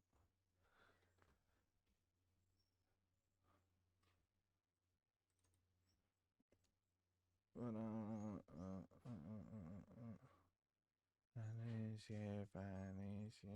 But wait a minute, what the fuck? Nah, ain't no way we 30 seconds into this movie and we got some white woman jumping off a roof? And who the fuck is this light-skinned cop? Yo, you know what, Tyler Perry, I'm tired of you, bro. Once again, light-skinned love interest and trauma 30 seconds in, I ain't gonna lie. I know that y'all love when I cover traumatic movies, and I do too, because they always teach me something. But this nigga Tyler Perry he needs to be stopped, bro. Like, legitimately. Cause who the fuck is this generic CSI Miami light-skinned nigga, bro? All right, man, y'all got it. Anyways, this movie is called A Fall from Grace, and it got suggested to me by a lot of people, but also the internet. I looked up Tyler Perry's best movies, and a lot of people were saying that this is one of them. So, strap in. This is a heavy one. It's like my toilet on a Saturday morning after I've had a Cantina chicken bowl from Taco Bell. Yo, first off, I just want to say before I even go any further, I stopped promoting my Instagram for a while because sometimes I felt like it could get overwhelming,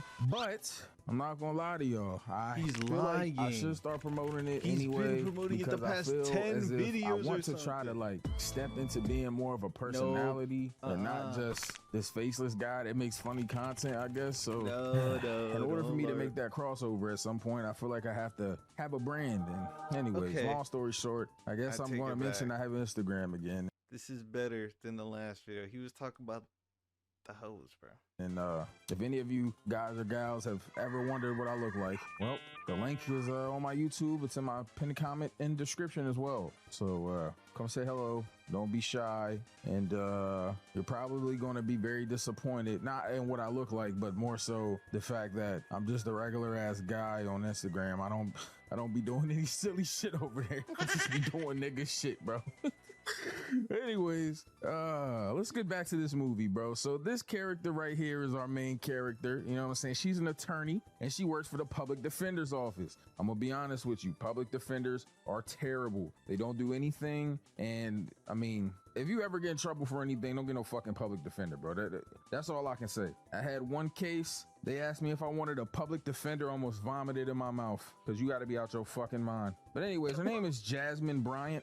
She's played by Brisha Webb. God forgive me if I mispronounced her name. Y'all know I love my beautiful black woman. I would never. But sometimes, you know, y'all parents be giving y'all ridiculous ass names, bro. You know what I'm saying? Shout out one of my homegirls. I met one of my supporters. Her name's Antoinette. But that shit's spelled Antoine. Net. It is cool though because her dad's middle name is Antoine, so that's kind of fire. I'm not gonna lie, and they look alike. You know what I mean? So that's tough. But you know, besides the point, I'm just saying black parents be naming their kids some funny shit sometimes. You know what I'm saying? Like real shit. What happened to the regular names? You know what I mean? Like, can the nigga be named Jonathan? You know what I'm saying? Sandra. Should I take a Elijah? You know what I'm saying?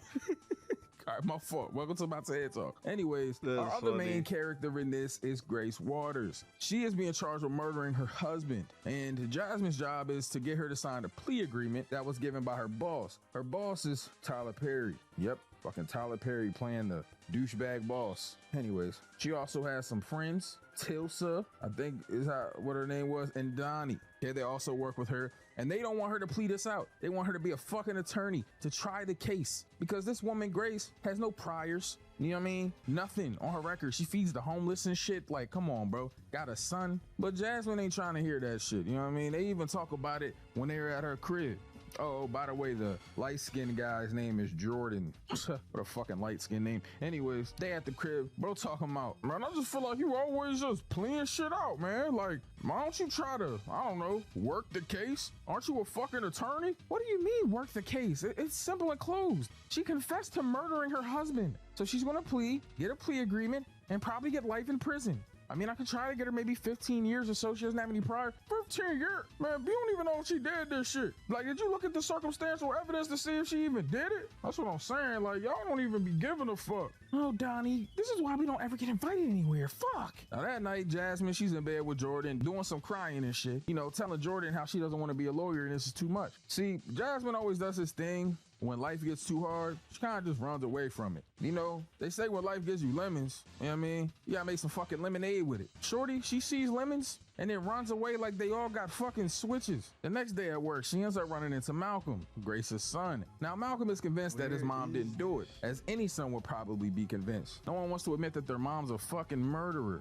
Anyways, her boss is saying to get the plea, and, well, she talks to the state, and they not even trying to give her nothing. No lower time, none of that shit, bro. 25 years to life, and they might let her go to a prison that's close to her son. Now, she ends up going to Grace, and she tells her about this shit. Grace is sitting there crying, but she agrees to it. And that just doesn't sit, but her crying just didn't sit right with Jasmine. Jasmine feels like she's never seen someone that's a real murderer cry. Someone innocent cry that way, so sincerely. So she decided to look into some shit. She ends up going to Grace's best friend, Sarah. And Sarah is played by the same woman that plays Claire Huxtable, also known as Felicia Rashad, so fine in her prime. I mean, she fine now too for her age, I ain't gonna lie. Like, you know me, your boy Sin, love him some black women, you feel me? If they dark skin, brown skin, that's even better. Yeah, I mean?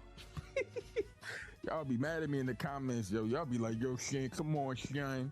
Yo, Shane, like, yo, you need to make a separate channel for the shorty, Shane. You be in the videos pandering to him, Shane. Oh, God forbid a nigga like black women, bro. What the fuck you want me to do? You want me to come on here and tell you how I like black men? That's what y'all want? I'm just saying, bro. Like, let a nigga like black women, bro. Like, that's some hate. Y'all some hating ass nigga. Like, y'all see the girls in the comment section showing me love back, and y'all some hating ass niggas, bro. Like, stop hating all your life. Sometimes you gotta, you know what I mean? Loosen your jaws up and let my dick plop out your mouth, bro. I'm just saying, like, y'all be swallowing my shit, bro. Don't be mad at me because a nigga like black women, bro. That's all I'm saying. And definitely don't get mad at a nigga for trying to get him to come to Instagram so I could talk to him. Y'all hating. You know what I'm saying? God damn. There's enough women in the world for everybody. Fuck. You know what I'm saying? Like, that shit be blowing my shit. Nigga hating on me. Anyways, let's get back to the video, yo. I just had to address that because I seen some comments in the last vid and niggas was really dick eating. Like, I be showing so much love to y'all, bro. In general, I be dropping so many vids for y'all to watch. I'd rather y'all hate on my recap ability. If y'all feel like the video's bad, say that. Yeah, mad at that nigga for nothing. God damn. Yo, hold up, though. Real shit, though. Grace, I ain't gonna lie, I never seen her like this, but after Jasmine went to talk to Shorty, Sarah get to telling her about what happened. So basically her husband left her for a young bitch, you feel me, which is crazy. I mean, what happened to till death do us part? Like, niggas don't even be on that no more, bro. Real love dead, bro. That shit over with. That nigga got tired of her and found him some new hot shit. Yo, speaking of that, yo, y'all seen that Klay Thompson, that Meg Thee Stallion shit? Boy, I tell you what, boy, I pull me a Meg Thee Stallion, boy, I ain't never cheat. I mean, I don't cheat in general, but god damn, I definitely ain't cheat on Meg Thee Stallion. Niggas was tripping. I mean, he is a 4-time NBA champ, though, you know what I mean? So, I'm just kidding, y'all. Cheating is wrong. Anyway, Sarah's explaining to her about what happened, and Grace looked good dolled up. That's what I was about to say, but I forgot. But this just makes Jasmine feel like, okay, there's more to this. So she gets to investigating, and she looks at the pictures and says that there's some inconsistencies with the blood splatter. Like, maybe the blood splatter looks like someone was moved. or moved after they got hit. This could mean a body got moved. This could mean that the nigga got up and moved on his own. It could mean a bunch of different things. You feel what I'm saying?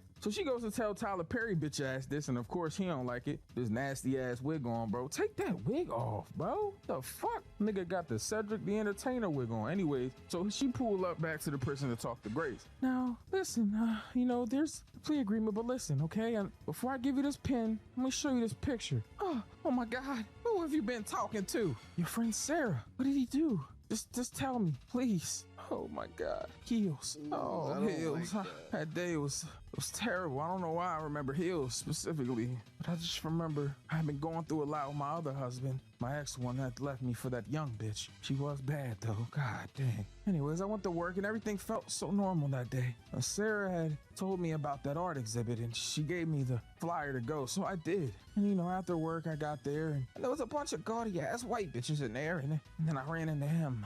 Tall, muscular, really bad haircut for some reason. I mean, you would think that a nigga like that would have a good haircut, but it looked like he played Smash Brothers. Anyways, he had the same haircut as the nigga that said Pog, but I didn't care about any of that. He was a strapping young man. His name was Shannon.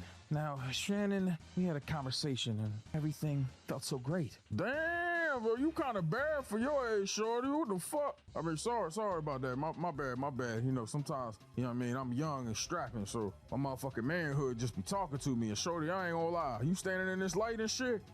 I'm just saying, shorty. I'm just saying. God damn. Not that nasty yet. Like, bitch, y'all knock the dust off that I mean, you like these photographs?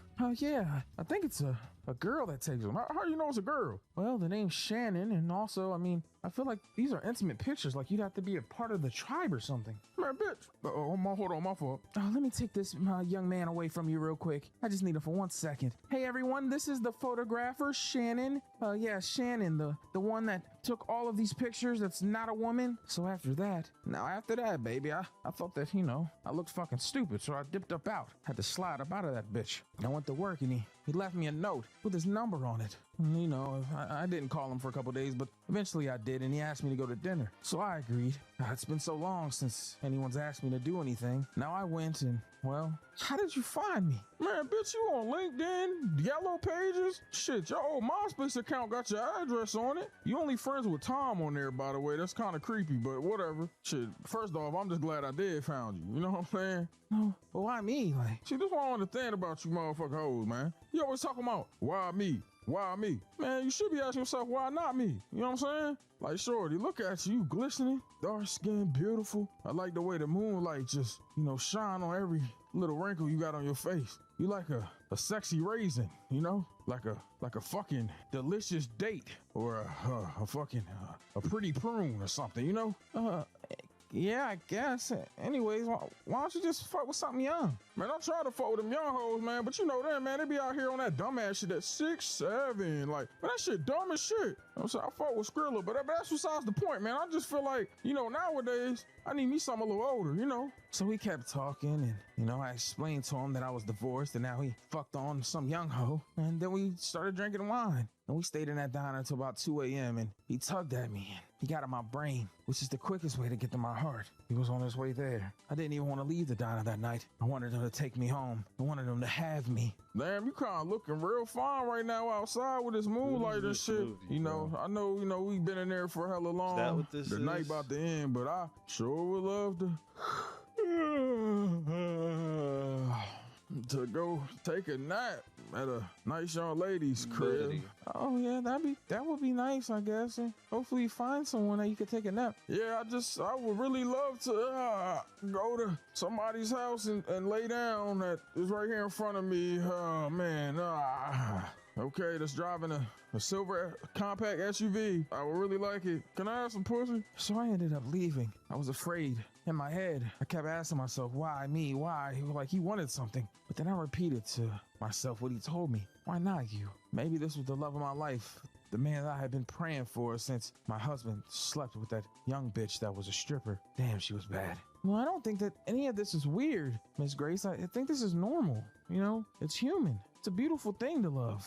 Anyways, after that, we kept talking for a long time. We kept going on dates every night. I was so tired. I was telling him about Malcolm, my son, how he was about to graduate and how I bought my own house with my own money. Little did I know this was going to come back to bite me in the ass. I wish he would bite me in the ass. Man, you look real good, man. I was just saying, like, you keep showing me this crib. You know, I was just wondering maybe I could come inside, you know, see what the inside of your walls, I mean, the house walls look like, you know. I don't know.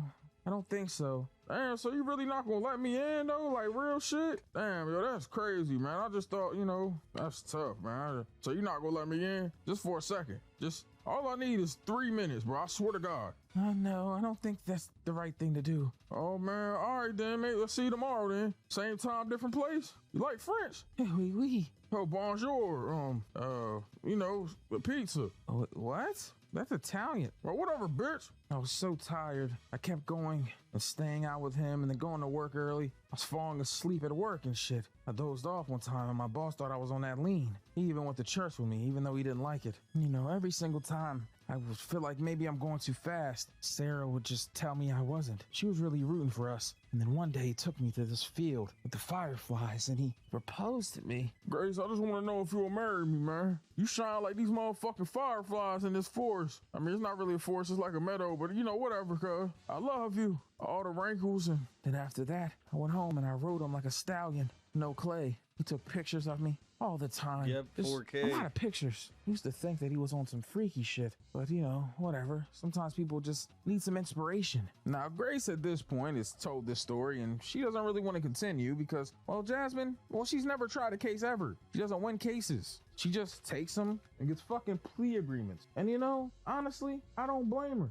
I wouldn't want to do in my fucking case either. Like, shorty, you won't even be trying. Now, after this, Jasmine feels like she's done with the case. But Jordan, well, he keeps saying, no, you're not. So she goes back. Okay, look, if you want to be here in the rest of your life, it's fine. You can sign it. It's fine. You already signed it. I can take it to the DA office. But if you want to tell me the story and let me try to help you, then I can. I feel like you're innocent. I know it. I just need you to tell me the rest of the story. I promise. I'll try. I'm probably gonna lose because I suck, but I'll try though. Well, after that, we got married and it was the happiest time of my life. I was in love. The way he touched me, caressed me. Damn, man, stop fucking throwing flowers on me, bitch. He was wonderful. Made me breakfast in bed. He had this stupid ass necklace on. I forgot to mention it earlier. It was kind of like, he had this stupid ass necklace on. I forgot to mention it earlier. It's kind of like it's an African thing. Like a fucking totem or something. Some shit you get in Jack and Daxter to get a power up. He would bring me flowers by. Kept taking pictures though. I didn't understand all of that, but whatever. One day I woke up and I went downstairs and he was on the phone. Yeah, I like the way you doing that. Yeah, keep rubbing that for daddy. Uh-huh. You almost there, good girl. Who are you talking to? Oh shit. My fault, cuz. Let me call you back later, Alfonso. Alfonso? You were telling somebody to rub it for you. Called him a good girl. Hey, don't worry about that, man. You know, that's just what they call him in the hood, man. They call him good girl. You know, it's like a nickname or something. You feel me? It's because he be having that good ass white. You know what I'm saying? He got that good girl. You know what I mean? Like that coat. But listen though, 2 things I don't like. This being your fucking question. Oh my God. Are you Batman? Shut up, bitch. Now, the next day, Grace ends up going to work, bro, and oh my God. Her boss calls her in the office, and she gets fucking fired. Literally gets fired because someone stole over $375,000 from her accounts with her passwords. Oh yeah, she's fucking cooked. Now, honestly, we all know it's so obvious that it's this nigga, bro. We know it's Shannon, but this nigga keep acting like it's not. Anyways, Sarah's there when she confronts him, and he pulls out some fucking pictures after she leaves, says he was taking pictures of these cancer kids, bro. Like, what the fuck? Oh, you just fell for that shit. Like, Grace, you just keep getting manipulated, yo. Like, come on, don't be a dumbass. Okay, I know it's like she's being emotionally gaslit by a fucking master manipulator right now, who's clearly has a lot of practice at this. Me personally, I wouldn't have fell for this shit, but that's because I'm a man, and I think men view things differently, but whatever. Anyway, this nigga pulled the, yo, I stole from you, let me help you find it under the couch ass shit. Helped her, called numbers, she calling the IRS, all that. Now she ends up going to the bank, finds out that a new mortgage got taken out of her house and all types of shit. So she gets the fucking videotape pool, and lo and behold, it's this nigga Shannon. I told you it was Shannon. Now, baby, come on now. You know I needed that money now. What kind of, you know what I'm saying, man, would I be, you know what I mean, to ask his own wife for money? I needed that money, man. I owed it to a lot of dangerous people. No, I needed that motherfucking money, bitch. Now, you my wife, you know what I'm saying, and I'm your husband, so I'm entitled to that money. This nigga got so mad, he broke his phone. Then he pulled the Kevin Gates. Said, bitch, you lucky I got two. God damn, this nigga got two phones? You know he trapping. Now, obviously, you know, she's hurt and in pain. Yo, she went in there yelling at this nigga in his boxers talking about, I need an ashtray. I need that money back. Now you laughing at me. You need to get out of my house. Man, you keep saying your house is our house, bitch. Give me an ashtray, bitch. And then I called the cops on him. I thought, you know, that maybe they could do something, but they said it was a civil matter. I had to go get a lawyer. $10,000. It would take years to get anything back through court. It was terrible. Sarah went with me, of course. I didn't know what to do. And then I went home one day and this nigga was upstairs fucking. He threw me out of the room and finished off. Then he gonna come downstairs and said that I should have joined him. This bitch said I was his mom. And he's sitting there explaining to me of how he took my money and how he isn't going to give it back to me and how he used me.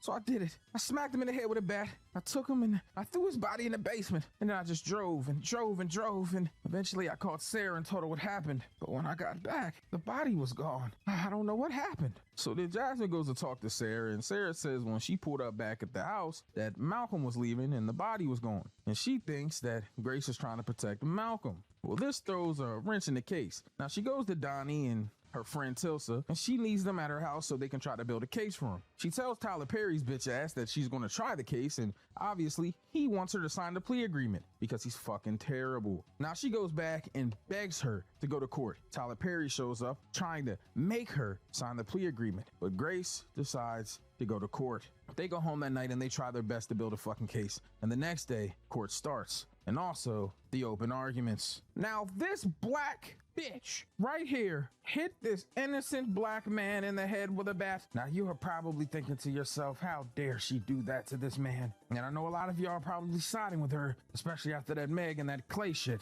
but I promise you, this bitch is evil. She smacked this man in the head with a bat. It's just the truth, and it's what happened. And she's black, by the way. I just wanted to let y'all know that she's black. Didn't know if you guys knew that, but yeah. Now Jasmine gets up and explains to everybody that Shorty cooks for the homeless. You know what I'm saying? She be helping kids. She's a wonderful woman. She asked the police officer, you know, in cross-examination about the DNA and how there could be inconsistencies, asked about the blood spatter from a blood specialist, how that could be inconsistent. I mean, but at every turn, this nigga is on her ass. The DA is not playing. It really looks like an open and closed case. Now, she tried her best, bro. I mean, her damnedest to try to make sure that everything went as according to plan. But in order for her to have an actual chance at this, they're gonna have to bring Sarah up to the stand. Now, this could backfire for multiple different reasons, but something that they didn't remember is that one phone call that she made to Sarah. So they bring it up, obviously. It was in Discovery, been in there for months, but this dumbass nigga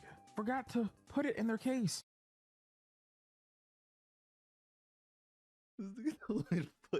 So what ends up happening is the cross-examination tears her apart and gets her to admit that, well, Grace admitted to killing her husband on the phone. Yep. Just like that, cases open and closed. Closing arguments the next day. Now, before she can go home, Tyler Perry bitch ass come in there destroying her. Man, I can't believe that. You left the witness up there openly saying that your motherfucking client is a murderer? That's some stupid ass shit. Like, I'm just saying. You knew that shit was in Discovery. I seen that shit. I've been shadowing you. That's crazy. Can't trust none of these hoes nowadays. Can't do nothing right. And then she goes home and her husband, who didn't say anything, didn't even stand up for her, reiterates what Tyler Perry said, that she's running away, not trying because things got hard. So the next day, she kept trying to call Sarah to the stand. And, well, the judge wouldn't let her. Thank God, because you're about to find out some fucked up shit soon. But anyways, the truth of the matter is, she gets held in contempt of court. While all of this is happening, though, something dawns on Grace. When she was leaving, she saw that same necklace on Sarah's neck. Oh my God, Shannon and Sarah have been working together this entire time. Basically, what's been happening gets confirmed when Grace pulls up to go talk to Sarah, and we see this old lady that we saw earlier in the movie walking outside on her own. This woman is Alice, played by Cicely Tyson. And I didn't mention her earlier in the movie because it would give away a lot. But anyways, she was creeping around when Jasmine pulled up the first time. She's trying to escape and get away because what's been happening is Sarah and her son, Shannon, have been abducting old women, stealing everything from them and hiding them in the basement. Yep, tying them up. I mean, tons of them. That's why the old white bitch jumped off the building in the beginning. Everything's gone. Everything me and my husband worked for is gone. Now, obviously, you feel me? Alice knows about Shannon. She mentions him, and this makes Jasmine freak the fuck out. So she goes down in the basement and she sees it. All the old women tied up. But Shannon grabs her and gags her. This nigga is fucked up though. Look at his head. God damn, she fucked him up with that bat. But anyways, while this is happening though, Jordan gets something on his computer and now he pops up at the crib. So he goes in there, bro, and he ends up, you know, getting the whole, oh, you don't have a warrant, you can't come in. So he calls his wife's cell phone and hears it. This is enough probable cause to go in the house. He goes in this bitch, ties Sarah up, then goes downstairs. He gets in a fight with Shannon, starts losing obviously because, you know, you got to make the light-skinned guy look bad. That's just what they do, you know what I'm saying? This man is in love with light-skinned dudes. As soon as it's time for the light-skinned guy to fight, the dark-skinned guy, he gets his ass beat. Like, I'm just saying, yo.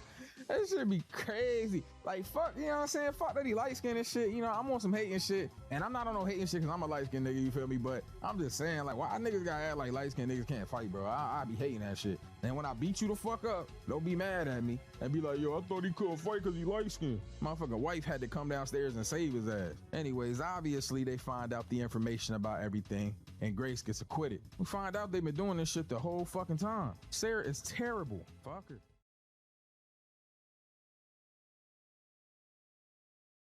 Back in 2013, Grand Theft Auto 5 released to Bro, mass. how does he do this? He turns like some niche subject into 50 minutes. Yeah, man, I'm just gonna say it. I'm not built for this. VO3 Zombies is as difficult as I thought it would be. Yeah, I can't do this. There's some people that are gonna be upset with me or whatever with this, but this is how I view you zombies guys. All the way back to you VO3 guys. You guys are geniuses. Like, you got it. I don't know what else you want. Maybe it's you want me to get on with it. I can't do it. But I can give you though as credit. At no point will I or have I ever said that these Easter eggs were going to be easy. And after looking at, I don't even know why I looked at multiple videos as if it was going to change the rules or the order, but I looked at so many videos trying to figure out how I could potentially do Der Eisendra. I watched like the first couple minutes and I was like, oh, okay, that doesn't really seem that bad. They went through like 10 to 15 steps and I was like, okay, yeah, we're gonna be like halfway done with everything, right? No. I was like a quarter of the way through for this. I can't do it. I can't do this. It's too much. You guys win. I can't do this. It's too much. It's too difficult. And this is talking about literally like considered the second easiest one to do. It gets way, way worse. There's more steps. There's more difficulty. There's more RNG. It only gets worse from that point forward. Like, my stupid ass was already dying on the first Easter egg that some people don't even consider an actual Easter egg. Now, of course, I could go and get carried. I was offered by a lot of guys that have played zombies, you know, over the years. They all know this stuff inside out, and it's very, very easy for people that have done it before. You know, you gain the confidence. There's not a bunch of stuff you've never seen before. Lineups that I have to learn. There's locations that I have to learn. There's over like 20 different locations in total to find 5 different items, or like 7 different items. It's nuts. G Fuel currently has their anime BOGO sale going on. From now until the 20th, you can go and check out this entire anime bundle. You can pick all the new different flavors. They got a Demon Slayer flavor named Raging Sun, and they also have a My Hero Academia flavor, which is a blueberry lemon matcha. So you can go over onto the website, buy one, get one free. Obviously, if you don't use that BOGO sale and you still grab some other stuff, you can still use my code JEV at checkout. If you do grab anything, feel free to go and tweet at me over on Twitter at JEV. I appreciate it.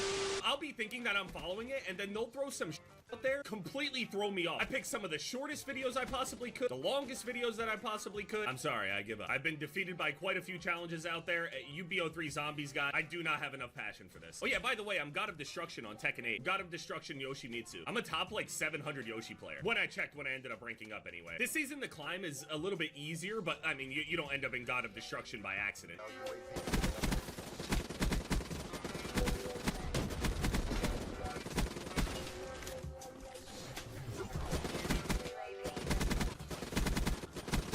That shit is as complicated as I hyped up. It's a humiliation ritual, man. I don't feel like I'm fighting through any, like, there's no perseverance or anything involved for me. I'm simply not built for it. I'm tapping out now. You guys are boy kid geniuses.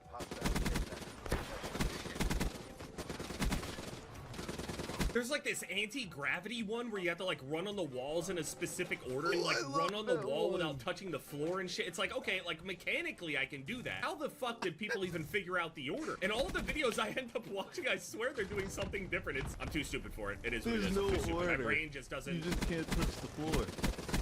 I don't not believe in myself for all things. I can tie my shoes, I can blink, breathe, and put on my clothes and stuff at the same time. Like, I don't think I'm dumb. It's just, yeah, this is not my subject. This is not my major. You guys majored in the zombie shit. I'm not even taking it. I'm not even going to the college, dude. I'm not going. I got a high school education.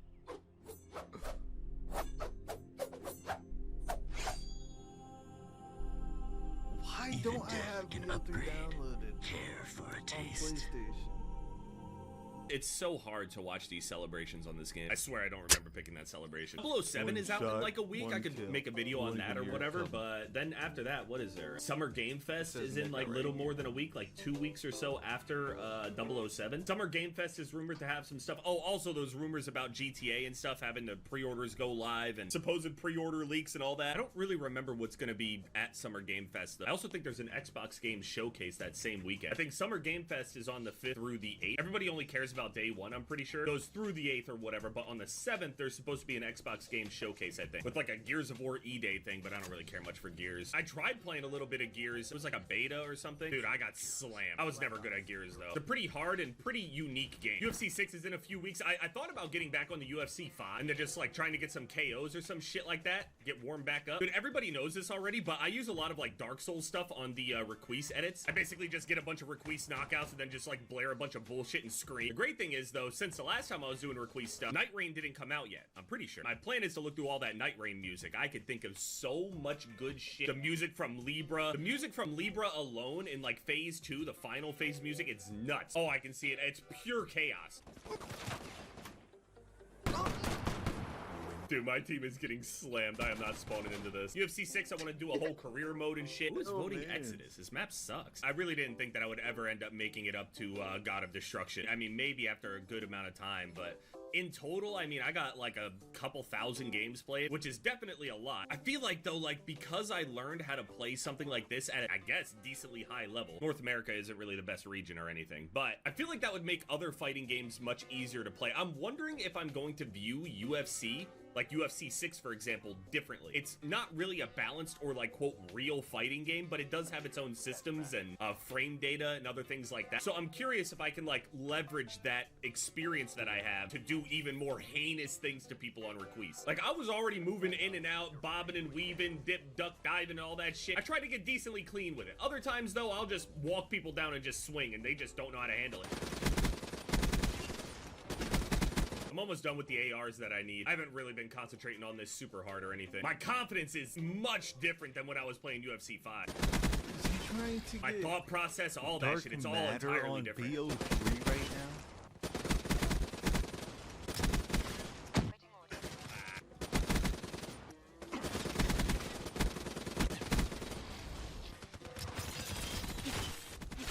There's a DOA 6 remaster coming. I don't know if I would make a video on that. I definitely will make a video, at least one video over on DOA 7. Looking back at my original Tekken 8 video, I had no idea how to play. No identity, no playstyle, no knowledge, no nothing. Those fighting games, I mean, I played Tekken 2 and shit, some Tekken 4, but like, I wasn't really doing shit. I just remember playing it as a kid. My aunt had the game, I think it was, and she just let me play it or have it or whatever. And I remember playing like Law. I was doing like the double, triple backflip thing that Law does. The big launching backflips that like combo into each other. And Yoshimitsu, I would purposefully get behind people on Yoshimitsu just to do his one back grab that looks like the primary Lotus that Rock Lee does to Gaara. Avatar Legends, I'm gonna go hard on that game too. Hopefully there's an announcement as well with what NetherRealm is gonna be doing with their next game, if they're gonna be doing an Injustice, and then maybe I can finally go and get good at an Injustice game, because when I was playing Injustice 2, if anybody was watching the videos back then, you already know. You remember the Green Arrow. My execution is so much better now, I swear.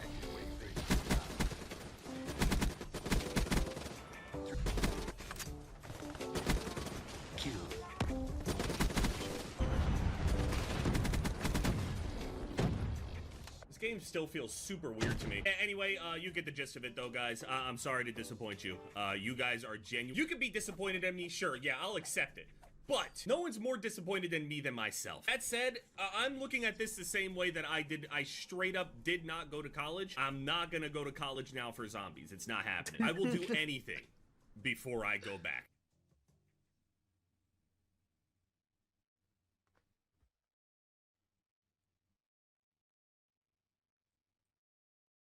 Real quick, I have to say this. YouTube, this is not real. This is all prop. Welcome back to season.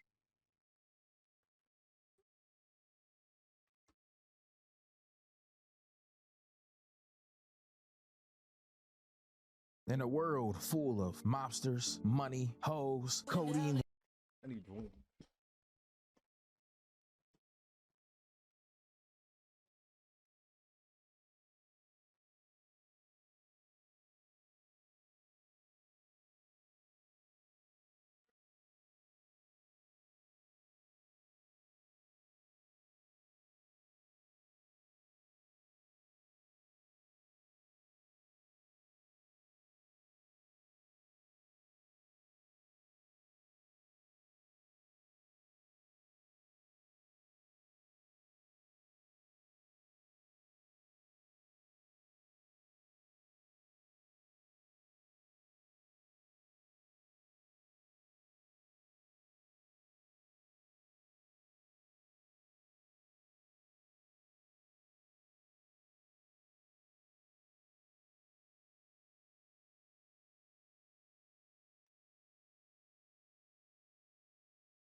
Lean and gang of violence, there lives a man who is slightly balding with a receding hairline, a man who isn't supposed to be in the shrink's office right now, a man whose main wardrobe is a Rolex watch and a wife beater. This is Tony Soprano, one of the head capos and one of the biggest organizations that the world has ever seen, the Mafia. Will Tony Soprano learn to be human while maintaining his position in this very dangerous mob? Only time will tell. Or me, because I'm making the video, but that's besides the point.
Bro, y'all ever see how many?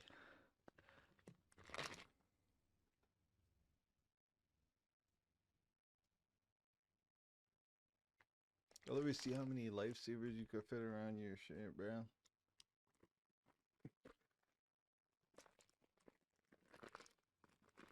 My fault. This is The Sopranos, season 1. Oh, damn, man, where this bitch at, man? Oh my God, why that statue got titties like that? Mr. Soprano? Yeah, what's going on? Hey, man, I like your pantsuit, man. That's cool. You get that Coles? Why don't you just take a seat? Oh, okay. Like the statue out there. You know what I'm saying? That motherfucker got high beams on though. Thought them damn nipples was about to poke my eye out, which isn't really a bad problem. You know what I'm saying? I do like nipples.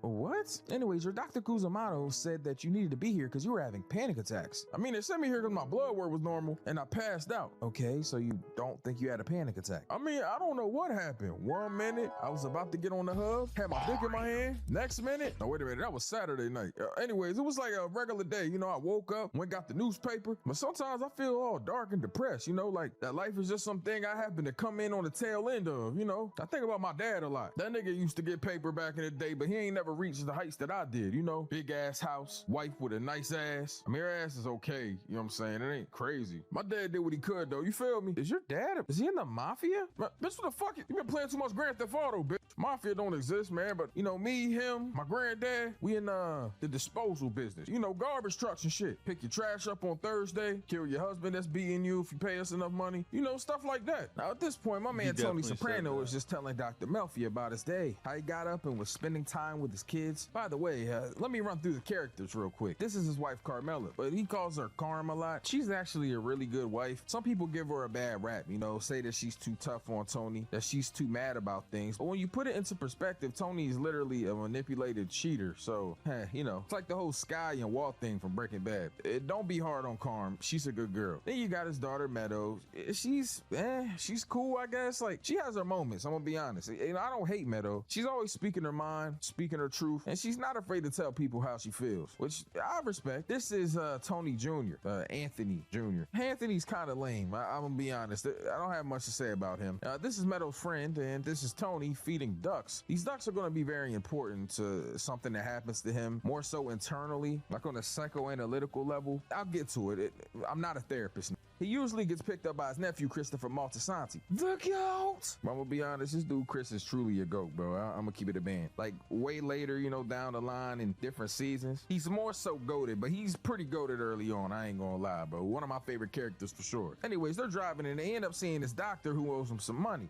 He be gambling too much. Something that you're gonna get accustomed to in The Sopranos is that people gamble a lot, and then they owe people a lot of money, and then things happen to them. Pretty bad things, like they get their legs broken, their wife fucked, kids get their cars taken, sold, grandmas get murdered in their sleep. Could be anything. Nigga might just break both of your thumbs after using your hands to wipe his ass. I'm just saying. Holy shit, is this nigga chasing after me, cuz? Hey, get your bitch ass back here, man. Hey, Chris, go chase him real quick. Yeah, I got you, Tony. Hold on real quick, Shank. Hey, get the fuck back here, bitch. Now, don't even worry about it. I'm about to hit this nigga with a car, cuz. Holy fuck, this nigga about to hit me with a BMW, cuz? Yeah, excuse me, this is not a BMW, by the way, Tony. I'm just saying. I don't even know what this shit is. What the fuck is this, a Volvo, Shank? Now, this man Tony ends up hitting him with a car. Obviously broke this nigga's legs, can't walk now, and beats the shit out of him. Now, this doctor clearly doesn't have the money, but Tony, well, he's gonna find a way to recoup the losses. Trust me, he always does. Now, my man Tony ends up going to the spot. It's just a little deli spot they go. They have coffee at sometimes. You're either gonna see Tony there or the Bing, which is like a strip club that he bought. Now, this person right here is Silvio. There's Silvio, this guy's Paulie, but the person that we're gonna talk about right now is Tony's Uncle Jr., who was honestly the antagonist for the first season of this show for multiple different reasons. Now, he's about to whack this guy. Whack is like kill a nigga in mafia terms. I mean, to me, I would just say smoke, destroy, annihilate. My bad, I sound like a fucking transformer. Anyways, the problem is though, Junior's gonna have this done at Artie Bucco's restaurant, who was a real close dear friend of Tony's. This is obviously gonna ruin his business, so Tony can't have him do it there. I'm gonna keep it a band. I don't even know why he has to do it there anyway. Like, nigga, just do it somewhere else. Now, before my man Tony can go talk to Uncle Junior, he also going to go see his mom. Tony's mom is somebody that is incredibly annoying, and she's pretty much the driving force for Tony's whole mental issues for most of the series. It's really fucked up, but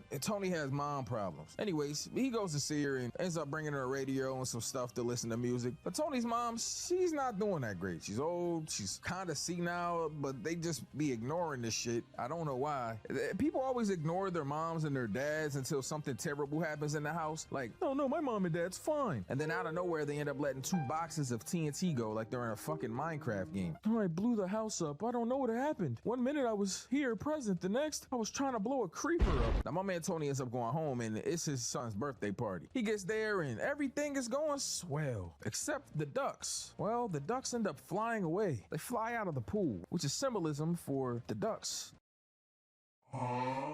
You know, leaving the nest. Birds leaving the nest. Anthony Jr.'s birthday, he's getting older. Meadows about to graduate. Tony's mom's bothering him. Like, everything is stressing him out. And these ducks were like his, you know, last little piece of tranquility. And they just flew away. And that's what caused Tony to pass out. So they take him to the doctor, get him an MRI. We also find out here in this conversation that Carm is pretty mad at this man Tony because he's been cheating on her with a guma. The guma is just like a side piece, basically. I don't know why the mafia niggas have all these stupid ass names for their side pieces. Like, nigga, just call her a hoe, a trick, a side piece, a whore, a slut, a treesh. I don't know why the mafia niggas have all these stupid ass names for their side pieces. Man, we have a lot of names to degrade women. Like, we should probably check in on that. Like, what the fuck is up with all the misogyny in the world? Man, Carl, you be on that bullshit, man. Like, I know you mad at me about me cheating on you with the Guman shit. Of course I'm mad at you, Tony. Like, why wouldn't I be? You look like a fucking beach whale laying in this damn MRI bed too, by the way. Like, you need to lose some weight. Oh, I need to lose some weight. Okay, that's cool, that's cool. And you need to shave down below. It looks like a pussy got a lace front wig on, but I ain't complaining about it. I still eat that motherfucker. Oh my God, don't talk like that in the doctor's office. Oh my God, I hope you fucking die. You hope I die? Bitch, I will slap the fuck. Yo, you know what? I ain't even about to go there with you, man. You always fucking tripping. Now, my man Tony gets drug along after this. You know, doctors, they don't be telling you the test results right away. They be playing around and shit. So he went to golf with his uncle, had some lunch. But while all of this is happening, Carm is at the house with the father of the church. And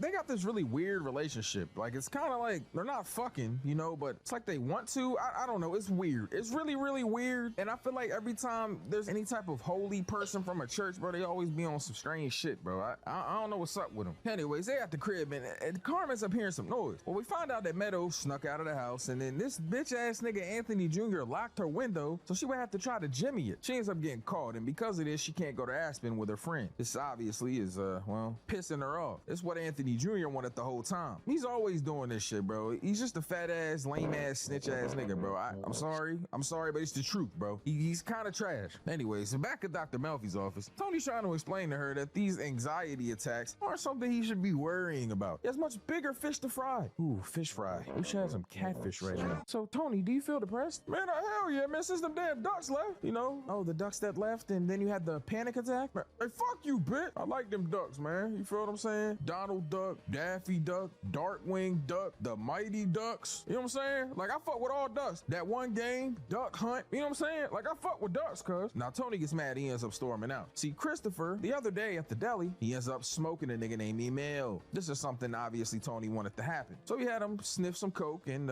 he was coming to pick up some product. And then Christopher, well, he smoked his dumb ass in front of a big ass collage of a bunch of gangsters. Ah, it's poetic. Anyways, him and Pussy, oh yeah, this is Pussy, by the way. Pussy is a character that's going to come up in this season and be the very pivotal part of season 2. But I'm gonna just call him Puss from now on because I can't keep saying Pussy in my video. Anyways, Puss and Chris go to go dump the body, but they realize it's too heavy to get in the dumpster. So they're gonna go find a better way to get rid of it. In the meantime, Tony goes to take his mom to one of these retirement villages. He doesn't call it like a nursing home because she obviously wouldn't want to go there. What old person wants to go to a nursing home? That's basically putting a nail in their coffin. So they pop up in there and everything's all fine and dandy until they get in there and oh, Meanwhile, Tony's mom gets to complaining. I don't want to be in a nursing home. Look at that old bitch in there. She has liver spots on her back. Mom, you got liver spots on your back. You know what? I ain't even about to argue with you, man. You about to live in this bitch, okay? It's a nice retirement village. They got old niggas that fought with you.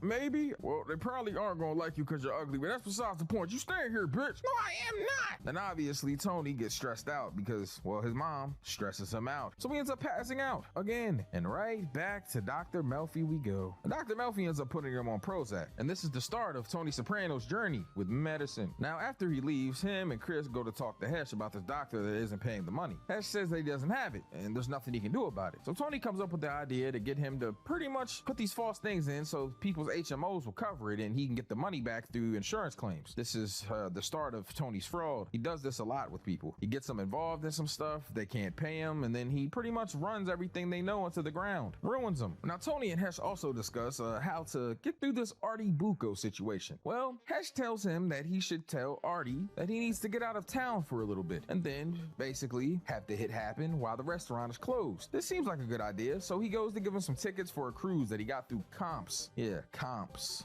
Hey, how did you get these comps, by the way? Oh man, you know, just had to break a leg or two, you know. You know me, man. Break a leg or two. What do you mean by that, Tony? Oh, no, nothing, bro. You know, just had to give somebody a hard time. It's nothing serious. Don't worry your little bald head about it.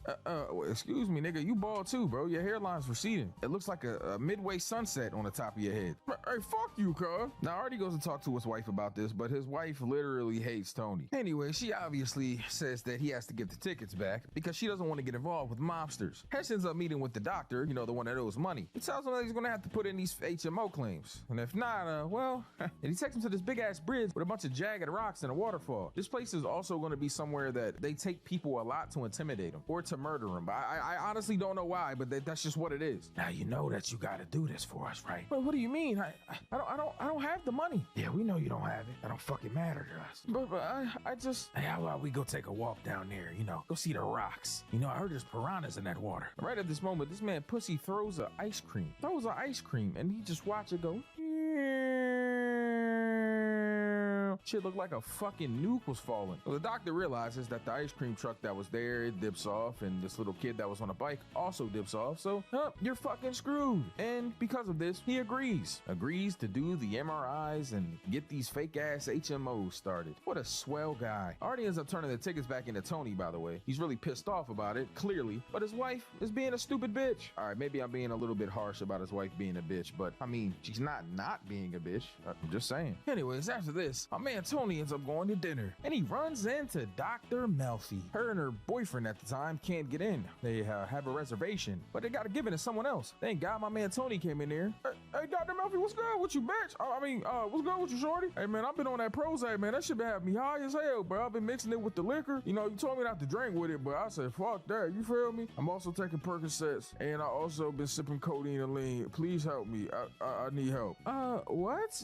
Anyways, why you in here anyway? Are we talking about to hit dinner or some shit? Man, hold on, man. Let me talk to somebody for you, man. You can't be in here waiting and shit. This hostess is also important. This is Christopher Maltasanti's girlfriend. Her name is Adriana. She's pretty important. Now he ends up helping Dr. Melfi get in here and all that, and him and Carm are having dinner, so Tony can explain to her that he's on Prozac and going to therapy. Obviously, Carm really likes the fact that he's going to therapy and he's on drugs, but it's mainly because she's hoping that this therapy can help her in his marriage, which is on the outs basically because this nigga's been seeing the guma, and I mean, he's also just kind of a shitty husband. Really great father though. Really great father. I will say that. But husband, not so much. Carm's also very upset because, well, her and Meadow have been kind of on the outs as well. Meadow's really mad about the whole thing in Aspen, but truthfully, she'll get over that shit. Moms and her daughters, you know how that be. So Tony ends up taking her to this little chapel, trying to teach her a lesson, showing her the glasswork in there. It says that their ancestors are the ones that built it. Your great-grandfather and his brother Frank, they built this with their own hands on the day of my daughter's wedding. Or whatever the fuck the guy said in Godfather 1. Now, they can't really figure out what they're going to do about Artie in his restaurant, so instead,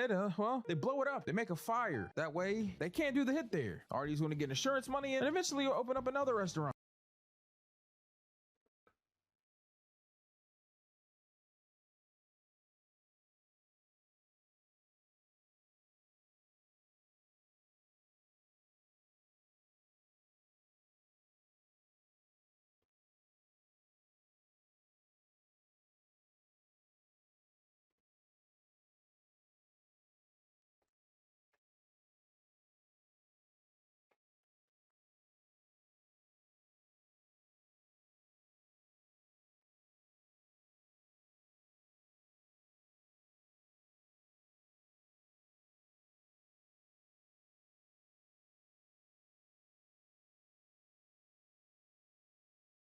What a swell guy Tony is. Let me just blow this guy's fucking restaurant up. Anyways, he ends up going back to therapy to talk to Dr. Melfi again. And he finds out that it's not the Prozac helping him, it's the fact that he's going to therapy and he's talking about his issues and his problems. Obviously, he wants to think that it's the fact that he's on medication, but nigga, no. Now, Tony finds out the reason why he was so sad is with these damn ducks. He had a dream that his dick fell off and the duck came and picked it up. Bro, if I had any kind of waterfowl animal picking my pee-pee up in a dream, probably lose my mind too. Anyways, they're having another little get-together for Anthony Jr.'s birthday at the end. They have a conversation with this man Artie about his restaurant. Nigga going through it, man. Shit, I feel it. This man Artie fucking crying about his restaurant. This man Christopher tripping. Bro talking about making fucking screenplays and shit. Now everybody pulls up, man. Tony's mom, Uncle Junior, and we finally pan over to the pool, in which there are no ducks. Just kind of fucked up, but I mean, hey, it is what it is. Now John Gotti, you know what I'm saying? The head of the mafia family, you know what I'm saying? He like a fucking figurehead for this shit. But it ain't like the days of John Gotti no more, man. The crime families is kind of falling apart at this point. These niggas is reaching for crumbs. Niggas ain't getting no motherfucking paper. Broke ass niggas. Man, we turn this shit off the TV, man. Dude on there snitching, man, turning turncoat, giving interviews about the old Muerta and the crime families and shit, man. Lame man nigga, man. Just when I thought I was done, they pulling me back in. What is you talking about, Seal?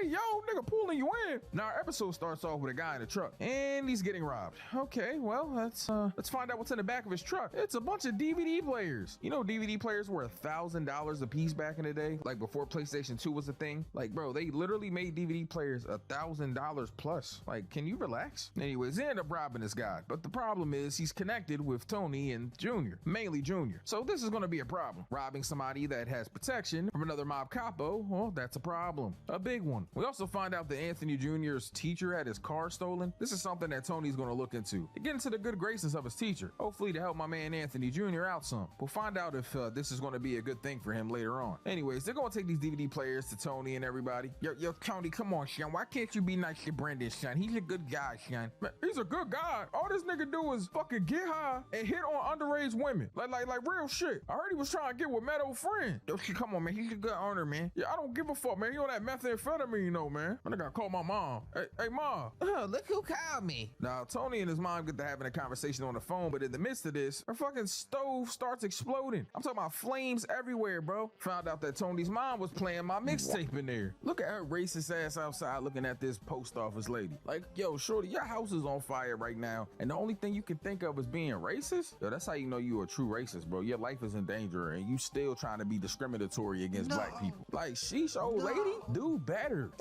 No, don't lift that burning rubble off of me.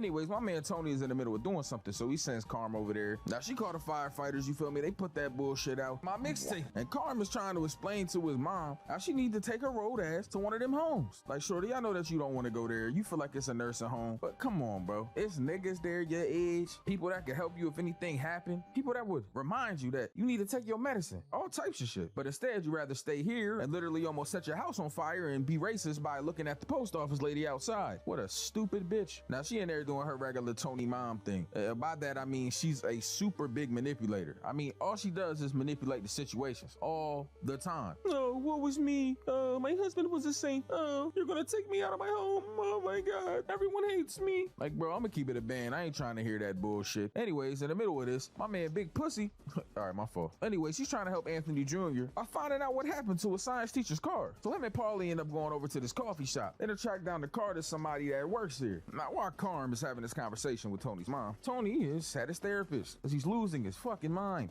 So where are your sisters at? My sisters, I'm gonna keep it a band with you. My sisters, well, one of them ran off, well, both of them really technically ran off, but one, she kind of fat and annoying, you know what I'm saying? She always bitching about something, and she kind of look fugly a little bit. And then my other one, she cool, you know what I'm saying? She quiet, and I like her a lot more than Janice. I'm just keeping it a band, but besides that, though, I mean, shit, I'm here holding all the pieces together, you know, as always. Anyways, my man Tony ends up popping up on his mom, having a conversation with her, seeing what she got going on. He said a little nice Haitian lady over there to watch her, but obviously Tony's mom is super racist, and Tony is too apparently, because he walked in and told her not to smoke weed while she's working. How do you know that she smokes weed? And even if she did, nigga, that's her business. I don't like her. She's black and she smells bad. Man, mom, you gotta stop that shit, man. She seems like a nice girl, man. Yeah, nice my ass. Who the hell does she think she is? Anyways, your uncle wanted to talk to you. He sounded agitated. Now, because of this whole situation with the Christopher Christopher and his band of fucking thieves, all right, my fault, robbing these trucks that are connected to Junior, Tony has to meet with Jackie Aprile, the leader of the family at this point. But he has cancer and he's also really sick with chemo, so it's probably not going to last that long. Jackie Aprile is soon going to have his last meal. All right, my fault, that was crazy. But they have a conversation and they come to a conclusion and a compromise that'll make Junior and Tony happy. Now, part of this is having Christopher pay Junior 15 bands. Obviously, he doesn't want to. So Junior pops up with Brandon, this fucking douchebag, and they have a conversation with Tony about everything that happened. Tony's a little bit upset about it, rightfully so. But this man Brandon is wilding. Bro talking about, hey, acting boss my ass. We know that you've been running things since you know Jackie been to chemo sabe. Chemo sabe? Yo, that is fucking crazy, bro. This man is on chemo and he called him chemo sabe, yo.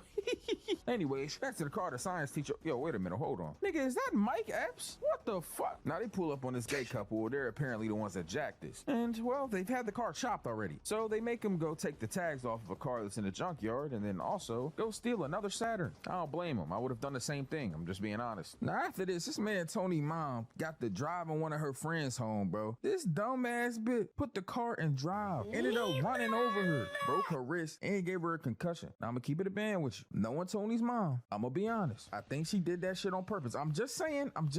Now, Tony seems to think the same thing because he asked this therapist when he's in there talking to her, Dr. Melfi, if she thinks that his mom did that shit on purpose. I'm gonna be honest, man. I'm just saying his mom don't got no hurt. Then again, she was looking backwards when she hit the gas, so maybe she didn't do it on purpose. So who knows? Anyways, off of that though, my man Chris and Brandon end up going out. They go to this club and Martin Scorsese.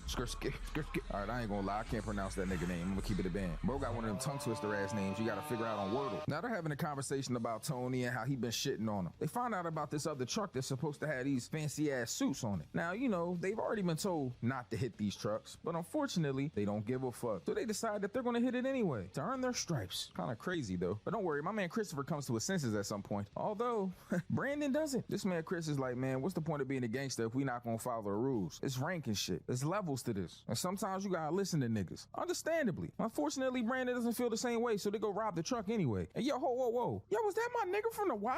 Hey, yo. They be reusing a lot of the HBO actors in these shows back in the day. You know, The Wire, Oz, Sopranos, you know. Anyways, when bro ends up jumping out of the truck, his gun falls. And the white dude that was driving gets shot in his head. Yep, he killed a fucking truck driver that was connected with a made man. A captain at that. This is gonna cause a lot of problems. Meanwhile, Tony is putting his mom in that retirement facility. She does not want to go there because she feels like it's a nursing home. And now Tony's just trying to pretty much discard her, throw her away. This isn't what's happening, but you know, Tony's mom is manipulative and fucking insane. So that's just something that we all are gonna have to deal with. Now, Christopher's in a lot of trouble and they're gonna have to return those suits. Fortunately for them, Tony is his uncle, so he's not gonna be too harsh on him. However, he is gonna make him return the suits and call his Uncle June to tell him about it as soon as they get their taste. And by taste, I mean they're gonna get part of the suits. You see, my man Sil, well, just when he thought he was out, they pulled him back in. My man Tony goes to go pick up some things from his mom's crib after this. This nigga almost had a panic attack. He'd just be passing out randomly, getting stressed out about his mom and other things. Kind of feel bad for him. Imagine you just sitting there picking up pictures, thinking that everything's cool, reminiscing on your past, and it stresses you out to the point where you're gonna fucking pass out. Nigga started hyperventilating. He probably should just kill his mom and get it over with, but you know, whatever, what do I know? All of that for Tony to get stressed out and end up hitting his goddamn barkeep in the head with a phone. Jesus Christ. So Brandon and my man Chris end up pulling up and dropping the truck off. But the problem is this man Junior got too much ego. You see, he's been waiting a long time to maybe become the head of the family. So he's out to dinner with his douchebag right hand, someone that'll become very relevant later. Don't worry about it. And they're having a discussion about this dumbass truck and the things that happened with it. And basically the owner, Conley, he's not that mad about it. I mean, some of the stuff was missing, but he's not tripping. He's just glad to have it back. Even though his driver did get shot in the head. Nigga got popped like an airhead. Sheesh. Man, that shit is some bullshit, man. My fucking nephew running around tripping. I just bought his son fucking $400 surfboard, man. You feel me? Surfboard,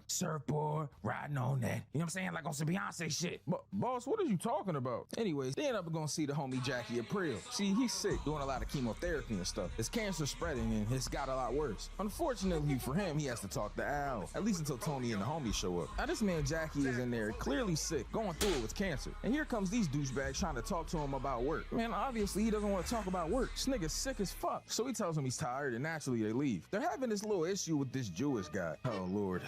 Every famous sentence by Kanye West. But apparently there's this thing called a get that people are supposed to get in Jewish weddings. Well, you see, this guy is a sleazeball dog, cheating on his daughter, just kind of being scummy. But he feels like he's been with the family so long that he's entitled to this gift, and he wants part of the hotel. Anyways, they were trying to get Jackie April's opinion on it. The problem is, well, it's not that this guy wants to get, it's that he's fucking stubborn. Bro, they sent Sil and Paulie down there, and they had to bash this nigga head on the damn desk, and nothing happened. Bro, they started smacking him with the receptionist bell. Sound like a Yeet song. Ding! She ring that bell when she want to get sucked. Ding! And you ring that bell when you want to get fucked. Oh my God, why he smacking the back of his fucking head with that bitch? Bang, hang, hang. Well, I know his head ringing. Get it? All right, that was trash. Back at the crib, Tony and Carm are sitting there talking about life and the fact that Artie's restaurant got burnt down. But it looks like Meadow and her friend have something else on their mind. They got a recital, SATs, the fact that Brandon, Christopher's friend, is trying to hit on Meadow's friend and she's underage. I mean, they're dealing with a lot of things in life right now. And I said, hey, what a wonderful time of day. We can learn to love and play. And this nigga's touching on kids. He's R. Kelly. He's Epstein. He's doing meth. Fuck do you mean? All right, my fault. I'm just saying this dude is clearly a pedophile. He's a pedophile. I mean, look at this interaction here. Meadow wants to get speed? What the fuck? Now, she went to Chris. They're trying to get some speed. Basically because they're trying to stay up, you know, be lit, study for SATs, things like that. And they don't want to get no bad speed, you know, from what they would call the Moulignan or something like that. I'm just being honest with you. All these Italians in the show are super racist. They call black people Moulignans or Moulians or some shit like that. Anyways, none of that matters. What does matter is, well, Chris eventually does give her the speed. Unfortunately, Brandon does not stop being a pedo. Now, Artie and his wife Charmaine are arguing over Tony and the fact that he's trying to help him with the restaurant. I mean, you could just wait for the insurance money to come in, which still is getting help from Tony, but we don't have to talk about that. Anyways, they got him hosting some party at their house. I guess to make some money, but to also, you know, get the fact that the food is good around. And Artie, well, he's kind of frustrated. Hey, man, what the hell you doing in here, man? Hey, man, try one of these, man. God damn, this is fire, man. Yeah, man, you know, when I cook like this, it reminds me of what I lost, you know, my restaurant. Man, come on, man, with that bullshit, man. You gotta forget about the past. Keep crying and shit, man. What the fuck do you know about it, cuz? Nigga, did you just throw bruschetta on my face, motherfucker? So Tony and this man Artie in there having a damn food fight. Tony and Artie are really good friends, by the way, since childhood. It's just, you know, Artie, he was a good kid. Grew up, started cooking, stayed out of the street life. A great guy, for now. Anyways, in the meantime of them having a food fight like they're in high school, this man Sil and Paulie are going to go beat up on this Jewish guy again. It seems like nothing is working with him. No matter how much they beat his ass, threaten his family, he just won't give up. Apparently, Jewish guys are pretty tough.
Oh.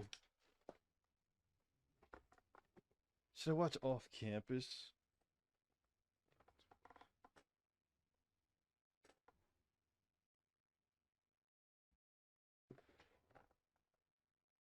Yeah, buddy.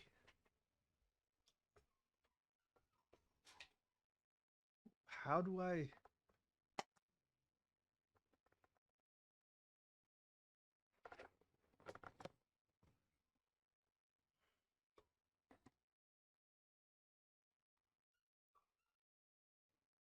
I don't know because I don't even think I know any Jewish people. An Actually, I do have a hour? friend that's Jewish. I wonder if he's tough. Maybe I should tie him up in the basement and beat the shit out of him until he gives me his paycheck. No, probably go to prison. But anyways, he ends up calling Hesh because his friend Hesh is also Jewish. And Hesh gives him the ideas to, well, clamp the old love sacks, his scrotum, his baby makers. Anyways, my man Tony was promised that he was going to get a piece of these motels if he could get the Jewish guy to, crack. And, well, Tony did what he was supposed to do. But now this guy, he's like, oh, I'm going to give the guy 15% of the hotels and he'll give me my divorce so he doesn't marry my daughter. It's business. Well, Tony doesn't like that. He's one of those guys, well, you'll see as the story goes on, that doesn't do too kindly to people trying to break their agreements. And by too kindly, I mean, he literally just doesn't let them do it. It's actually pretty bad. I'm going to be honest. Don't owe Tony anything. That's the best way I could put it. Anyways, after all of this happens, Junior, well, he goes to go see Tony's mom, the devil. And they have a conversation about this Filone kid, Brandon, and Christopher. Well, it seems that Tony's mom sees Christopher like a son as well. But the Filone kid, I don't know. Now, all of this makes sense. Perfect sense, honestly. I mean, she's basically telling this nigga Junior, hey, don't do anything to Chris because he's awesome and I love him. But that other kid, fuck him. Tony's mom will always subliminally just kind of tell Junior what to do and how to do things. Anyways, at the end of the episode, we see how things unfold. Meadow does a recital. Tony and Carm are there having a great time. Carm even sheds a little tear. And Chris, well, there was a mock assassination. It was just to scare him, They didn't really want to kill him. They just tied him up, beat him up a little bit, and then shot a gun at his head. It didn't have any bullets in it. Well, the Brandon kid, though, he's not so lucky. Your boy Al, well, he went and did the deed. Seems like Al is a cold-blooded killer, by the way. I've seen him kill people a couple times in this show before, well, he's doesn't really hesitate. Anyways, we start episode 4 with this man, Tony, having a very, very terrible dream. His mom is Dr. Melfi for some reason. Jackie's in the damn room. It seems like Hesh, Paulie, Pussy, Sil, they're all just in there and they got appointments. Like, it's really bad. This is touching on multiple things here.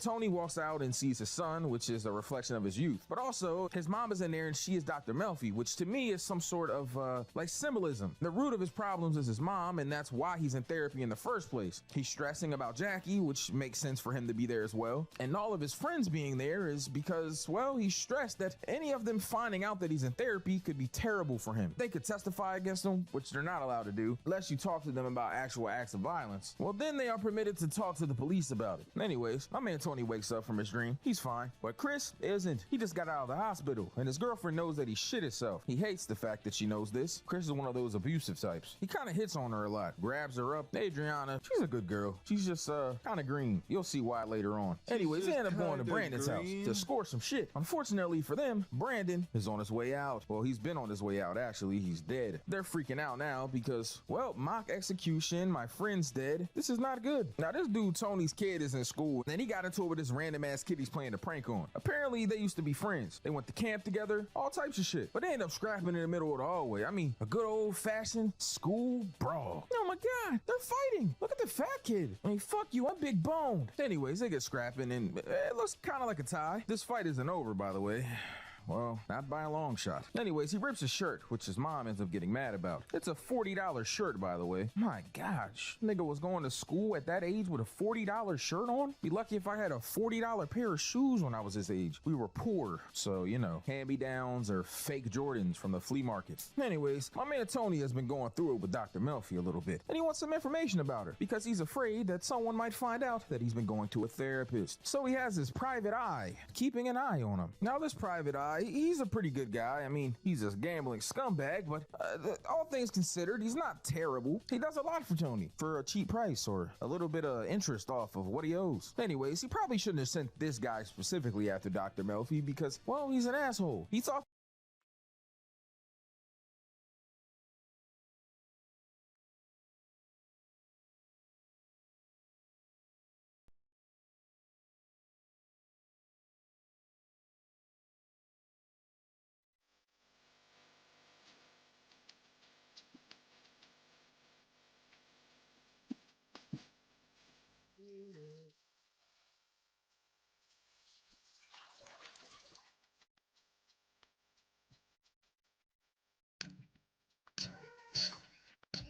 Alright, my bad.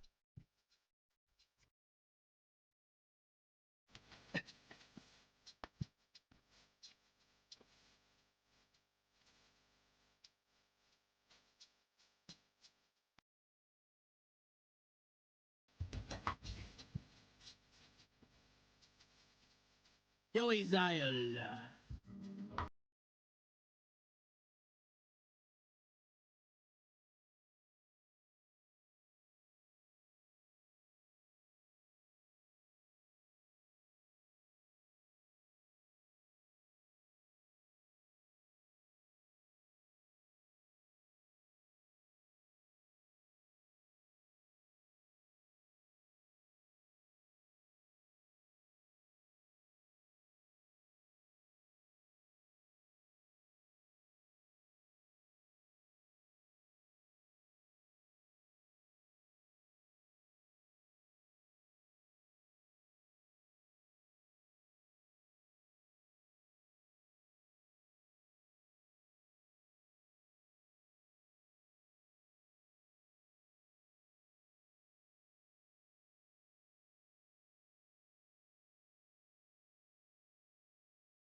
Closing out strong with TLC. Next up, I got a bunch of strut vibes ready. 41 first. Alright, bro. Background silence. I ain't gonna lie, my nigga. That shit sound like a goddamn bot name. Let's see if you cooked.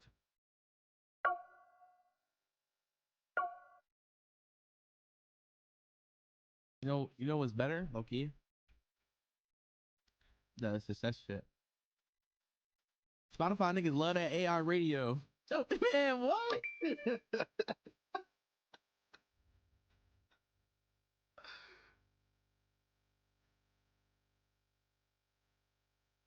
Are we doing a bit much? Yo, like, nigga, everything I do is too much, gang. What the fuck? Like, what are we getting at? I may never. Yo, I ain't gonna lie. Yo, what's the problem, bro? Let me know. What's the problem, gang? What's the problem, gang? Let me know. Let me know, bro.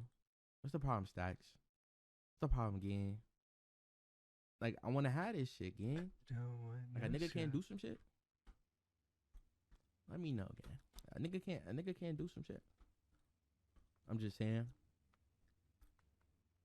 But like, nigga, I'm not proving nothing to nobody. I'm doing this because, nigga, it's something that I want to do. Like, it don't gotta be because I'm this or that. Nigga, I'm doing this because you feel me? I think it's fire. Facts. Your last stream on Twitch was the Rocket League shit? Yeah, bro. It was the Rocket League scandal.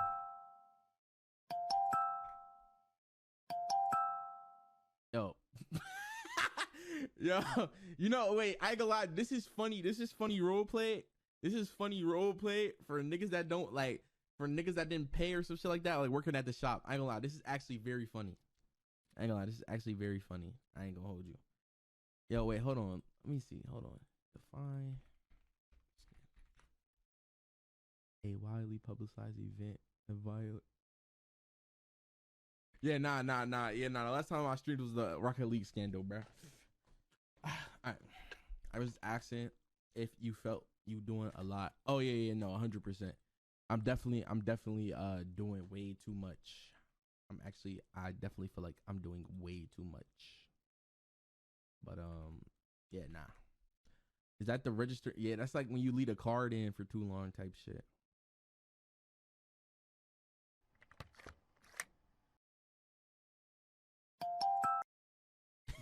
It'd be like, please remove card. I need help, bro.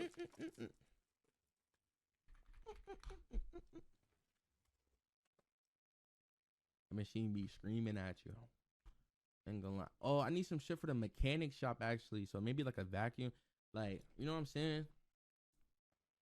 So I need like a little section, like a little corner. I need like a little corner for like when I'm doing shop shit, just so I can make shop shit entertaining. They called you security one time. They called security one time. I left my card in too long. What? Hey, lawsuits. Hold on.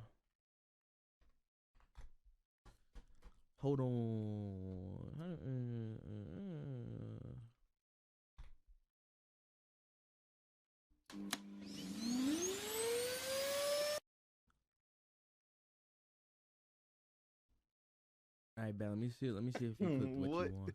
Give me some mechanic. Give me like some like mechanic like. I gotta sign in the vidIQ shop. Give me like some ideas for like the mechanic shop. YouTube search got a credit score. I'm done. Is that vidIQ? Yeah. Vacuum. Hey, I gotta start paying attention.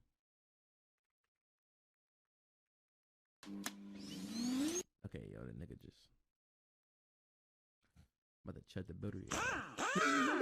Oh, he said he better check the builder. That's what I was looking for. Yo, thank you. I'm not gonna lie. Yo, you missed the spot. I ain't gonna lie. You ain't missed with this one. Get some glass brick and shit when you hit some shit with the vacuum. Yo, I ain't gonna lie. That impact wrench, take a nigga like, I ain't gonna lie, like, that's some good shit right there. Nigga, that shit sound like a NASCAR pit stop, bruh. That shit sound like a NASCAR pit stop, bruh. Yo, why am I? I'm gonna ask no questions. Should I watch Off Campus? That's good right here. Gonna sound more busy than the actual auto shop. Yeah, nigga just blatantly spamming shit. I'm gonna just be blatantly spamming shit. I ain't gonna lie.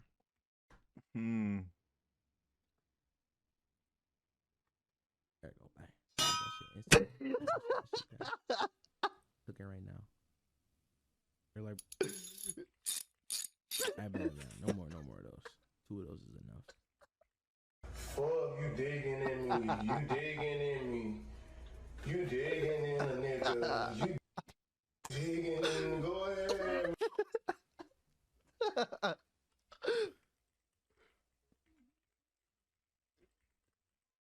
Don't ask why I'm downloading that. Any nigga that asks why I'm downloading that, I ain't gonna lie, they might get banned. That's a good sound. I'll put it in.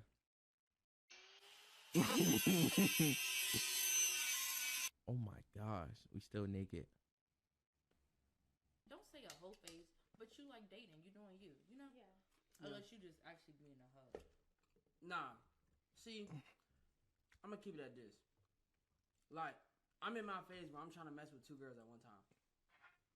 I mean, but I get that. Because, like, why choose when you can have them both? Exactly. And they know what's up, right? They is we. They is we. Nah, I don't even play that shit. Where you going? Wait, what are you talking about? Definitely not a bad shot. Don't say a whole phase, but you like dating. You doing you, you know? Yeah. Unless you just actually being Perfect release, perfect tempo, Nah. but stream being on See? gave an error code. I'm gonna keep it at this. I ain't gonna lie. That's a good milk clip. I ain't gonna hold you. They is we. They know about it, right? Yeah. Nigga, that's not even a far shot. Yo, if you ever send me some shit with a fucking 5-second intro in it ever again, yo.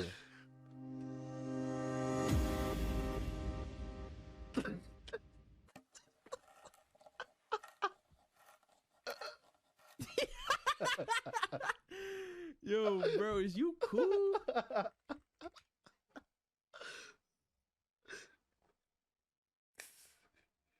I already got the gas sound effect.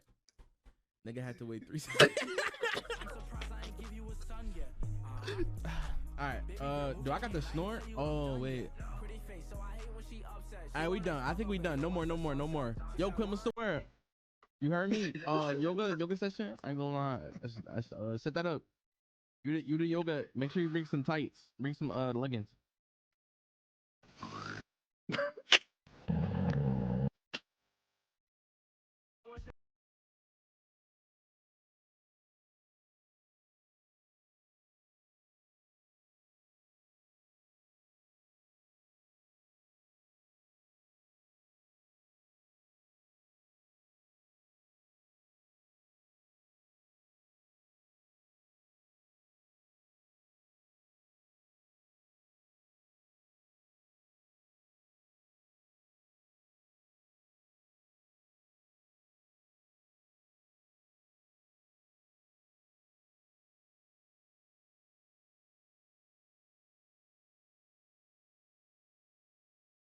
Yo, what's up, chat?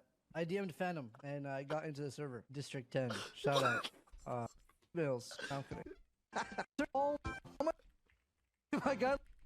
Genji. Bro, this is like pub, no?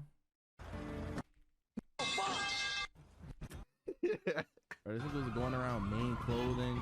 You know what the it's yo. What the fuck are you doing, bro? Yo, wait up. What the fuck over here is doing? I'm gonna take shit. I got stop that. I'll stop right now. Yeah, you try. I ain't gonna lie. Okay, alright, my bad. I thought I was gonna find it faster. Only decent one time got like 60 months from Phantom, hot my ass, and 100 and an 800K or die. Phantom good though. Ain't gonna lie, nigga, that shit. 100K or die shit be kinda ass. 100K or die shit be kinda ass.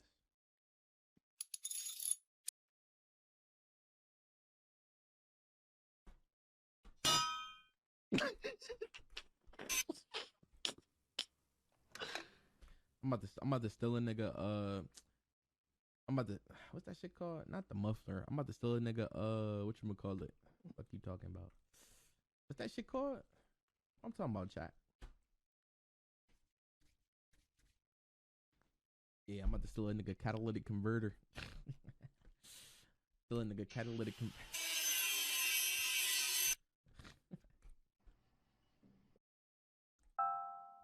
Alright, man, we good.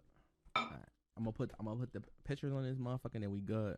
You fuck the trends, bro. Bro, you fuck the trends. You not fuck the trans.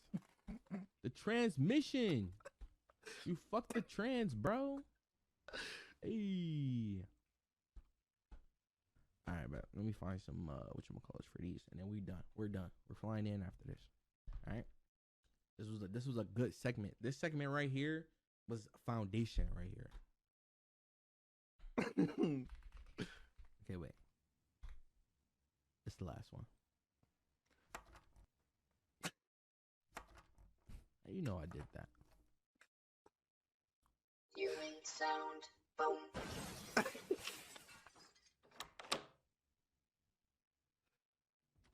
You fucked the trans.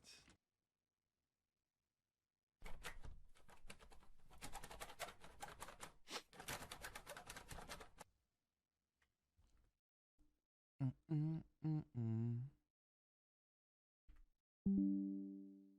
right, what's this? What's this? Let me see. Hold on.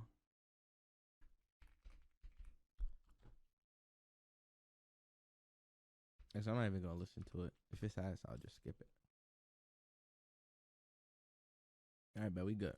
Let's get these last shits going.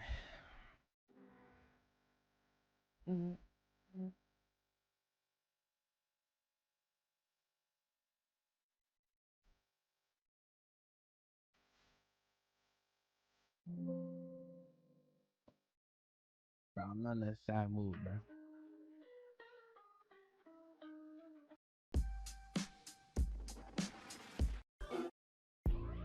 I'm a motherfucking.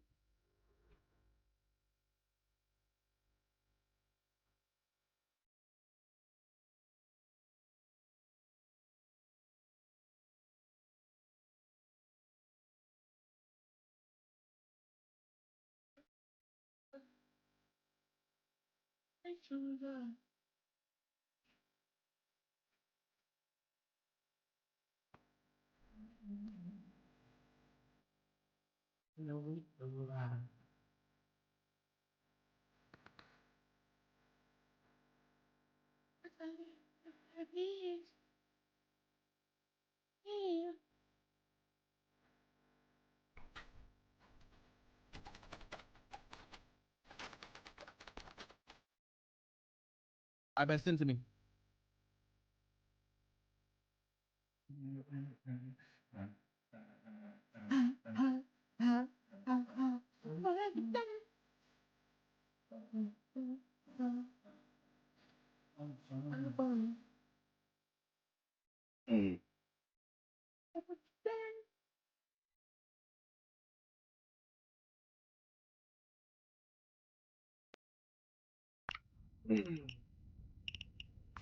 I'm a motherfucking star boy. The Harvest and Trusty Bank just got a fresh shipment of cash for. Am I doing bank heist? I always just click it off of muscle memory. I'm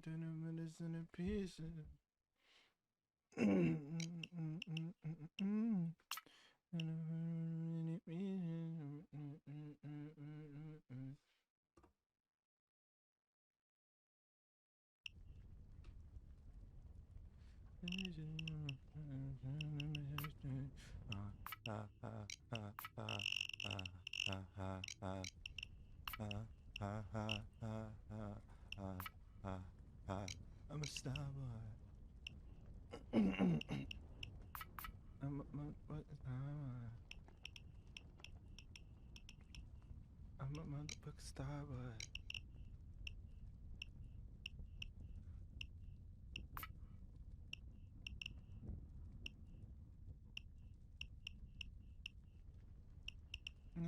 I'm a centerpieces. Ooh.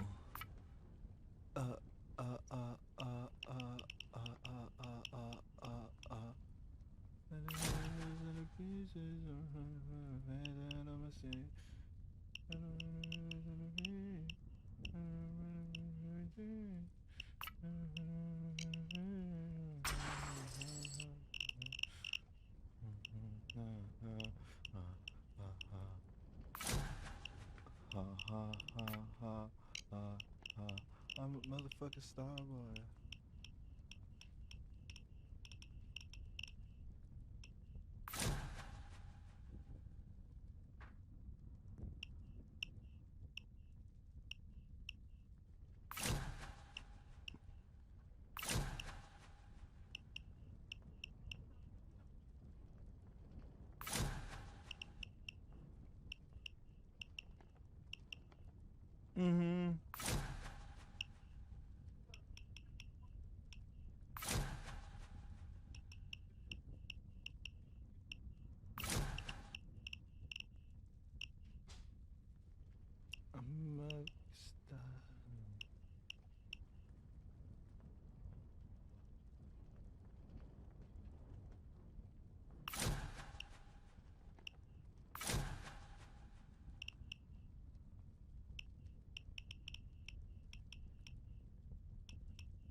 since I've been with you.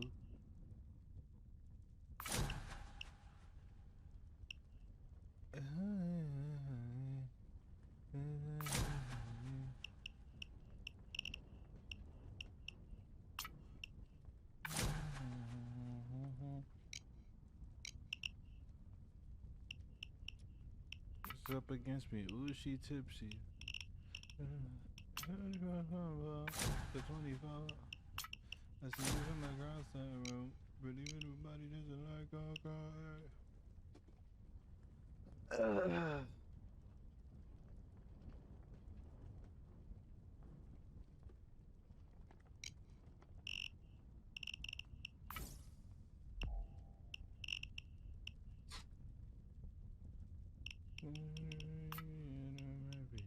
Oh, that we in a hurry. Oh, now don't tell nobody. Don't you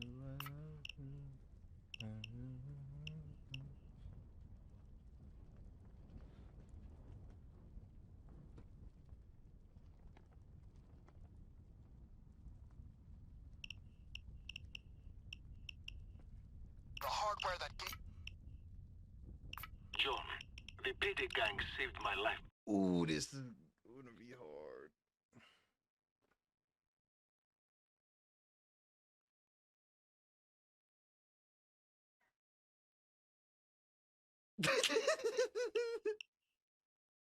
Okay, guys, you know what's at stake here.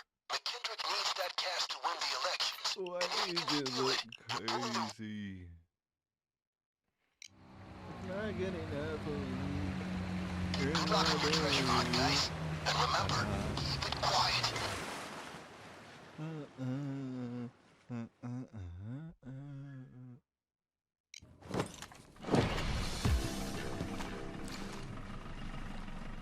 Feeling like I'm freshed out. Ooh. Rivalry. Stay low and quiet.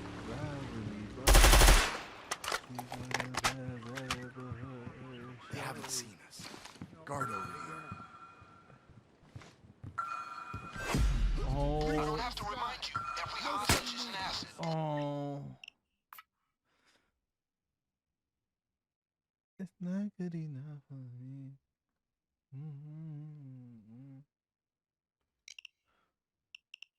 Okay, guys, you know what's at stake here. McKendrick needs that cash to win the elections. And if you can steal it, you're pulling the rug out from under his feet.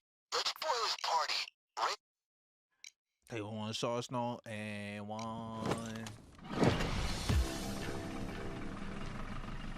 Oh my God, she's one.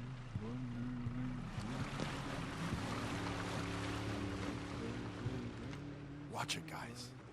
I see a guard.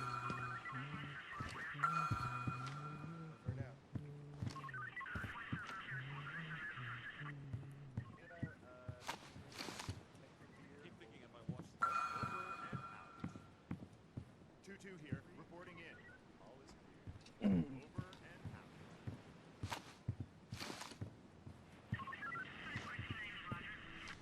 This is 2-2 over here, reporting in. All clear. Over and out.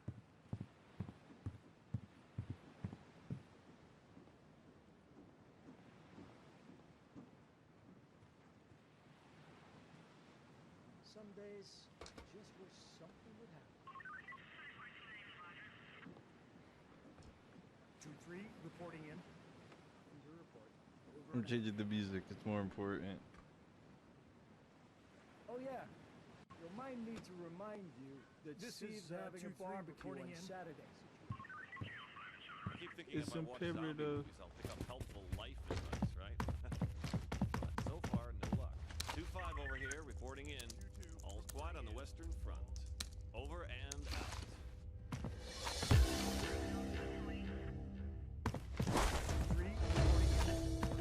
We gotta stop meeting. We gotta stop meeting like this, you know. 2-3 over here. Guard. I didn't know you were so sensitive about that stuff. Out. They haven't seen us.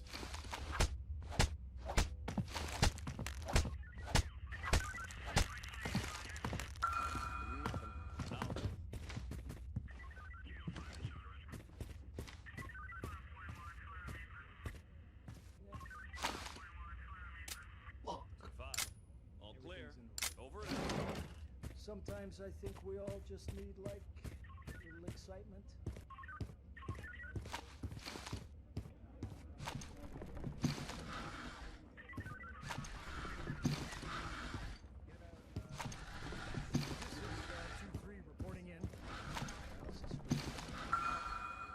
Where's the bread? I don't know. But get my right from wrong. Does that work? 2-5 here, reporting in. 2-3 over here. Reporting in. Nothing to report. Garden. 2-3 here. Reporting in. All under control. Over.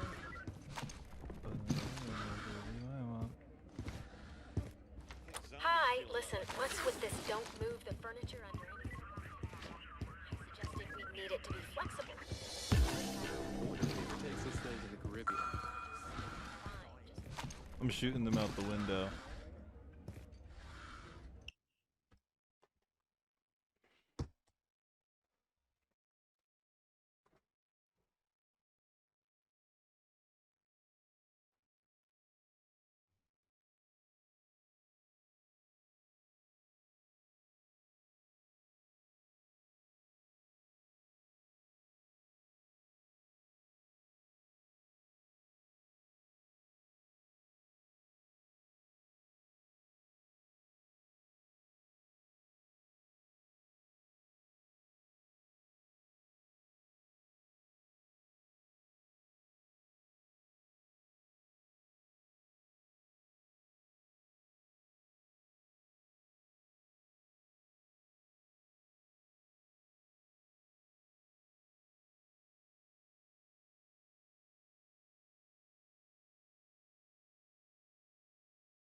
Two, three over here.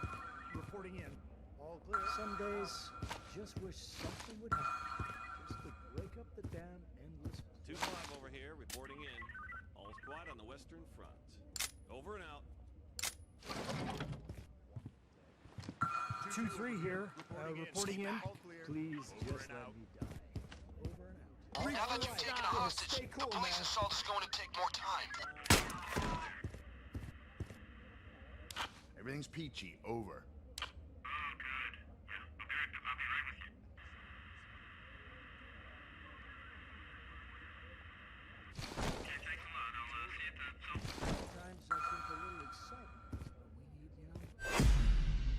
Get down! Get down, buddy. Down on the ground.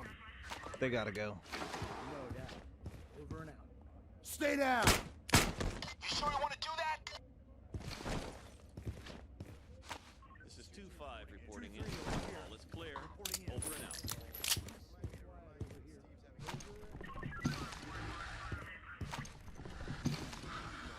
Keep watching The Walking Dead. Thinking we have a lot in common. 2-3. True, so true. Out.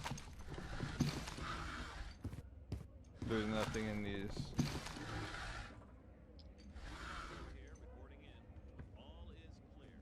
I keep thinking if I watch zombie movies, I'll pick up helpful life advice, right? But so far, no luck. Say that again. Over and out.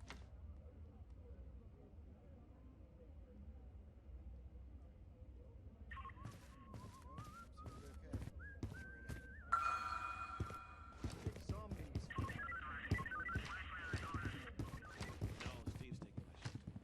Oh, weird feeling. 2-2 here. Reporting in.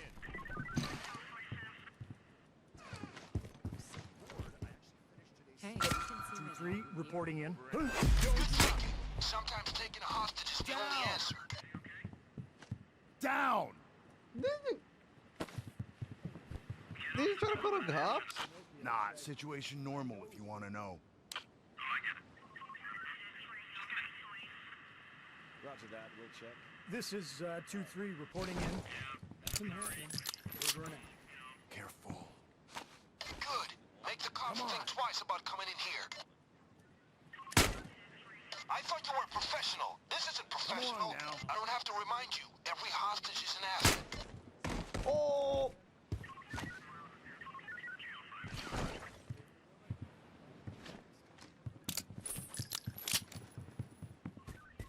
Intruder!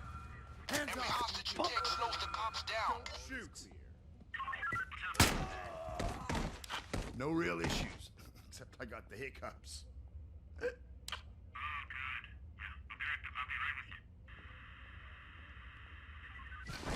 Yeah, I hear you. This is 2-5 reporting in. All clear.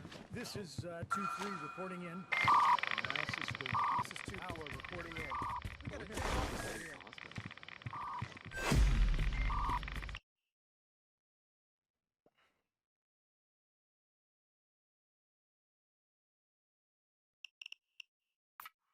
I love.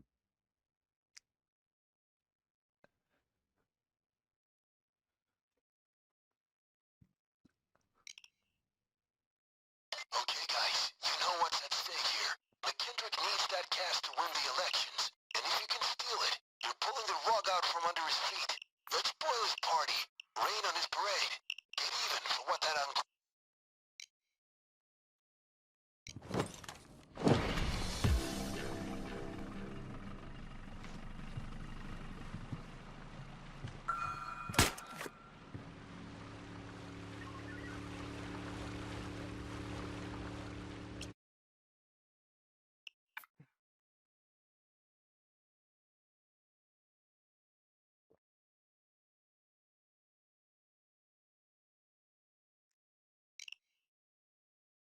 Okay, guys, you know what's at stake here.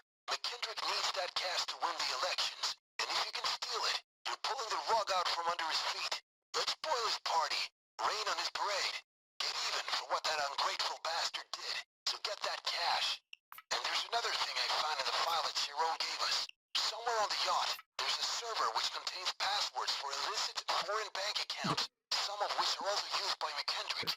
Steal that server. Never beaten the allegations.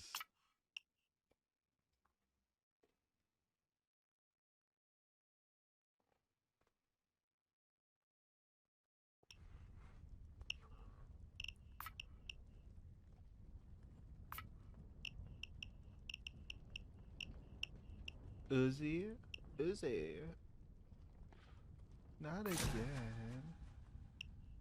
Uzi, wake your ass up. I ain't gonna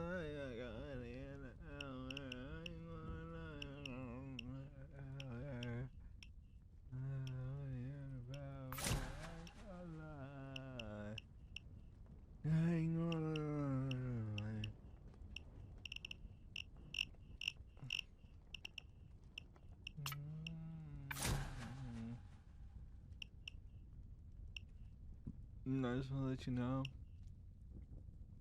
I really want to let you know that I really don't give a fuck what nobody say about me. Cause you know, I'm the one. Yes, I'm the one that really started on it. Yeah, I changed a lot of you niggas. And man, myself raised a lot of you niggas. They know I know one, so there's no way they can stop it. Try to run off with the swag, I put them in pocket. Told my mean girl to stop it. She saw me up in the picture, I thought they cropped it. Damn, she think I pop it. I wanna get these bitches to dick, let them top it. Oh, we're ending that topic. In the industry with dickies all of my pop shits. Power. Consider this quote by I got George money Washington. in power. The arrangements are Money made. in power. Deploying. What you got? Yeah. I ain't gonna lie. Smart. It'll Very eat smart. you up alive. It's the game, and I but my feelings it was right. And now we prosecute. It's game, I love by my feelings it was right. I can figure shit.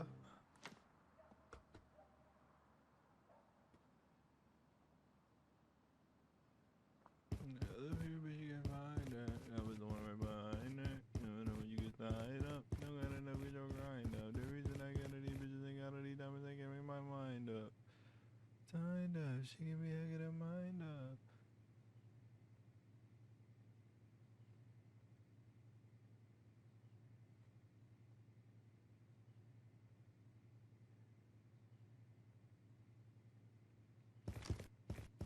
It's so damn bright.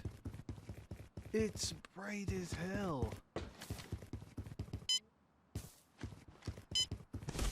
2-3 over here. Reporting in. I got sticks, boy. You got blicks, boy. If you bring out bitch, boy, you gonna fuck that bitch, boy. I got sticks, boy. I got sticks. I got sticks. I got sticks. That nigga post on Instagram and the chat trip. Hey, OG, I ain't scared of you.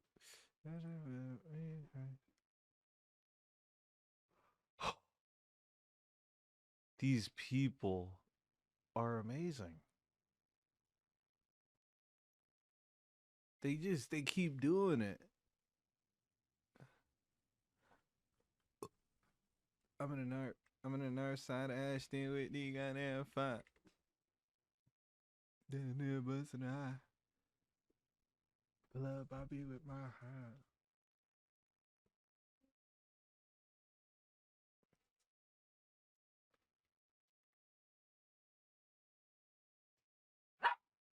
But hey.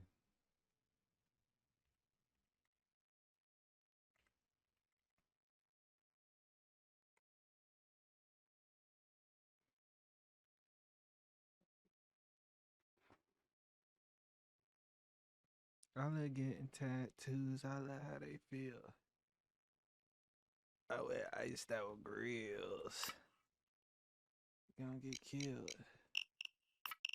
All they tell is real. I can't help it. No more cause all these niggas real.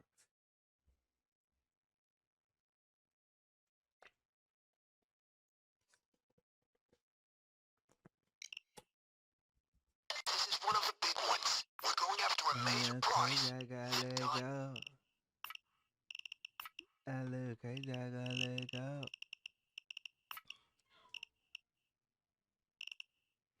Ooh. Man, it's so hard not to act reckless. And it's not just testing. That's when you get the message. What I do, act more stupid.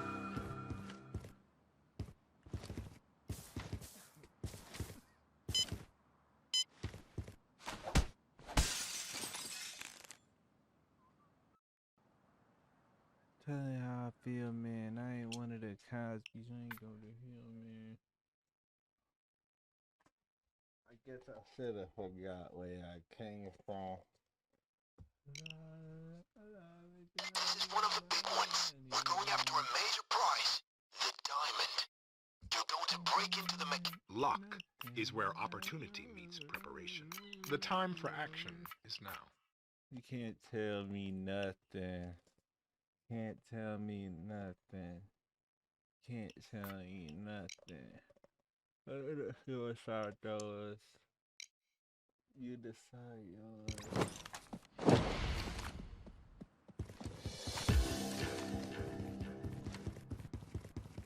Got a guard over here. 2-6 reporting in. All is clear. Over and out.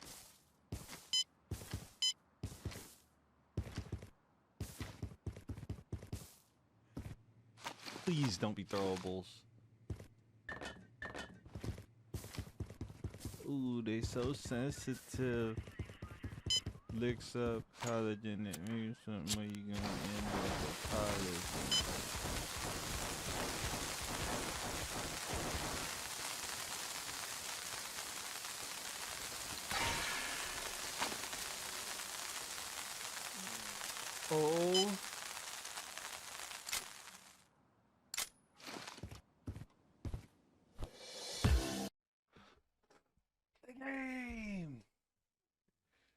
can't tell me nothing. You can't tell me nothing. Let that main bed pass. Let that main bed pass.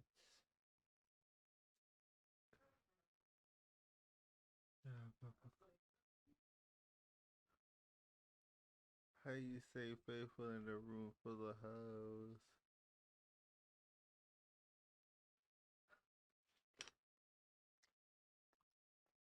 What's your trend? Life is depending how you dress up.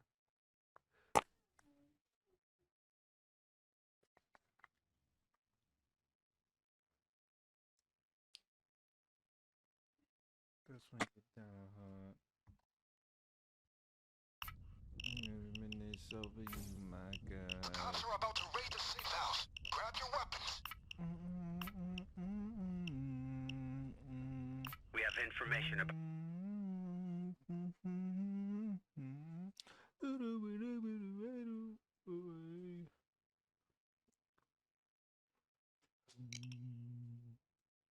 Hector wants to send a message in quote-unquote blood and fire to the Mendoza cartel as they roll into their private airport. Might be tricky, but I think we can.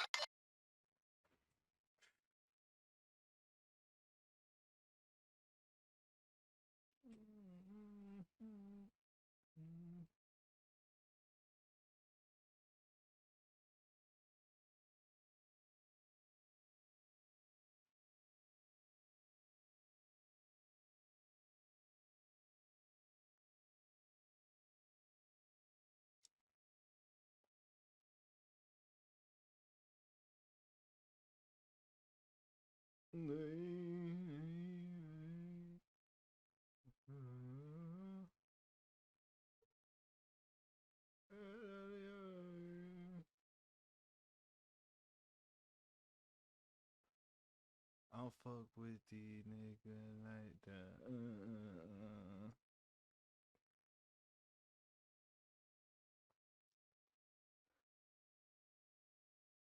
Thunder plates.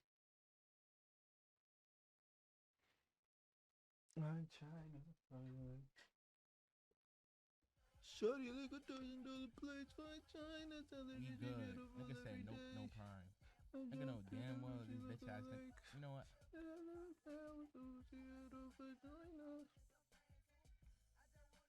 It's her body You and gonna her bark body. first, I dog? refuse to compromise. No, that's right. She'll die. When it's safe, I and lowered every it. movie things inside my brain. You don't have to say so when it's all drugs too and got a bigger bankroll. You over and over drugs in my brain because the shots all in my friend go. I'm tough about my parasol. I'm telling you she's beautiful every day.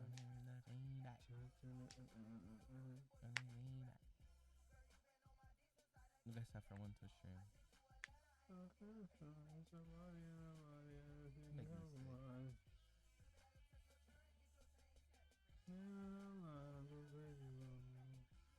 I'm going to Pluto, my God. I'm going to Jupiter, my girl. I'm going to Mars, my girl. I'm going to Saturn, my girl. I'm feeling like I'm running out of space. You need to stay in low cage and I can't think. I fell in love twice, so I gotta be in line. Cause I'm living twin lives. I go crazy about my life. That's fine, that's fine. She beautiful every day. I jump in the pussy like a lake. With the pussy out of the joint.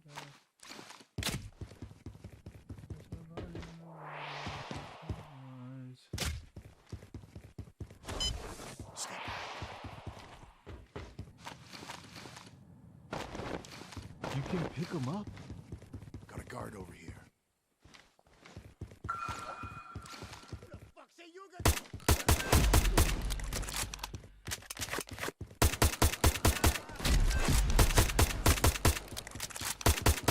They got me. Anybody got a medic bag to offer? Okay, playtime over. Police assault is on its way in about 30 seconds.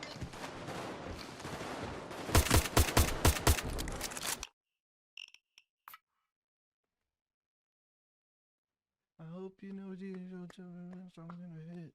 I hope you know it hit over 1,000 sisters and shit. I hope you know what. A little bird told me the Mendozas are flying in more weapons in preparation for the war with Hector.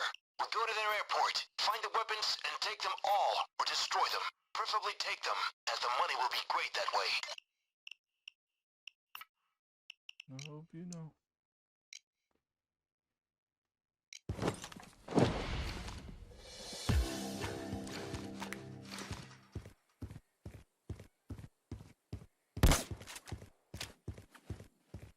Dude, this shotgun fire.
Got a guard over here. Keep track, guys.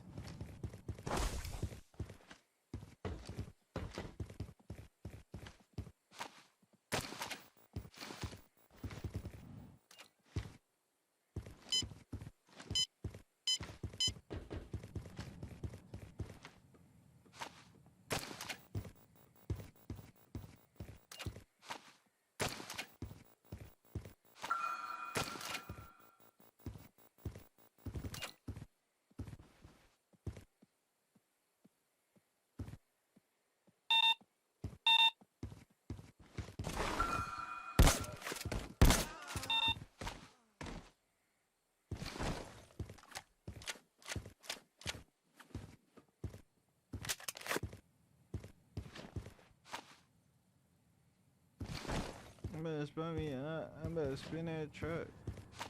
Mama got me a switch. You don't give a fuck about that.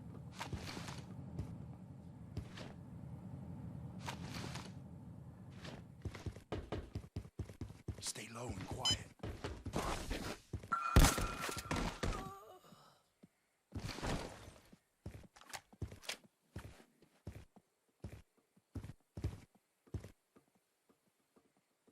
We're good.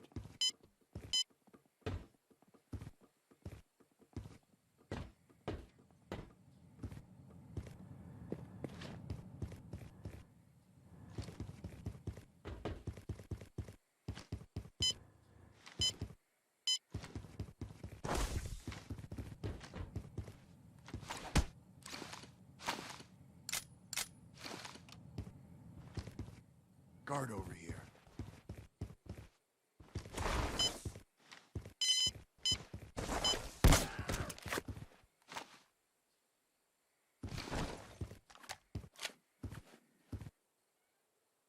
Yo, which one can I open? None. I see a guard.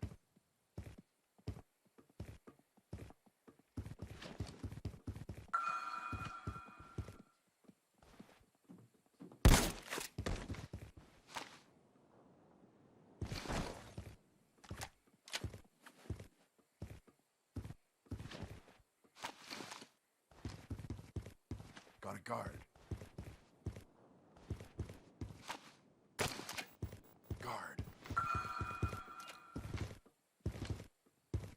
Guard. Guard over here. They're everywhere. Bro, do not see how about nobody else. A little nigga trying to feed for himself. Walking the spot, low and quiet. Step, and you know, got the heat on my belt. That's too bad. I need to get some more seeds. I'm finna run out today. Got a guard over here.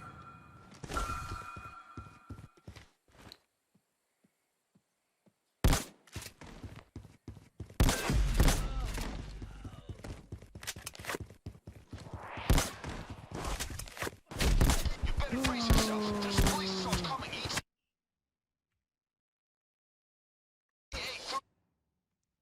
argue with two freaks. Clarence was in to me. And I'm not telling like who he. And then homeboy parents to go up in. A little bird told me the Mendozas are flying in more weapons in preparation for the war with Hector. We go to their airport, find the weapons, and take them all, or destroy them. Preferably take them, as the money will be great that way.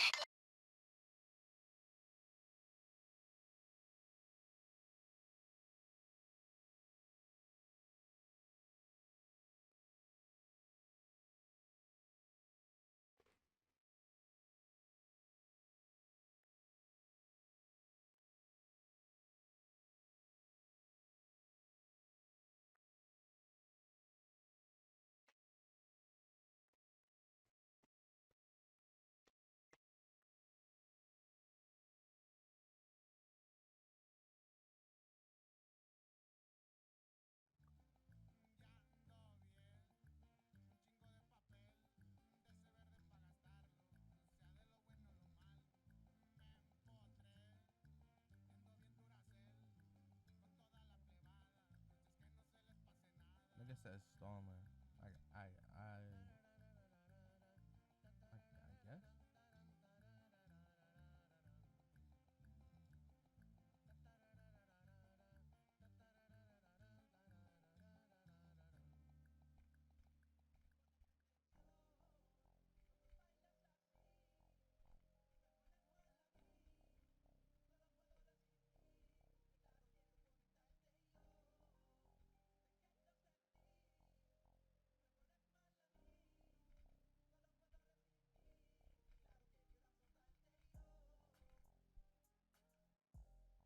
YouTube, I'm ending. I'm gonna watch Off Campus. Set the stream up. I mean, Allegedly. like I'm just bringing some new stuff in. Look, I still got Kyle Lowry emotes back. I got Kevin Garnett emotes back. The fuck? I'm looking at my I ain't gonna lie, niggas got some good ass Twitch emotes, like niggas got like some era emotes. I just hopped out of that black truck. I just hopped out of that black truck. Yeah, I just hopped out of the black truck. I just hopped out of that black truck. Checkers. It's chess. I curve Tiffany. Yeah, let's do it. Fucking to the camera, free that fluid.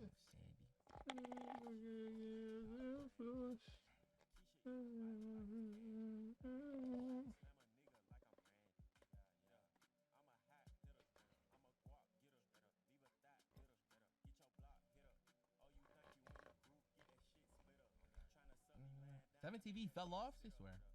Hot box, 3-stick, case closed. You want nigga?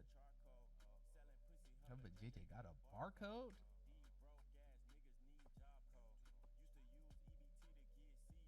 Seafood. Kiku. GU. Me too.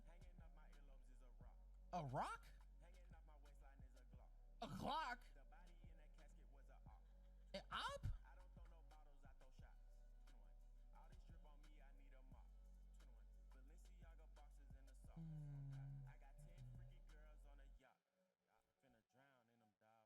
Drown in them. This shit got 100 rounds. Yeah, I don't know how to confirm my fucking doctor's appointment, bro. I text confirm, but that's not how it works. Trying to mediate the beef, you get found with Yeah, boot it up. The psycho big go get him. Get booted up. It's a psycho big go get him. I get him from his hallucinate this thing I'm gonna be here. Psycho. Psycho. Get in. Skirt and a pin. I was looking for a job and I found the job. I know I'll be winning about a job. I'm staying on 10. I'm in the bit with Magic Reese. We take off your head.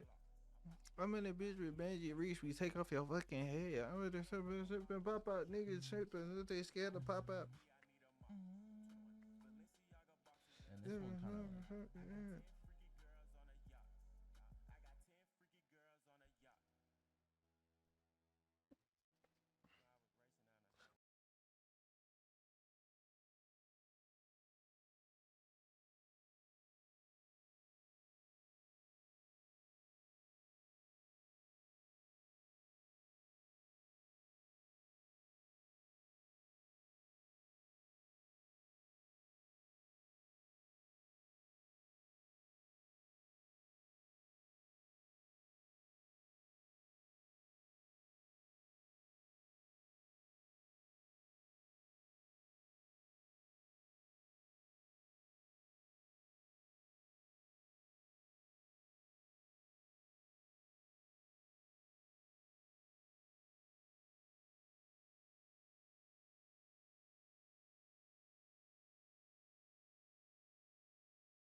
Who is this nigga?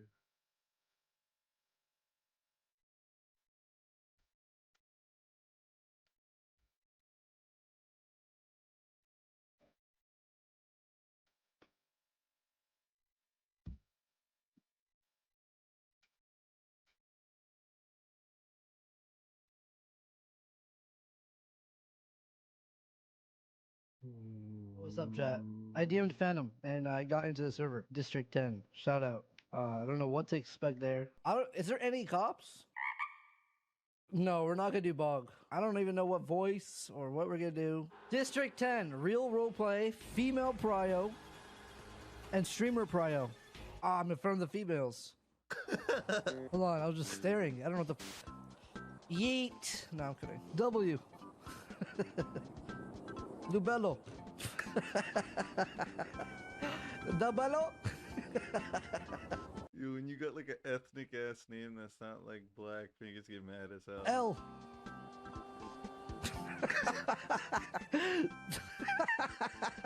WL is my name. Why are you guys more concerned about my height? Saying go shorter to be more realistic than my age. It's 100 years. Oh my god. This is what I have to be?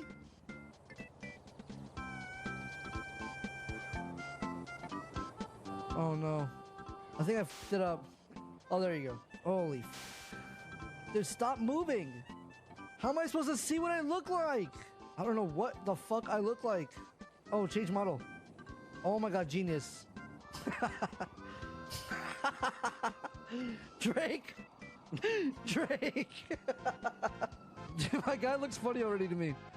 He already looks funny as fuck to me. The hair can be crazier though. This is the hardest decision of my life. Never mind. W. Because my name's W. I'm gonna keep this like fucking thing on me. This tube. You think my hair's gonna fuck up in game? I hope so. Wait, is it hairy ass hands? This or no feet? No feet.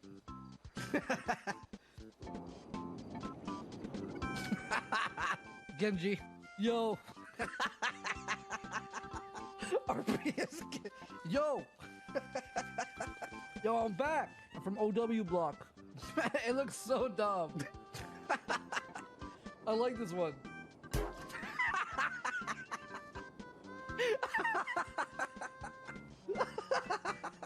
Ligma balls declared dead.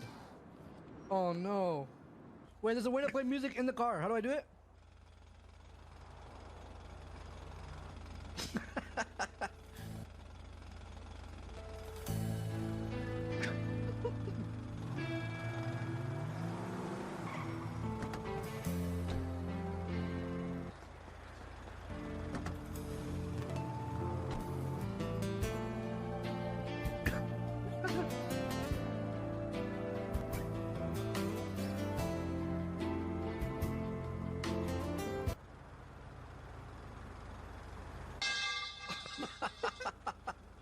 You think I should just go into people's cars when they're not looking and then just play the sound and leave? I feel like there's much more sounds I could play. Oh fuck!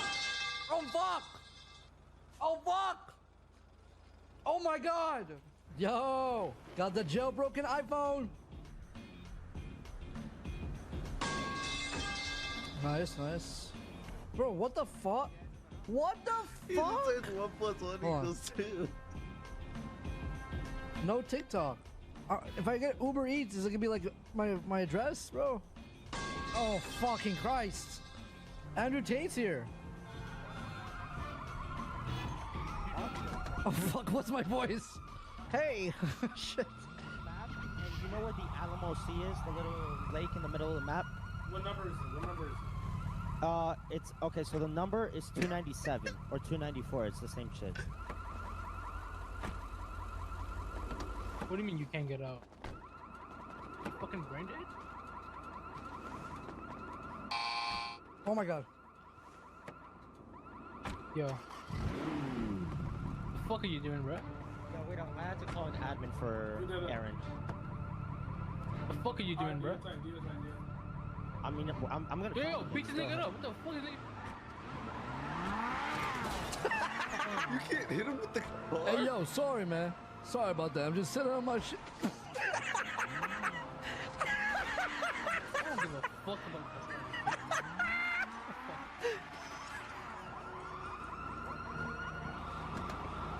Hey, are you good?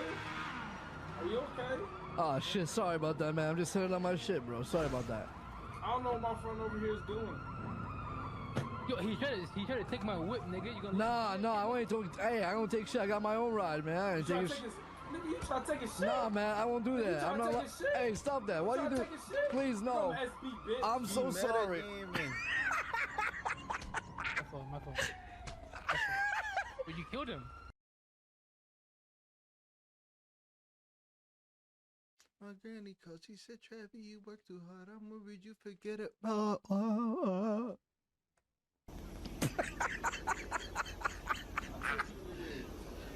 You know what it is, nigga. Fuck what you earn.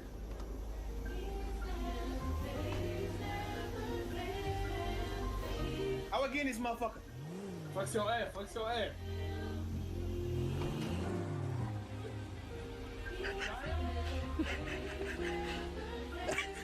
Nigga, I got this nigga. Hold on. Oh, please don't hurt me. I have a life too. I just got out of the hospital. I got out of the hospital an hour ago. Fuck up, nigga. Is there a way I could join you guys in the gang? You guys seem like nice You think people. I'm in the gang? Why the fuck you think I'm in the gang, nigga? Oh well, you told me SB group Why the earlier. fuck? Yeah, nigga, I'm SB, nigga. Why the fuck you think I'm in a gang, nigga? Is SB not a gang? I'm so sorry. Nigga, I'm SB, nigga, not a gang, nigga. Yo, say what's good to my dog Eric. Hey, I got flex to tell you, bro. Oh, What's your name, 208. Flex your ass. 208? Oh, I'm so sorry about that. What is it? You just hit my nigga. I'm new to the city. Hey, flex your ass. Alright, my fault. Flex your My fault. I'm so sorry, guys. I cannot move. Nah, you good, bro. I'm too. Like, we in it together. Can you tell your friend to stop bullying me so hard? I'm scared. What's your name, cuz? DeBello. Bello what?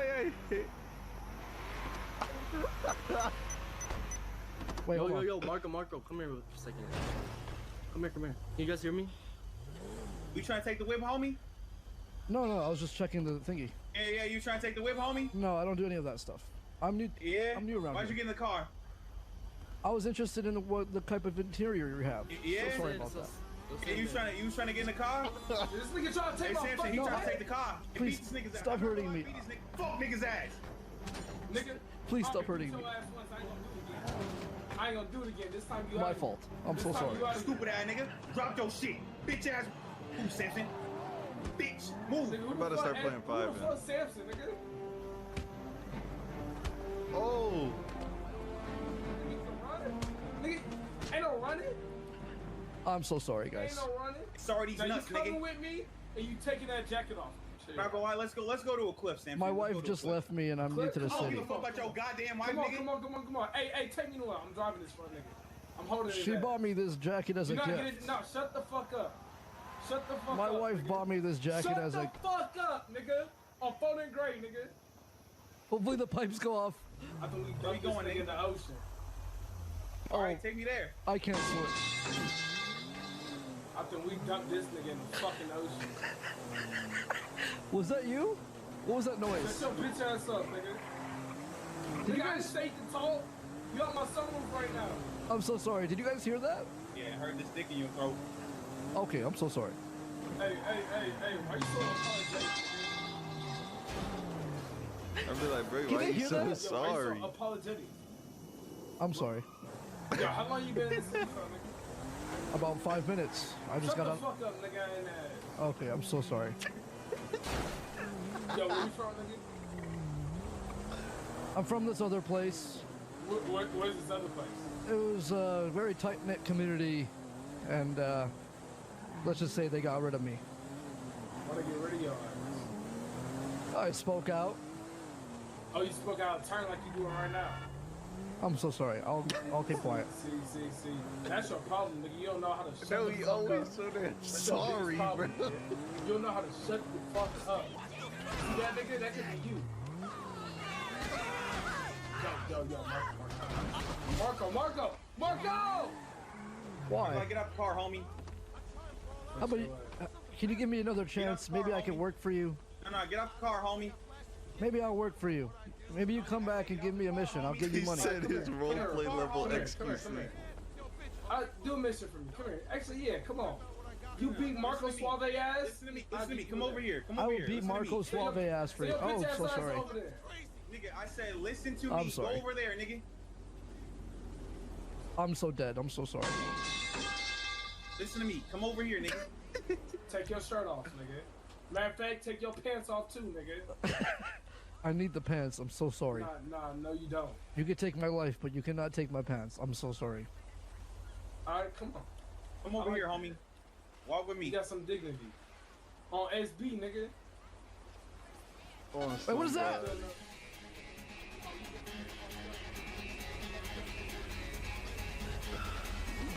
You getting fucked up, because that's not where you drive, stupid nigga. Oh, you shit. Fucked up. You done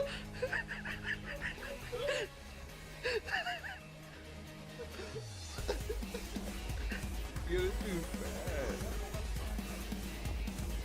Dude, my dad dropped it. What? No.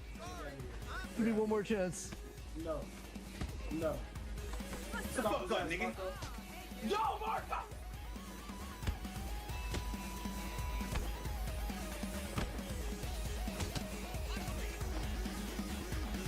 Marco, you did not be the fuck out, nigga. Yo.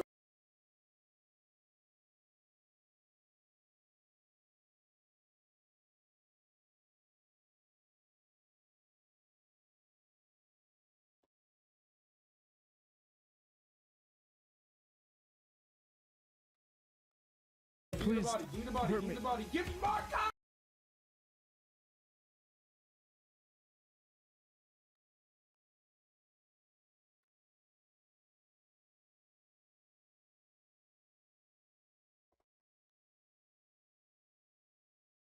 Oh!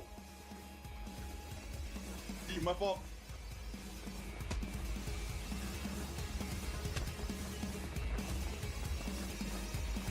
Marco, you ain't got hitters like that. Come on. Oh my god! Fucking idiot. Stay on the ground, fuck, nigga. On SB, nigga, you out of here. On S Marco! Stupid ass. Drop this stupid ass. Marco! Drop him We gotta off. hurry up. I need to go to Taco him Bell off. or some shit. Drop him off. So I died because I have the same jacket as this guy. It's our beginning of the server. I'm enjoying it a lot though. You think I could have drove off if I went on the right side of the car? How deep can you swim, nigga? He can't talk. He dead. Fuck that nigga. Drop that nigga off. Alright. Say la vie, bitch ass nigga. Pussy ass nigga. Pussy ass nigga. Taco Bell. Hey, yeah, come on. I'll get you some Taco You hear me? Try to get some Taco Bell. $2,000? $2,000 to respawn? What? I don't have a phone. Oh, hello there, big fella. Hey, what's up, guys? How are you? Hey, those Oh, pants are very hefty. Your shoes are also missing. Yes. Is that How are you? Ron? How are you? Yes, hi. Hey, how are you? Good, good. Hey, listen, these two guys beat me up, drown me in river, and I heard them going Taco Bell. Can you help me? Freaking God, Daddy, let's go, let's go! Can you help me go Taco Bell That and is kill not them, Ron. please? Yeah, I'm following you. My favorite food is Taco Bell.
Give me an attitude, I'm gonna block shit. All right, Taco Bell. Come on. Alright, I'm following you. Come on. I don't have phone. You have phone? Yeah, I have phone. Okay, can you take your phone and search where Taco Bell, please? Yeah. Excuse me, ma'am, you have Taco Bell? I don't know where it is. Excuse me, you guys know where Taco Bell is, please? My nigga, get your fat ass out of here, bro. Okay, so sorry. Okay, I'm so sorry. Everybody's so mean to me here. They're here. Never mind. Okay, I don't know. They lied to me. They said Taco Bell. His name Marco. Someone need you to put your hands up. I'm gonna need you to put your hands up. Oh my God, please don't kill I'm gonna need me. you to put your hands up. No, I don't give a fuck. I'm gonna need you to put your hands up or shit's gonna go down. Put your fucking hands up. Put your fucking hands up right now. Oh. What? Put your fucking hands up. Listen.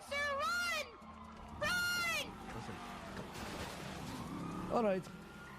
Let me pick up your son. Listen to me. Listen to me. You wanna come? Oh my God, don't hurt me. Okay, I will.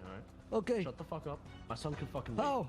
No, don't hurt him, Daddy. He's just a nice guy. Why everyone hurt me? Love, can you just stay here, please? No. Just for 1 minute. 1 minute. 1 minute. Can I get in the trunk? Get in the trunk. Go. Yes, Yeah, sir. get in the trunk. Yes, Get in the sir. trunk. How does one get in the trunk? I mean, how does one get in the trunk? How does he get in the fucking trunk, sir? Hold on, I'm trying. What the fuck? It's like that. What? Pick up your son. Pick up your son. If you fucking move, I swear to God, you're Just pick up your son, man. How is he gonna die? You have a knife. What are y'all ladies about to get into? Shit. I don't know, really. About to go hang out with some friends. I said ladies. I mean, shit, if you was shorty, then I mean. Hey, any of you mind if I borrow $300?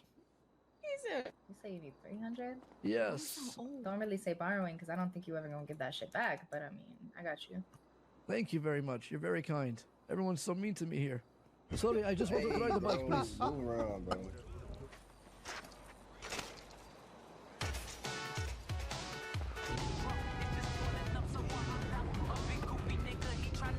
Oh Get shit. the fuck out my car, nigga. Oh, so sorry. Hey. What are you doing, nigga? Oh, sorry. I just wanted to see what radio station it was. I'm so sorry. I like the song.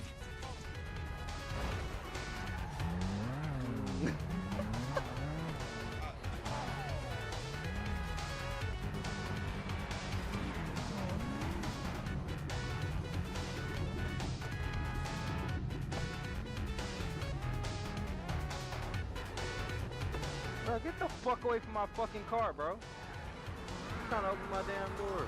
Oh, sorry. I told. I thought you said get in. I haven't figured out my voice yet. It's pissing me off.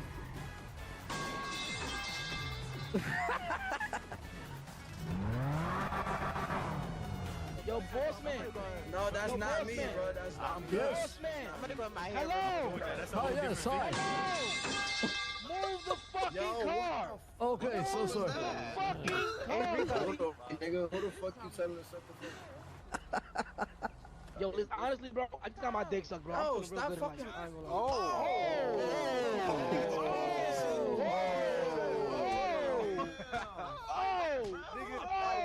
You're so tough. Weaving and dodging, right, nigga? Come on.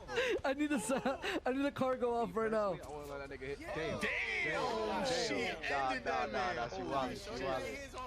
she wildin'. What the fuck? What the fuck is that? I got you. No, they said yellow. One more second. What the fuck is that? I ain't taking a chucky.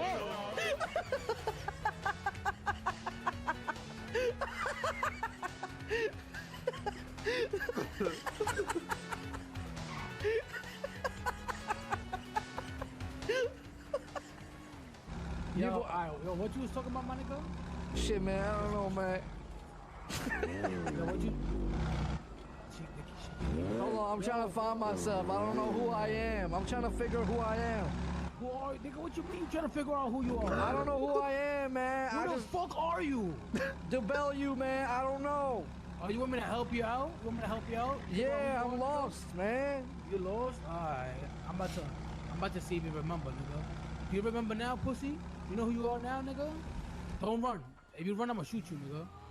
Put your hands up. Come outside. Put your hands up, nigga. Okay, I'm trying to get out, man.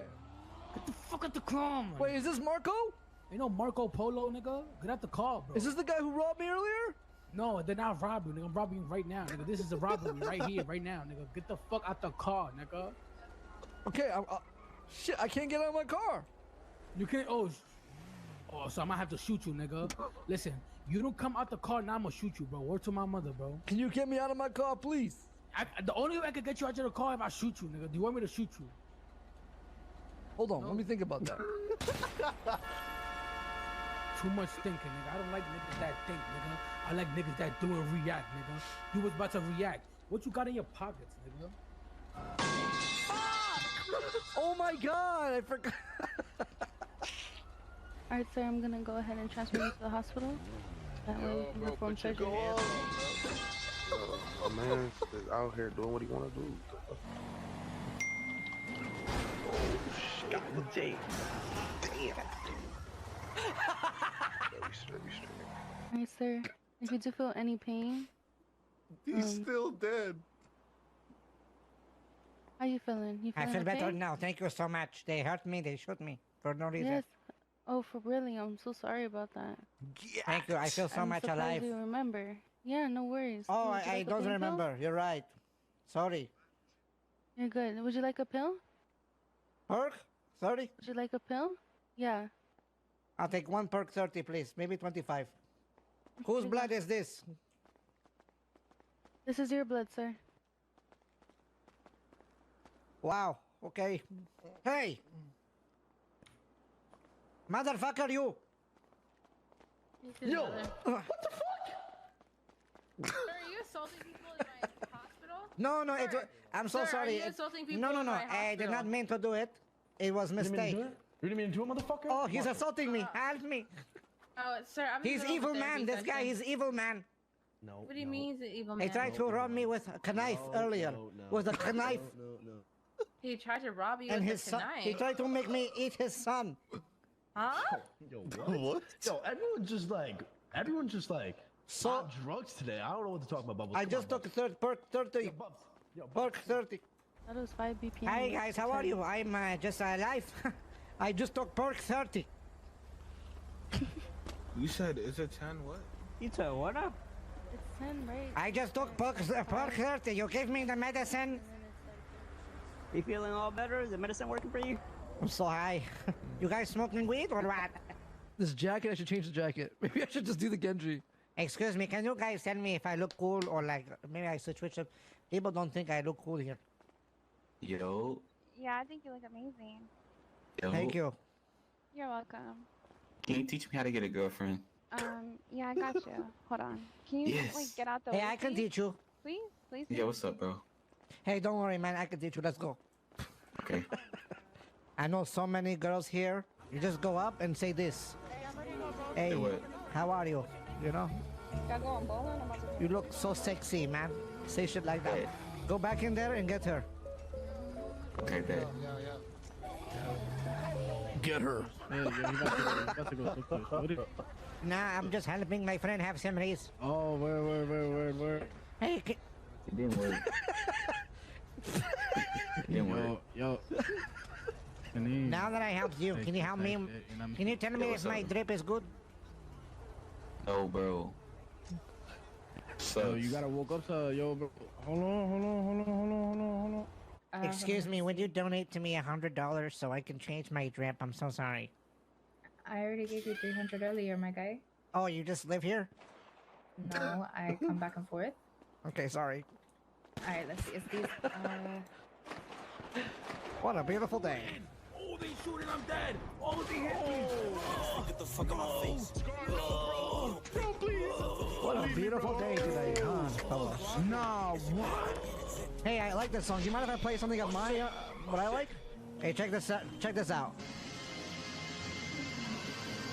No, I'm not gonna lie. What the fuck is this? Hold on, just wait for it. Wait for the drop. Respectfully. Wait for the drop. Alright, copy. Yeah. Yeah.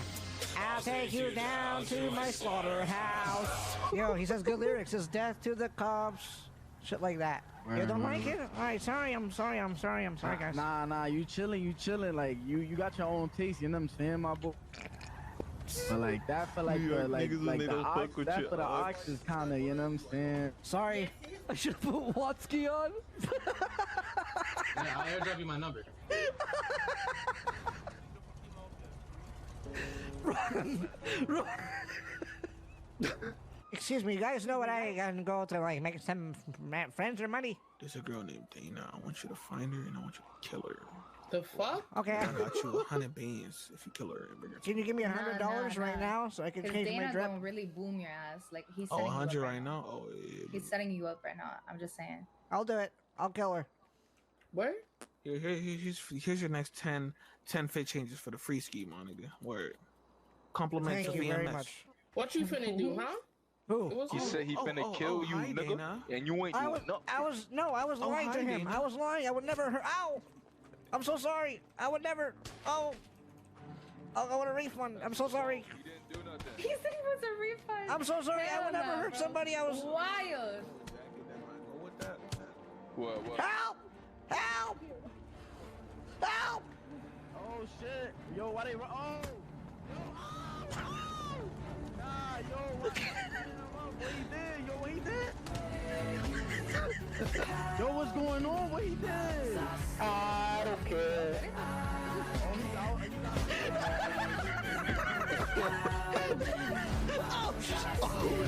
Help me, officer! They're trying to kill me! Oh, I'm so sorry. What? She can't hit me, but it's just in the thing. What does it look like in your eyes? It's Oh, he came back and snuck your shit. Yo. Hey, how you doing? He's the biggest person I've seen in this city.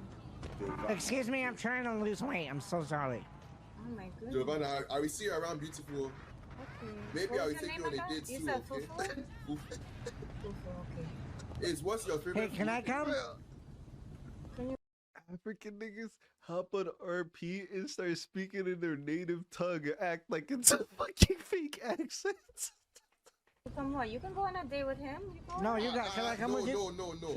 Giovanna, what's your favorite food? Is there a date where you guys are gonna put it in my calendar? My friend, we're having an A and B conversation. Yeah, can I come? I'm hungry. Mi comida favorita es locrio. You said food. Locrio. It's my friend, please. Locrio A and B conversation. Hey, aren't you the guy I saw at the strip club last night? I saw you. Can you shut the fuck up while I'm trying to talk to her? What is wrong with you? Weren't you the guy who like got kicked out of the strip club yesterday? You got kicked out of the You got kicked out of a strip club yesterday. I remember you. I wasn't even in the Yeah, city you were that yesterday, weirdo. Yeah, you were doing some weird This shit. guy is annoying. I wasn't even in the city yesterday. Giovanna, what's your favorite food? Just see you hit that man with a bat. What happened? I didn't even hit him. Where he at? Where he at? I'm not gonna tell you again. Bro, my nigga, get off my dick. Here he go. Here he goes, dick riding. Oh yes, officer, arrest her. Yeah, fuck. The cops are so rude. I agree with you. You doing too much. District 32 over here to transport in the back of main clothing. Dude, cops are just so crazy. What's going on here? Why are you hurting a woman? Man, if you don't back up. Okay, sorry. You got a breathing tube down your throat. I just left the hospital. I just left the hospital, and this is what I have to use. Okay, sorry. Hey, who is listening to the sorry ass music? Excuse me, did you hear that music? Yo, you always on my last. The fuck was that? Was that your music? Alright, it was probably the fat guy with the tube down his throat. I don't know. Where?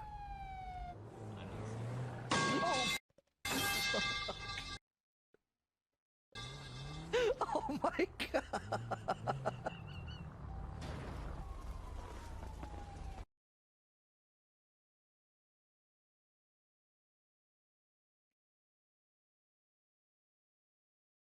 I need to download Skyrim RP. Hey, yo.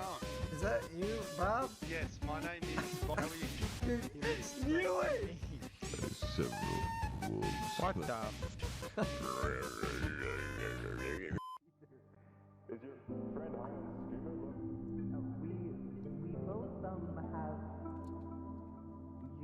both really thinking about trading really, really hard.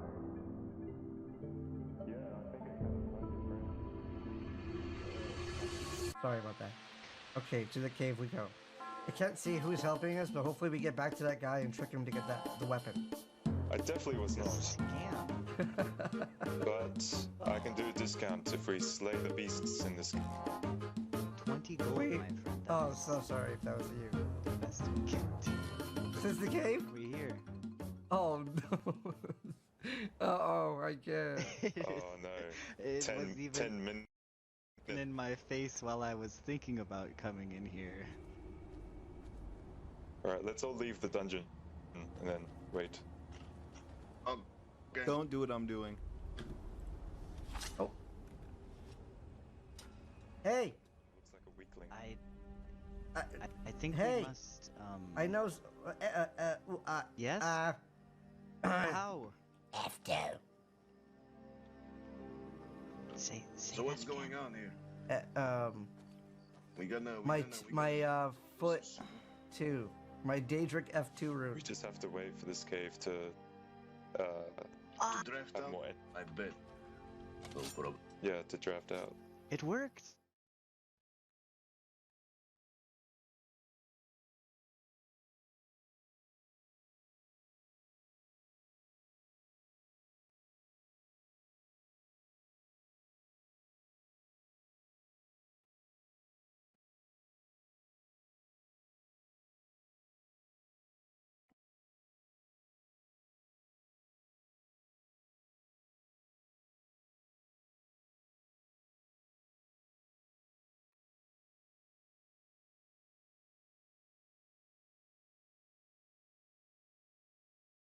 They about to be so mad at me. They about to be so mad.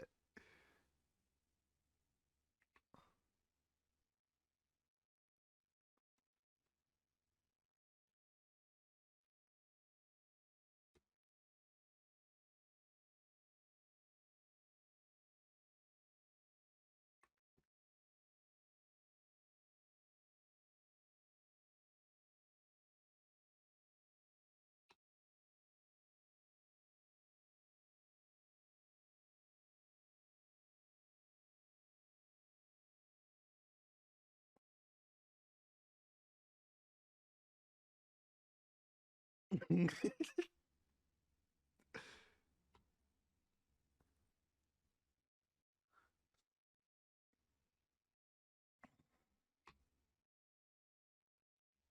about to play this shit. I'll be like, don't be an noir.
I'm gonna boomer.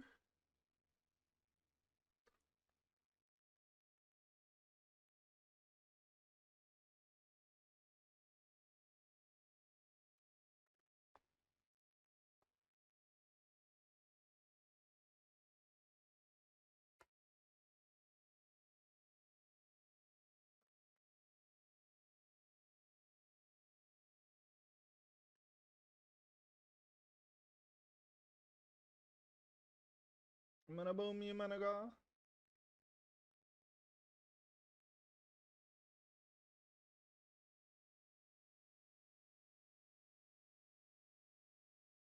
Come.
I'm gonna just play this in next stream.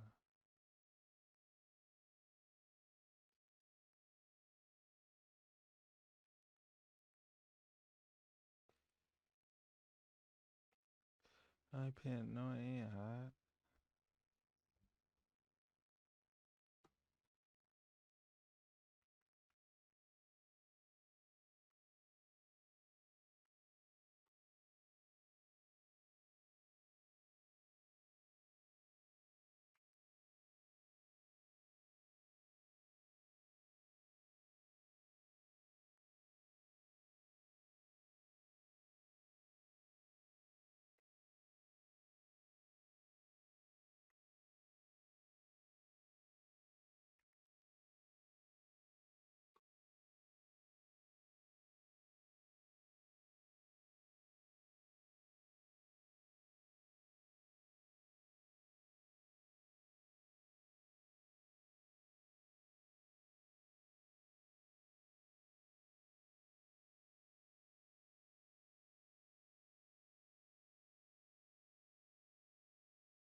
The Jarl.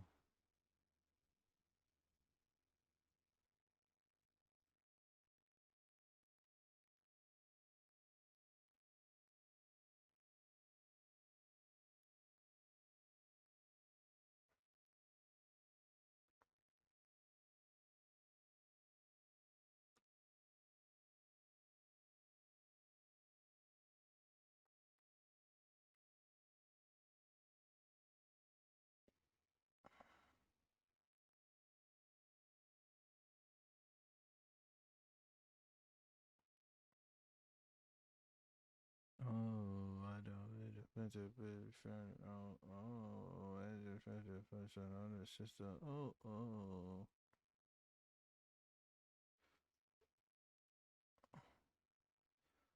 Cause a little bitch outside. Cause a little bitch outside. Cause a little bitch outside.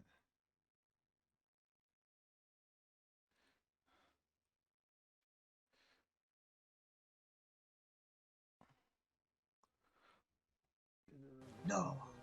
Ah, wonderful. Come, Lion, come. Wait, I recognize you. Khajiit, did you mine some gold?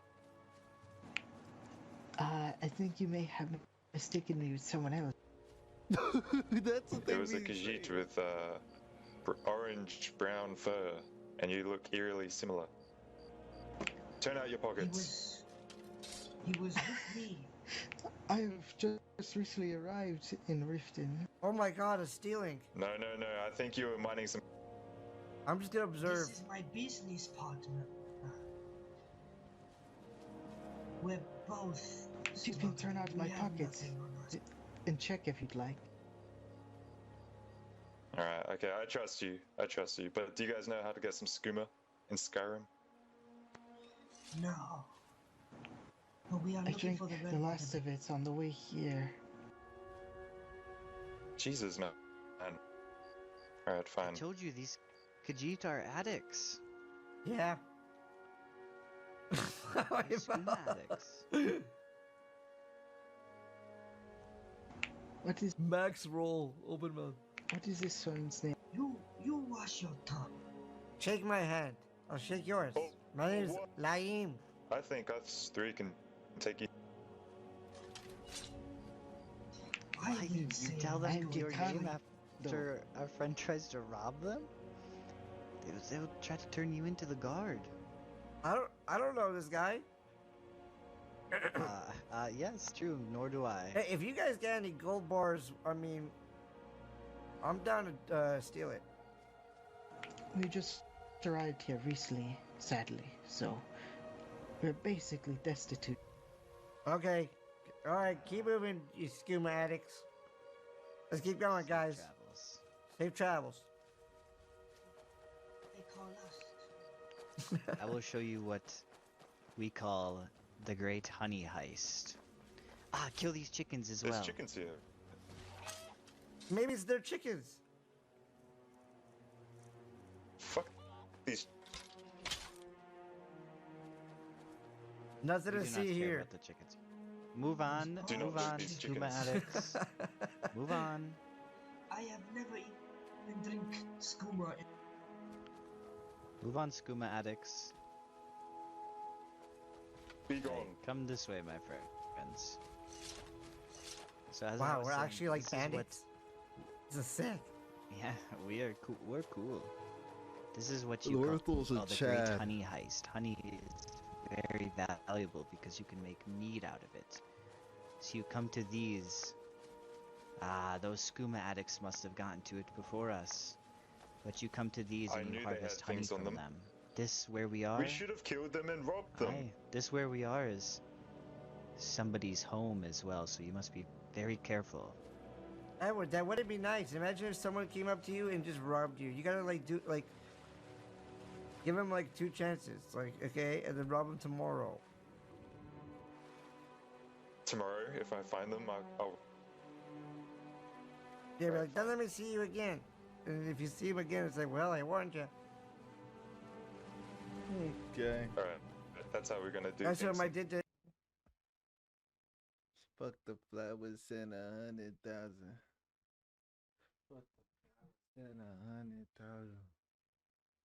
But the bad was I say 100,000 take you out that metro hasn't put your name on my new album.